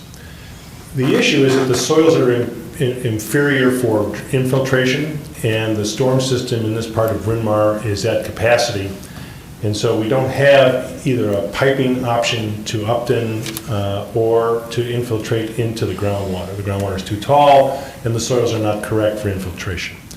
So our ask of Mr. Schroeder was, can we approach the park board or the school property to create this wet pond with the idea that we would create the water treatment activity on our land and then have an outlet of clean water to a wet pond in an area that's already low and already wet, and that the water would continue north to the outlet like it normally does, but at a much improved rate of quality in terms of the total dissolved solids, and also the rate of control of flow would be controlled on our site.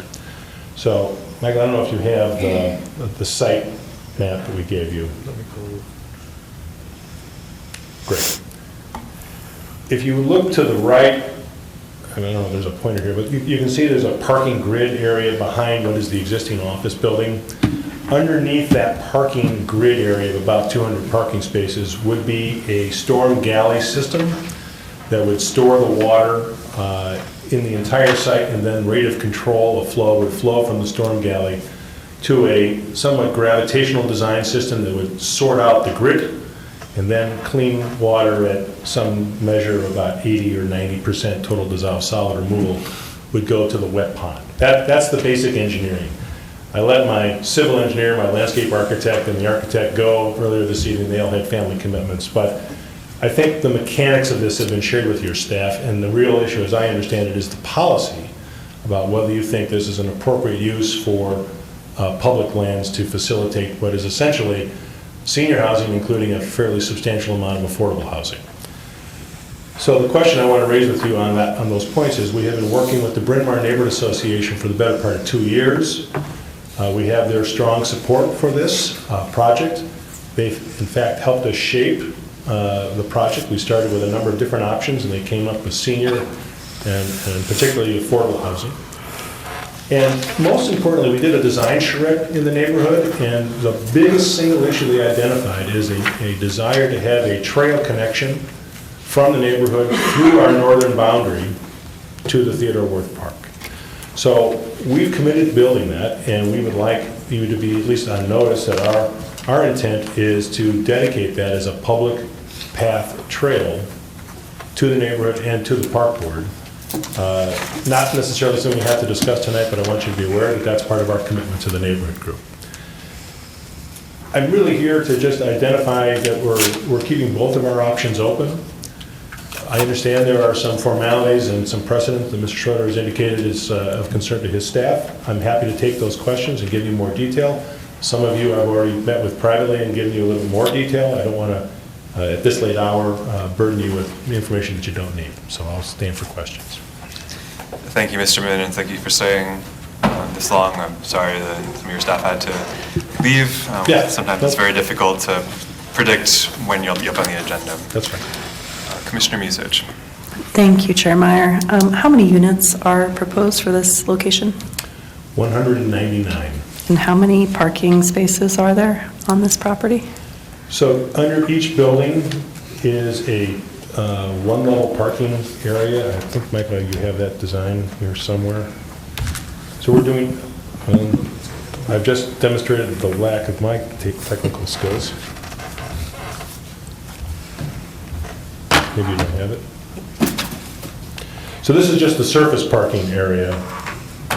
As part of the planned unit development we're approving with the city, there's about 350 surface spaces, but the east side of this lot, closest to the single-family homes to the east, is the future assisted living building pad.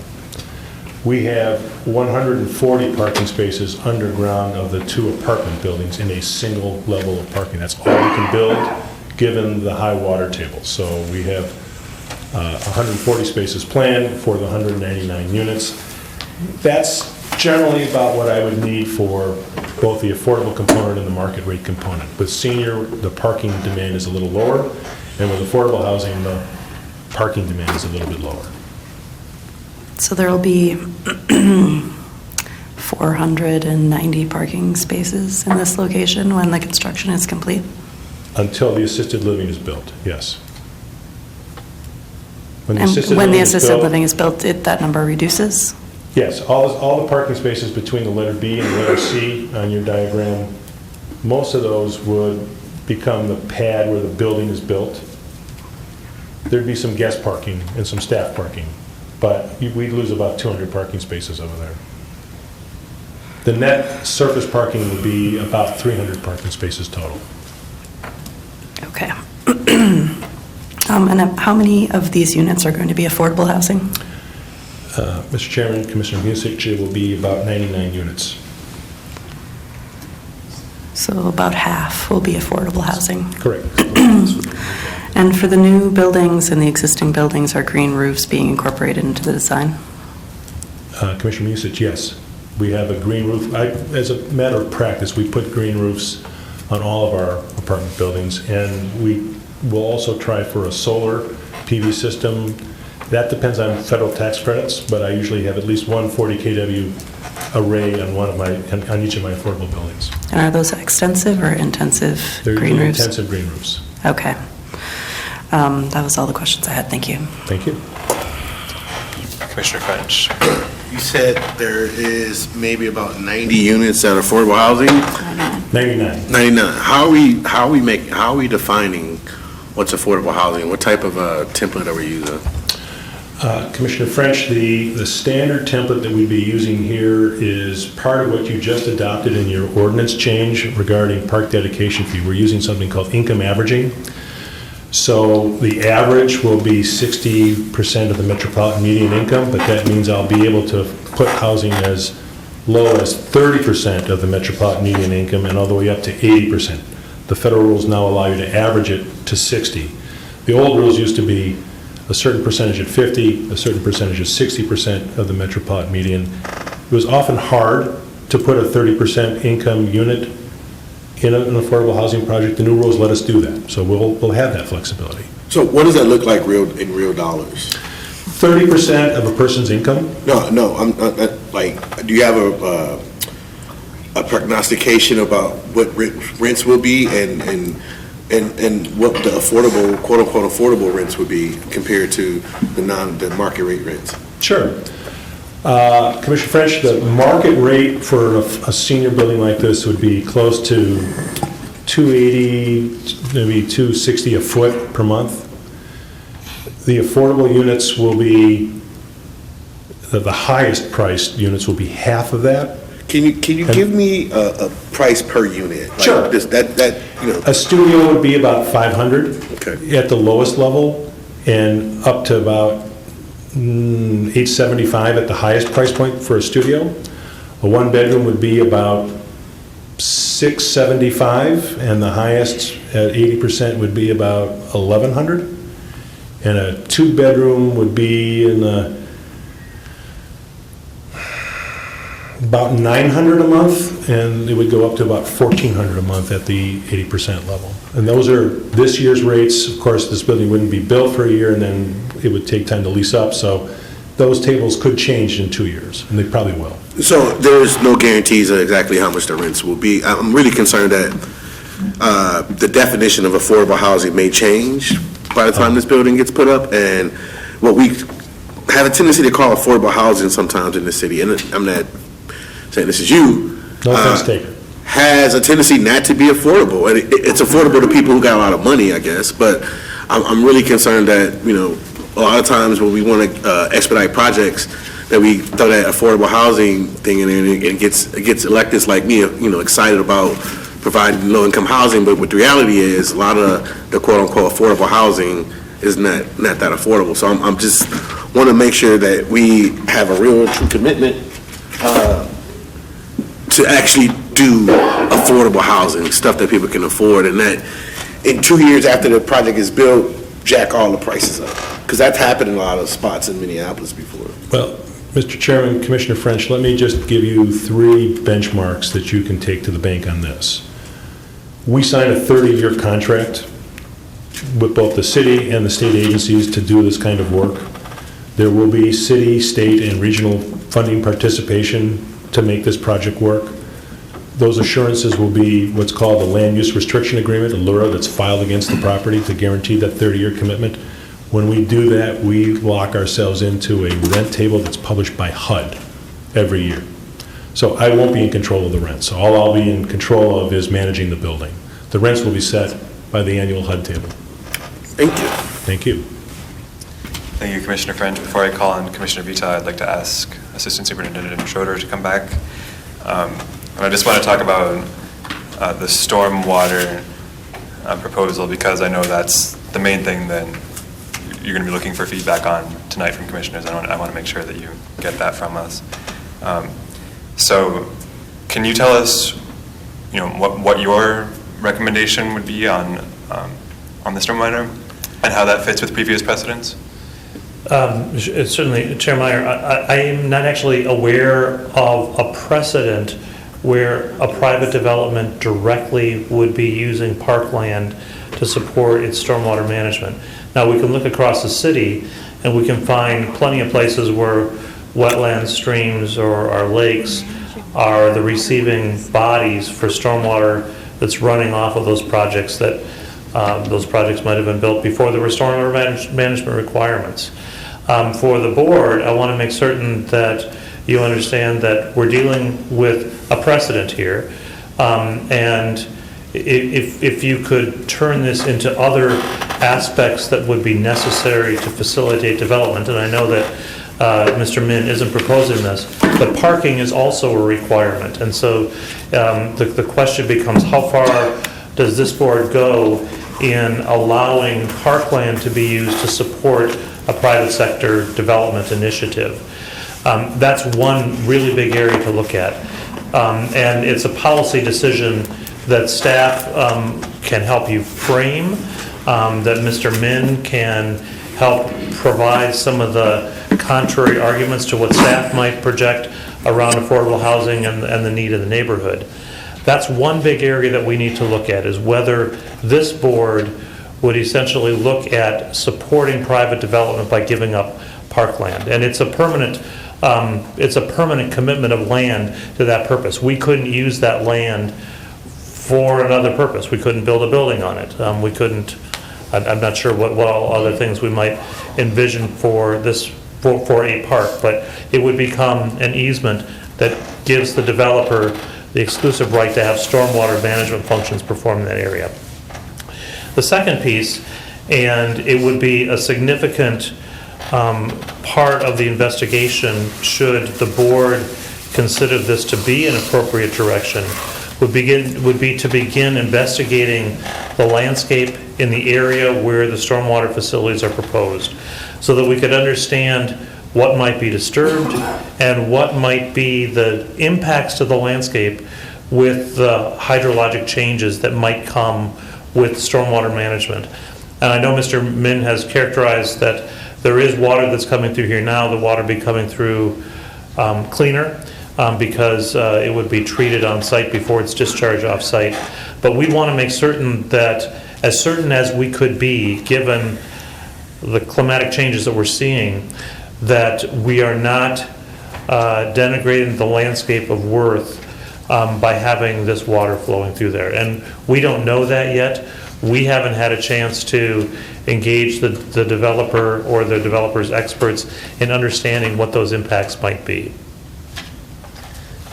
Do we have any existing plans or any neighborhood feedback about how they would view the space? Like, would they value having a water feature there? I don't know. Like, would it be much of one? Would it be like a pond that you could, I don't know, enjoy? Chair Meyer, right now, this part of Worth is a low area, so it might be considered a temporarily inundated woodland.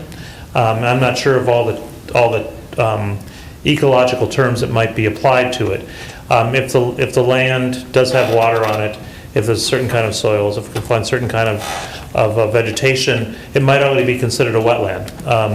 And then we would be dealing with a change to a wetland. But we haven't had the opportunity to do a wetland delineation or do those investigations yet. And we wouldn't be able to do those during the winter anyway.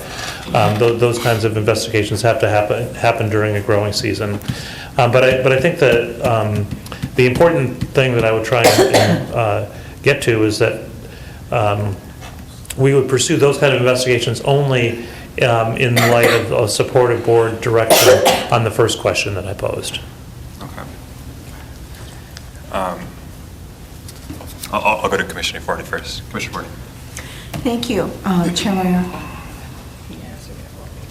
I need to preface it by saying that we've come off of one of the wettest years in history, and how that has impacted our parkland. I'm being very reactionary here, so please, I apologize. But I feel like this discussion is the beginning of something much, much broader, and I don't feel that we are the entity that's to be solely engaging in it. I've been advocating for some time that we need to be conversing more with the city as far as, what is their role in stormwater runoff, and I don't feel that that's happened yet. I feel that this is something that the water should be involved in more actively to make sure that we are correcting in the proper way. I do know, and God, I'm just her name is escaping me, that lives on the other side of the freeway, who has been very, very articulate about the damage that 394 did to our underground streams, and so I'm just really, really almost paranoid of engaging in this particular activity. But I don't feel that I'm coming from a fundamental policy thing, and I feel that it's a policy that really should be engaged with higher entities such as the city, such as the watershed. All of those entities need to be involved in this discussion, because we've been doing patchwork after patchwork throughout the system of some really improper directions that we've done. Hiawatha is probably one of our biggest, and so I apologize, but because we have had such a horrific year, I do not feel that this is an appropriate direction for us. That's my opinion. Thank you, Commissioner Forney. I'm very supportive of building affordable housing. I appreciate that you're doing that. If this comes to the Planning Commission by the point that I'm on there after February 1st, then this is the type of project that I would be excited to see happen. I am concerned about setting a precedent of basically giving away space for stormwater usage. I would want to be really careful about that. If there were any people that wanted to see like a water feature there, like that could potentially change the situation. I'm going to be especially interested to see what the district commissioner has to say about it, and the neighborhood might have to say about the stormwater treatment. But my initial response is that I think there should probably be compensation if we're going to provide space for the stormwater there. Is there any other discussion? Commissioner Kogan. I would just say thank you for the presentation. I would have said that I would like to see what this thing would look like, but I would just want to echo Commissioner Meyer's comments that we'd have to look at what kind of compensation we'd be getting for this space. And I would be concerned that we'd be setting a precedent, especially in this natural area, by that is kind of preserved for natural use. Thank you. Is there any further discussion? Did you want me to respond to any of that, or just Sure. leave it there? If you have something to add. Mr. Chair, I'll just point out, we're scheduled to go before the Planning Commission on the 27th of January, so we'll miss your smiling countenance, but perhaps your colleague will replace you on that one. We've positioned this to the city that we're taking a dual track, and we're happy to have the feedback that you're providing, because that's the kind of feedback we want to share with the Planning Commission and with their engineers as to which track is the best path to go, going north or going to the parkland. Ultimately, the water does go, whichever path in the Y we take, it's going to end up in the Ann Watton Pond. We still want to come back. If you don't like this, or if we can't work out an arrangement with the park board, I'm just disclosing to you that we're still interested in talking to the school board, and we're doing that in a parallel track so that we find the best solution for the neighborhood. So I want you to be aware of that. And even if the decision by this august body is that we don't put the pond on park board property, we're going to still be your neighbor if we're going to do this project. We want the path to work. I want the neighbors to be proud of what we do, and you're going to be concerned about the water output, whether it's in your land or it's on their land, because frankly, it's all going on our collective land, right? So it's not only an ask, it's an invitation to have your planning staff continue to work with us, because one way or the other, you're going to be part of it, whether it's a land deal or we're just going to be good neighbors, if we're going to get the affordable housing built. Without this solution, I can't get that built. And the last comment I'll make is, we were hoping that the trail component, not just the north trail, but we're also making a north-south connection on both the east and west side of our parcels as a part of our contribution to what the neighborhood wants. We were hoping that you would accept that also as a contribution that is a public amenity. I think I can get some Met Council dollars to do that. Paying the park board for land would be something that would directly impact our ability to produce the affordable housing, and I'd have to think long and hard about trying to be able to find funding to cover that. It might not fall gently on the ears of other funding partners to have to pay for that. So I just want to advance it without arguing about it, and thank you for your courtesy this evening, letting us make the presentation to you. Just a good way to get the conversation started. Thank you. Thank you. All right. And next we have a city report on the Wishbone.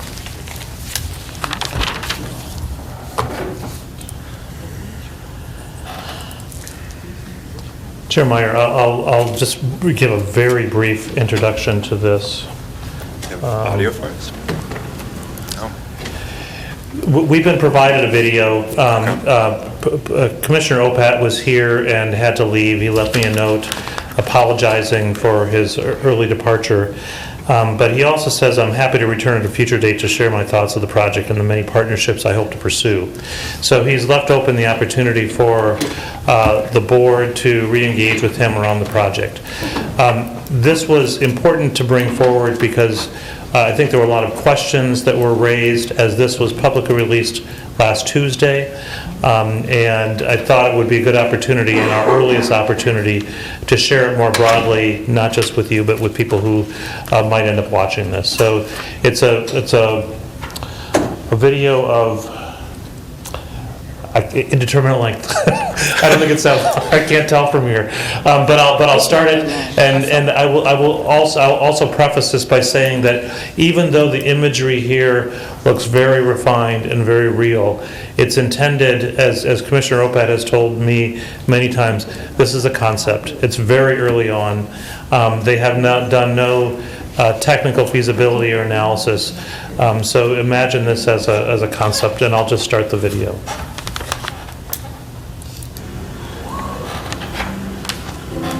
We've been drawn to this place for hundreds, perhaps thousands of years, the only waterfall along the entire winding length of the Mississippi River. A special, powerful place, a source of life, inspiration, and strength. Native people once lived alongside the great severed rocks and falling water, relying on the river and honoring its many gifts.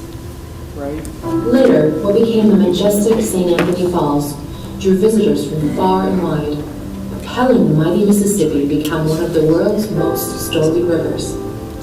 A community soon flourished along its shores, and the falls provided the economic engine to put Minneapolis on the map. The roaring water first powered the lumber industry, then milling, then electricity.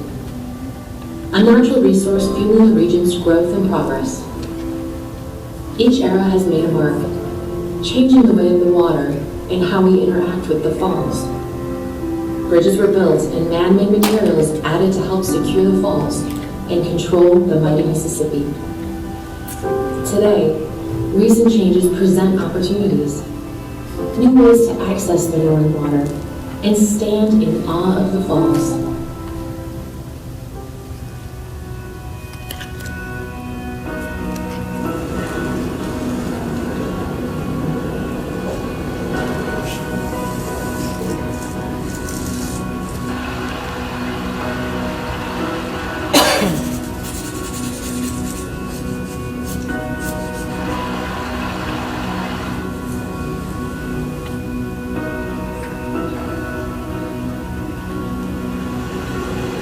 The water is calling you to a place where it all began, to a setting that flows with ever-evolving possibility, to an experience that advances the well-being of our community.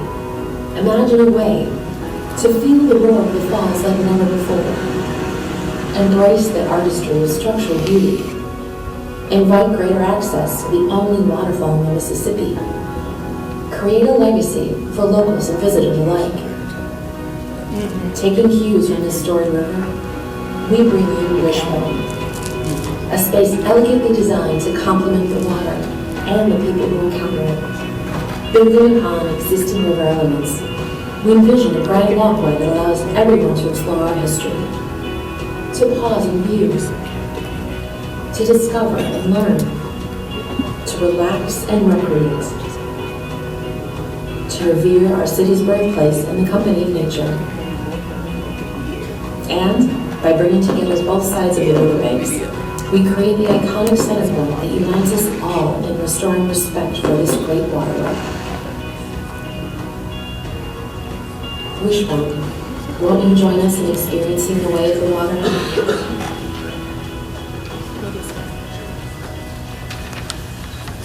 So Chair Meyer, just a few comments, and I can see if I can answer any questions, but this is not our initiative. This is an initiative driven by Commissioner Opat. People have asked what our commitment to this project is. There is no commitment. There's been no commitment asked of us at this point. The project is, as I said, is in its very nascent stages, and if there are comments we would want to pass back to Commissioner Opat, we could do that, or we could simply invite him back, or I could set up meetings with 1 or 2 commissioners at a time, and you could give him feedback directly. Thank you. This project would be partially in my neighborhood, in Marcy Homes. We had a neighborhood meeting yesterday where we brought this up, and the feedback was extremely negative. The Star Tribune reported that the expense for this would be between $50 and $100 million. Commissioner Conley was at the meeting, and she believes that it would be substantially more than that. Even if it is within that range, that would be a sufficient amount to cover, I believe, all of our bonding projects. Probably leave money left over beyond that. That money could also be going to homeless shelters or to public transit or a lot of other priorities. It was really at the bottom of the list of the priorities for people in the neighborhood. In fact, there were quite a number of people in the neighborhood who were opposed to it outright, even if it were donated for free by somebody. So my reaction to this is that I would hope the county would use their funds and their staff and energy toward other projects, and I am not supportive of directing any significant staff time toward this. Commissioner Misich. Excellent. Thank you, Chair Meyer. I'm not on this committee, so I appreciate being given an opportunity to speak. It seems to me this is a solution trying to address a problem that we're already trying to address, which is getting people access to the river. There are a number of projects, park projects, that are planned and shovel-ready that do exactly what this is proposing in a way that already has community buy-in. So I would suggest to Commissioner Opat that if he wants to invest in parks and river access in the city of Minneapolis, that he look at helping us fund some of those projects. Thank you. I believe Commissioner Borning next. Thank you. First of all, I want to compliment Assistant Schroeder on his succinct way of stating, how did you say, it's in keeping with our vision, something to that effect. I thought that was very, very well put. And I think it is. It is in keeping with our vision. But as Commissioner Music just said, it is something, though, that many other groups are also striving to do. So I wouldn't want to, shall I say, put a kibosh on it. But it's just a curious thing. I'm excited that Hennepin County, though, sees this opportunity.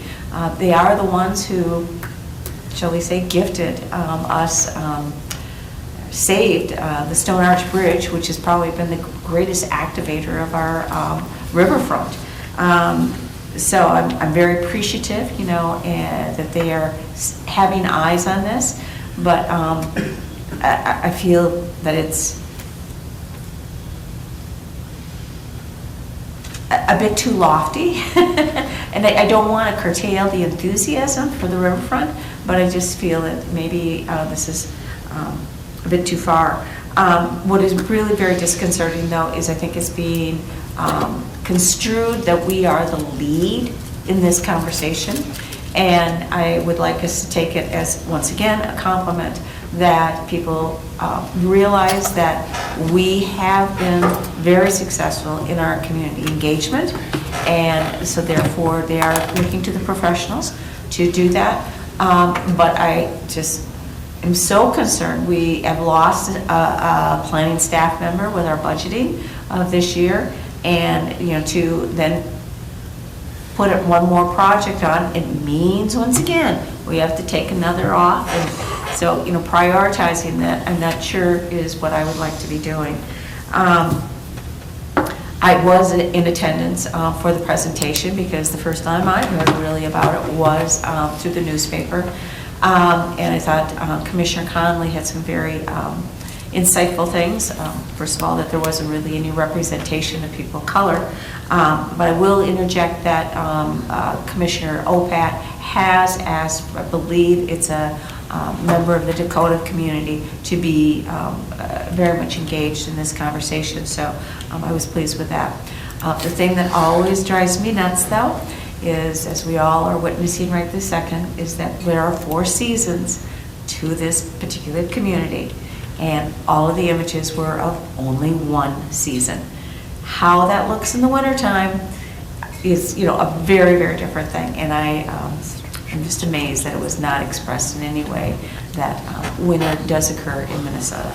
So I'm, what should we say, having a great deal of trepidation in moving forward with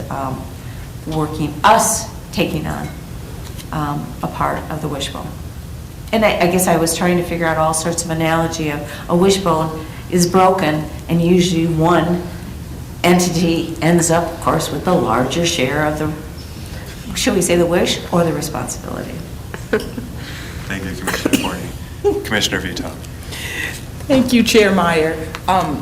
That video was amazing. Like, it felt so real, right? Like we could walk out there. But when this story came out in the paper, I just got so many calls and messages about, like, what does this mean for other projects on the river? Does this, like, who's been engaged in it? A lot of the questions we hear about things like Upper Harbor Terminal and all of these, concerns community members have, like, who decided that we were gonna create a wishbone versus a chicken leg bone or whatever. Like, people are concerned with, like, where the decisions were made around this, where's all this money gonna come from when we have projects that are not developed already. I think that it's a wonderful project. I just don't think that right now is the time for us to take this on. This isn't even like a park board thing, first off. That's the huge confusion. I was surprised to get that many calls about the Wishbone project. But I don't think, as a city where we are now, we're trying to develop the river and the work we're trying to do to keep neighborhoods engaged on how we develop the river. It just doesn't, the timing seems really off, and the huge amount of money that is going to be invested in this is alarming for so many of the people who called me. So I definitely have concerns, but that was a pretty awesome video. Thank you, Commissioner French. I, too, often have concerns about the people who make decisions like this and who these decisions benefit. So I'm really interested about who's actually going to benefit from this project. More often than not, a lot of times when we have these grandiose schemes about building these big projects, folks live around those projects have a tendency to get priced out of rent or mortgages. So I'm really concerned about gentrification that may happen. Really concerned about folks who are going to be actually doing a project, because a lot of times when projects get done in Minneapolis, the folks who are doing it don't live in Minneapolis. Like, it's a lot of construction workers who come from outside our city. I want to make sure if we're committing to spend, what is it, how many million? Chair Meyer, Commissioner French, they haven't specified an amount, but they've given a fairly broad range at $50 to $100 million. 50 to 100 million. I'd try to figure out how we can get a percentage of those folks who are working on this project to be Minneapolis residents or Minneapolis low-income residents who traditionally wouldn't make the salary of a construction worker. That's the only way I would kind of be on this. Otherwise, it seems like a project for a bunch of rich folks who want to get together and increase the tax base somehow. And I don't really have any questions. It's just my little comment. Is there any further discussion? Seeing none, is there a motion to adjourn? So moved. All in favor, say aye. Aye. Opposed? We are adjourned. I will reconvene the regular meeting of the Minneapolis Park and Recreation Board. We have 2 items. Start with Administration and Finance. Chair Forney. On behalf of the Administration and Finance Committee, I'd like to move Resolution 2020-115, resolution awarding construction contract to Shealy Construction Company in the amount of $1,277,300 for 26th Avenue North Overlook and Shoreline Enhancement per bid event number 503, pending approval by City of Minneapolis Procurement Division and Civil Rights Department. The resolution has been moved. Is there a second? This resolution has been moved and seconded. Is there any discussion? Seeing none, all those in favor of Resolution 2020-115, please signify by saying aye. Aye. Any opposed, abstentions? That carries. Chair Meyer. Move Resolution 2020-122, a resolution approving the charge of the Community Advisory Committee for the Cedar Lake of the Isles Master Plan, a part of the Minneapolis Chain of Lakes Regional Park, and setting a deadline of February 14th, 2020 for commissioner appointments. The resolution has been moved. Is there a second? Second. Resolution has been moved and seconded. Is there any discussion? Is there any discussion? Seeing none, all those in favor of Resolution 2020-122, please signify by saying aye. Aye. Any opposed? Any abstentions? That carries. Move on to petitions and communications. We'll start with Commissioner Bourne. Pass. Commissioner Bourne. Thank you, President Cogill. I just stated it during the discussion item on the comments, but I just want to officially make a request of the President that we have a closed session as soon as possible to discuss a potential violation of Minneapolis ordinance and a circumvention of the board's authority. Thank you, President Bourne. Commissioner Bourne. Commissioner Bourne, thank you for that clarification. And Commissioner Meyer? Pass. Commissioner French? I would like to talk about, I forgot what I was going to talk about. God, man. The MLK Day. I had a chance to go to Central Gym, but later on that night I had a wonderful opportunity to watch Lynn Crockett, who is a tremendous advocate on the north side for youth and students. I watched her be honored by the Martin Luther King Legacy Foundation, which was awesome. There's like 2 folks up here who remind me of my grandma in Minneapolis. One is Mary Merrill, and the other one is Lynn Crockett. And to watch her be honored and appreciated for all the work she does. She probably sits on about 10 or 15 site councils for schools. And she works thanklessly. Y'all know what I'm talking about. Yes. She works tirelessly to make sure her community is getting what they deserve and what they need. So I just want to give another special shout out to Lynn Crockett. Keep doing what you're doing. The community needs you. Northside needs you. The whole city needs you. And just want to say thank you for all the work you do. Thank you, Commissioner French. Commissioner Forney? My God. Commissioner Misich? Pass. Vice President Vitop? Thank you, President Cogill. I would first like to say, I want to thank all the staff and everyone for a wonderful legislative breakfast. This has been my 3rd breakfast, and I must say, we had great attendance from other elected officials. Even the mayor showed up.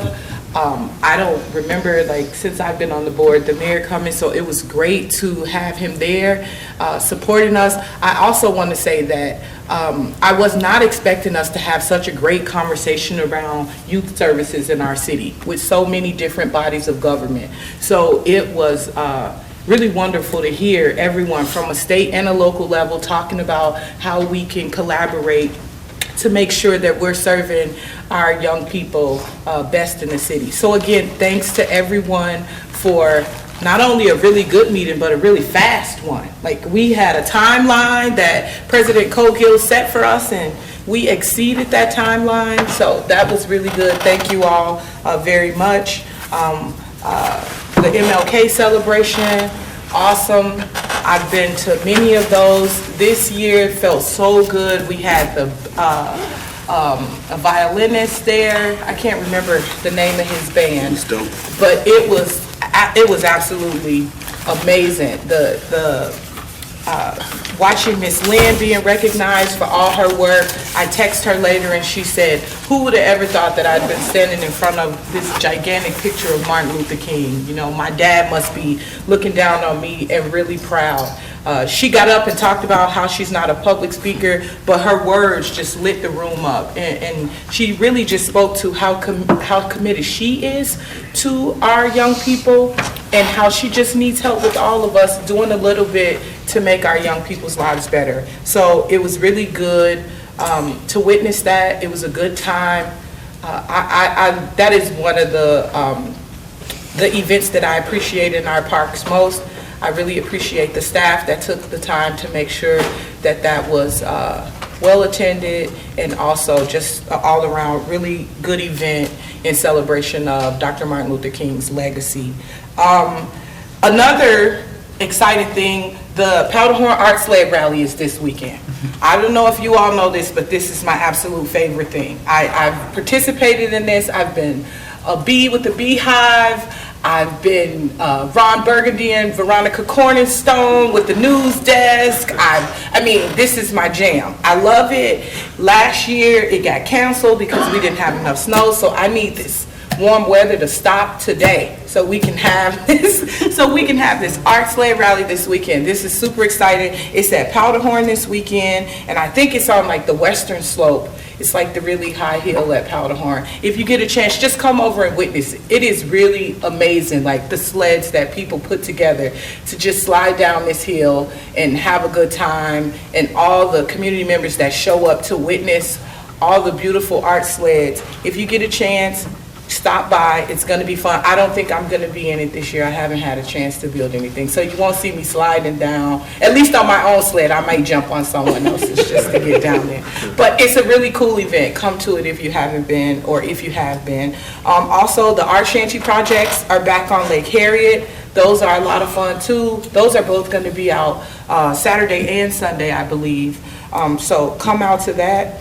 And the Kite Festival is this weekend. I think they gave us a flyer, but the Kite Festival is also this weekend. So a lot of fun things going on. The weather should be good. So again, come out this weekend, enjoy some winter fun in our parks. Thank you, Vice President Vita. I will just say I also had a great time with the legislative breakfast. I really appreciated staff's work in making that a really fantastic and successful event on a kind of narrowed timeline compared to what we've done in the past, and how quickly we were able to go through. Thank you to Assistant Superintendent Schroeder for going so quickly through the bonding projects as an example. It really was great because it allowed us to have more time for conversations one-on-one afterwards. So really appreciate that. I also want to say I appreciate the overview in Operations and Environment tonight around pesticide use. I still have many questions about transitions to organic management principles and the organic farming principles that I do want the Pesticide Advisory Committee to evaluate. And so to that end, I would like to work with Chair Musich and the rest of the operations team to come forward with some sort of resolution that provides direction for the committee to evaluate that transition, what that would look like. So transitioning to the list of products that are designated to be used in organic farms. I think it would be very helpful for this board and edifying for us to get a report back from that committee about what that would look like and what kinds of concerns or questions that they might have around labor investment, around trade-offs that we'd be needing to see. I think that it's due diligence right now for the public to understand that and for us as commissioners to be fully educated on that. So appreciate everybody's deep dives into this issue, and it seems like there's consistent interest in continuing to expand our understanding of how we manage our land, which I'm quite impressed by. With that, I would ask for a motion to adjourn. So moved. All those in favor, please signify by saying aye. Aye. Opposed? Abstentions? All right.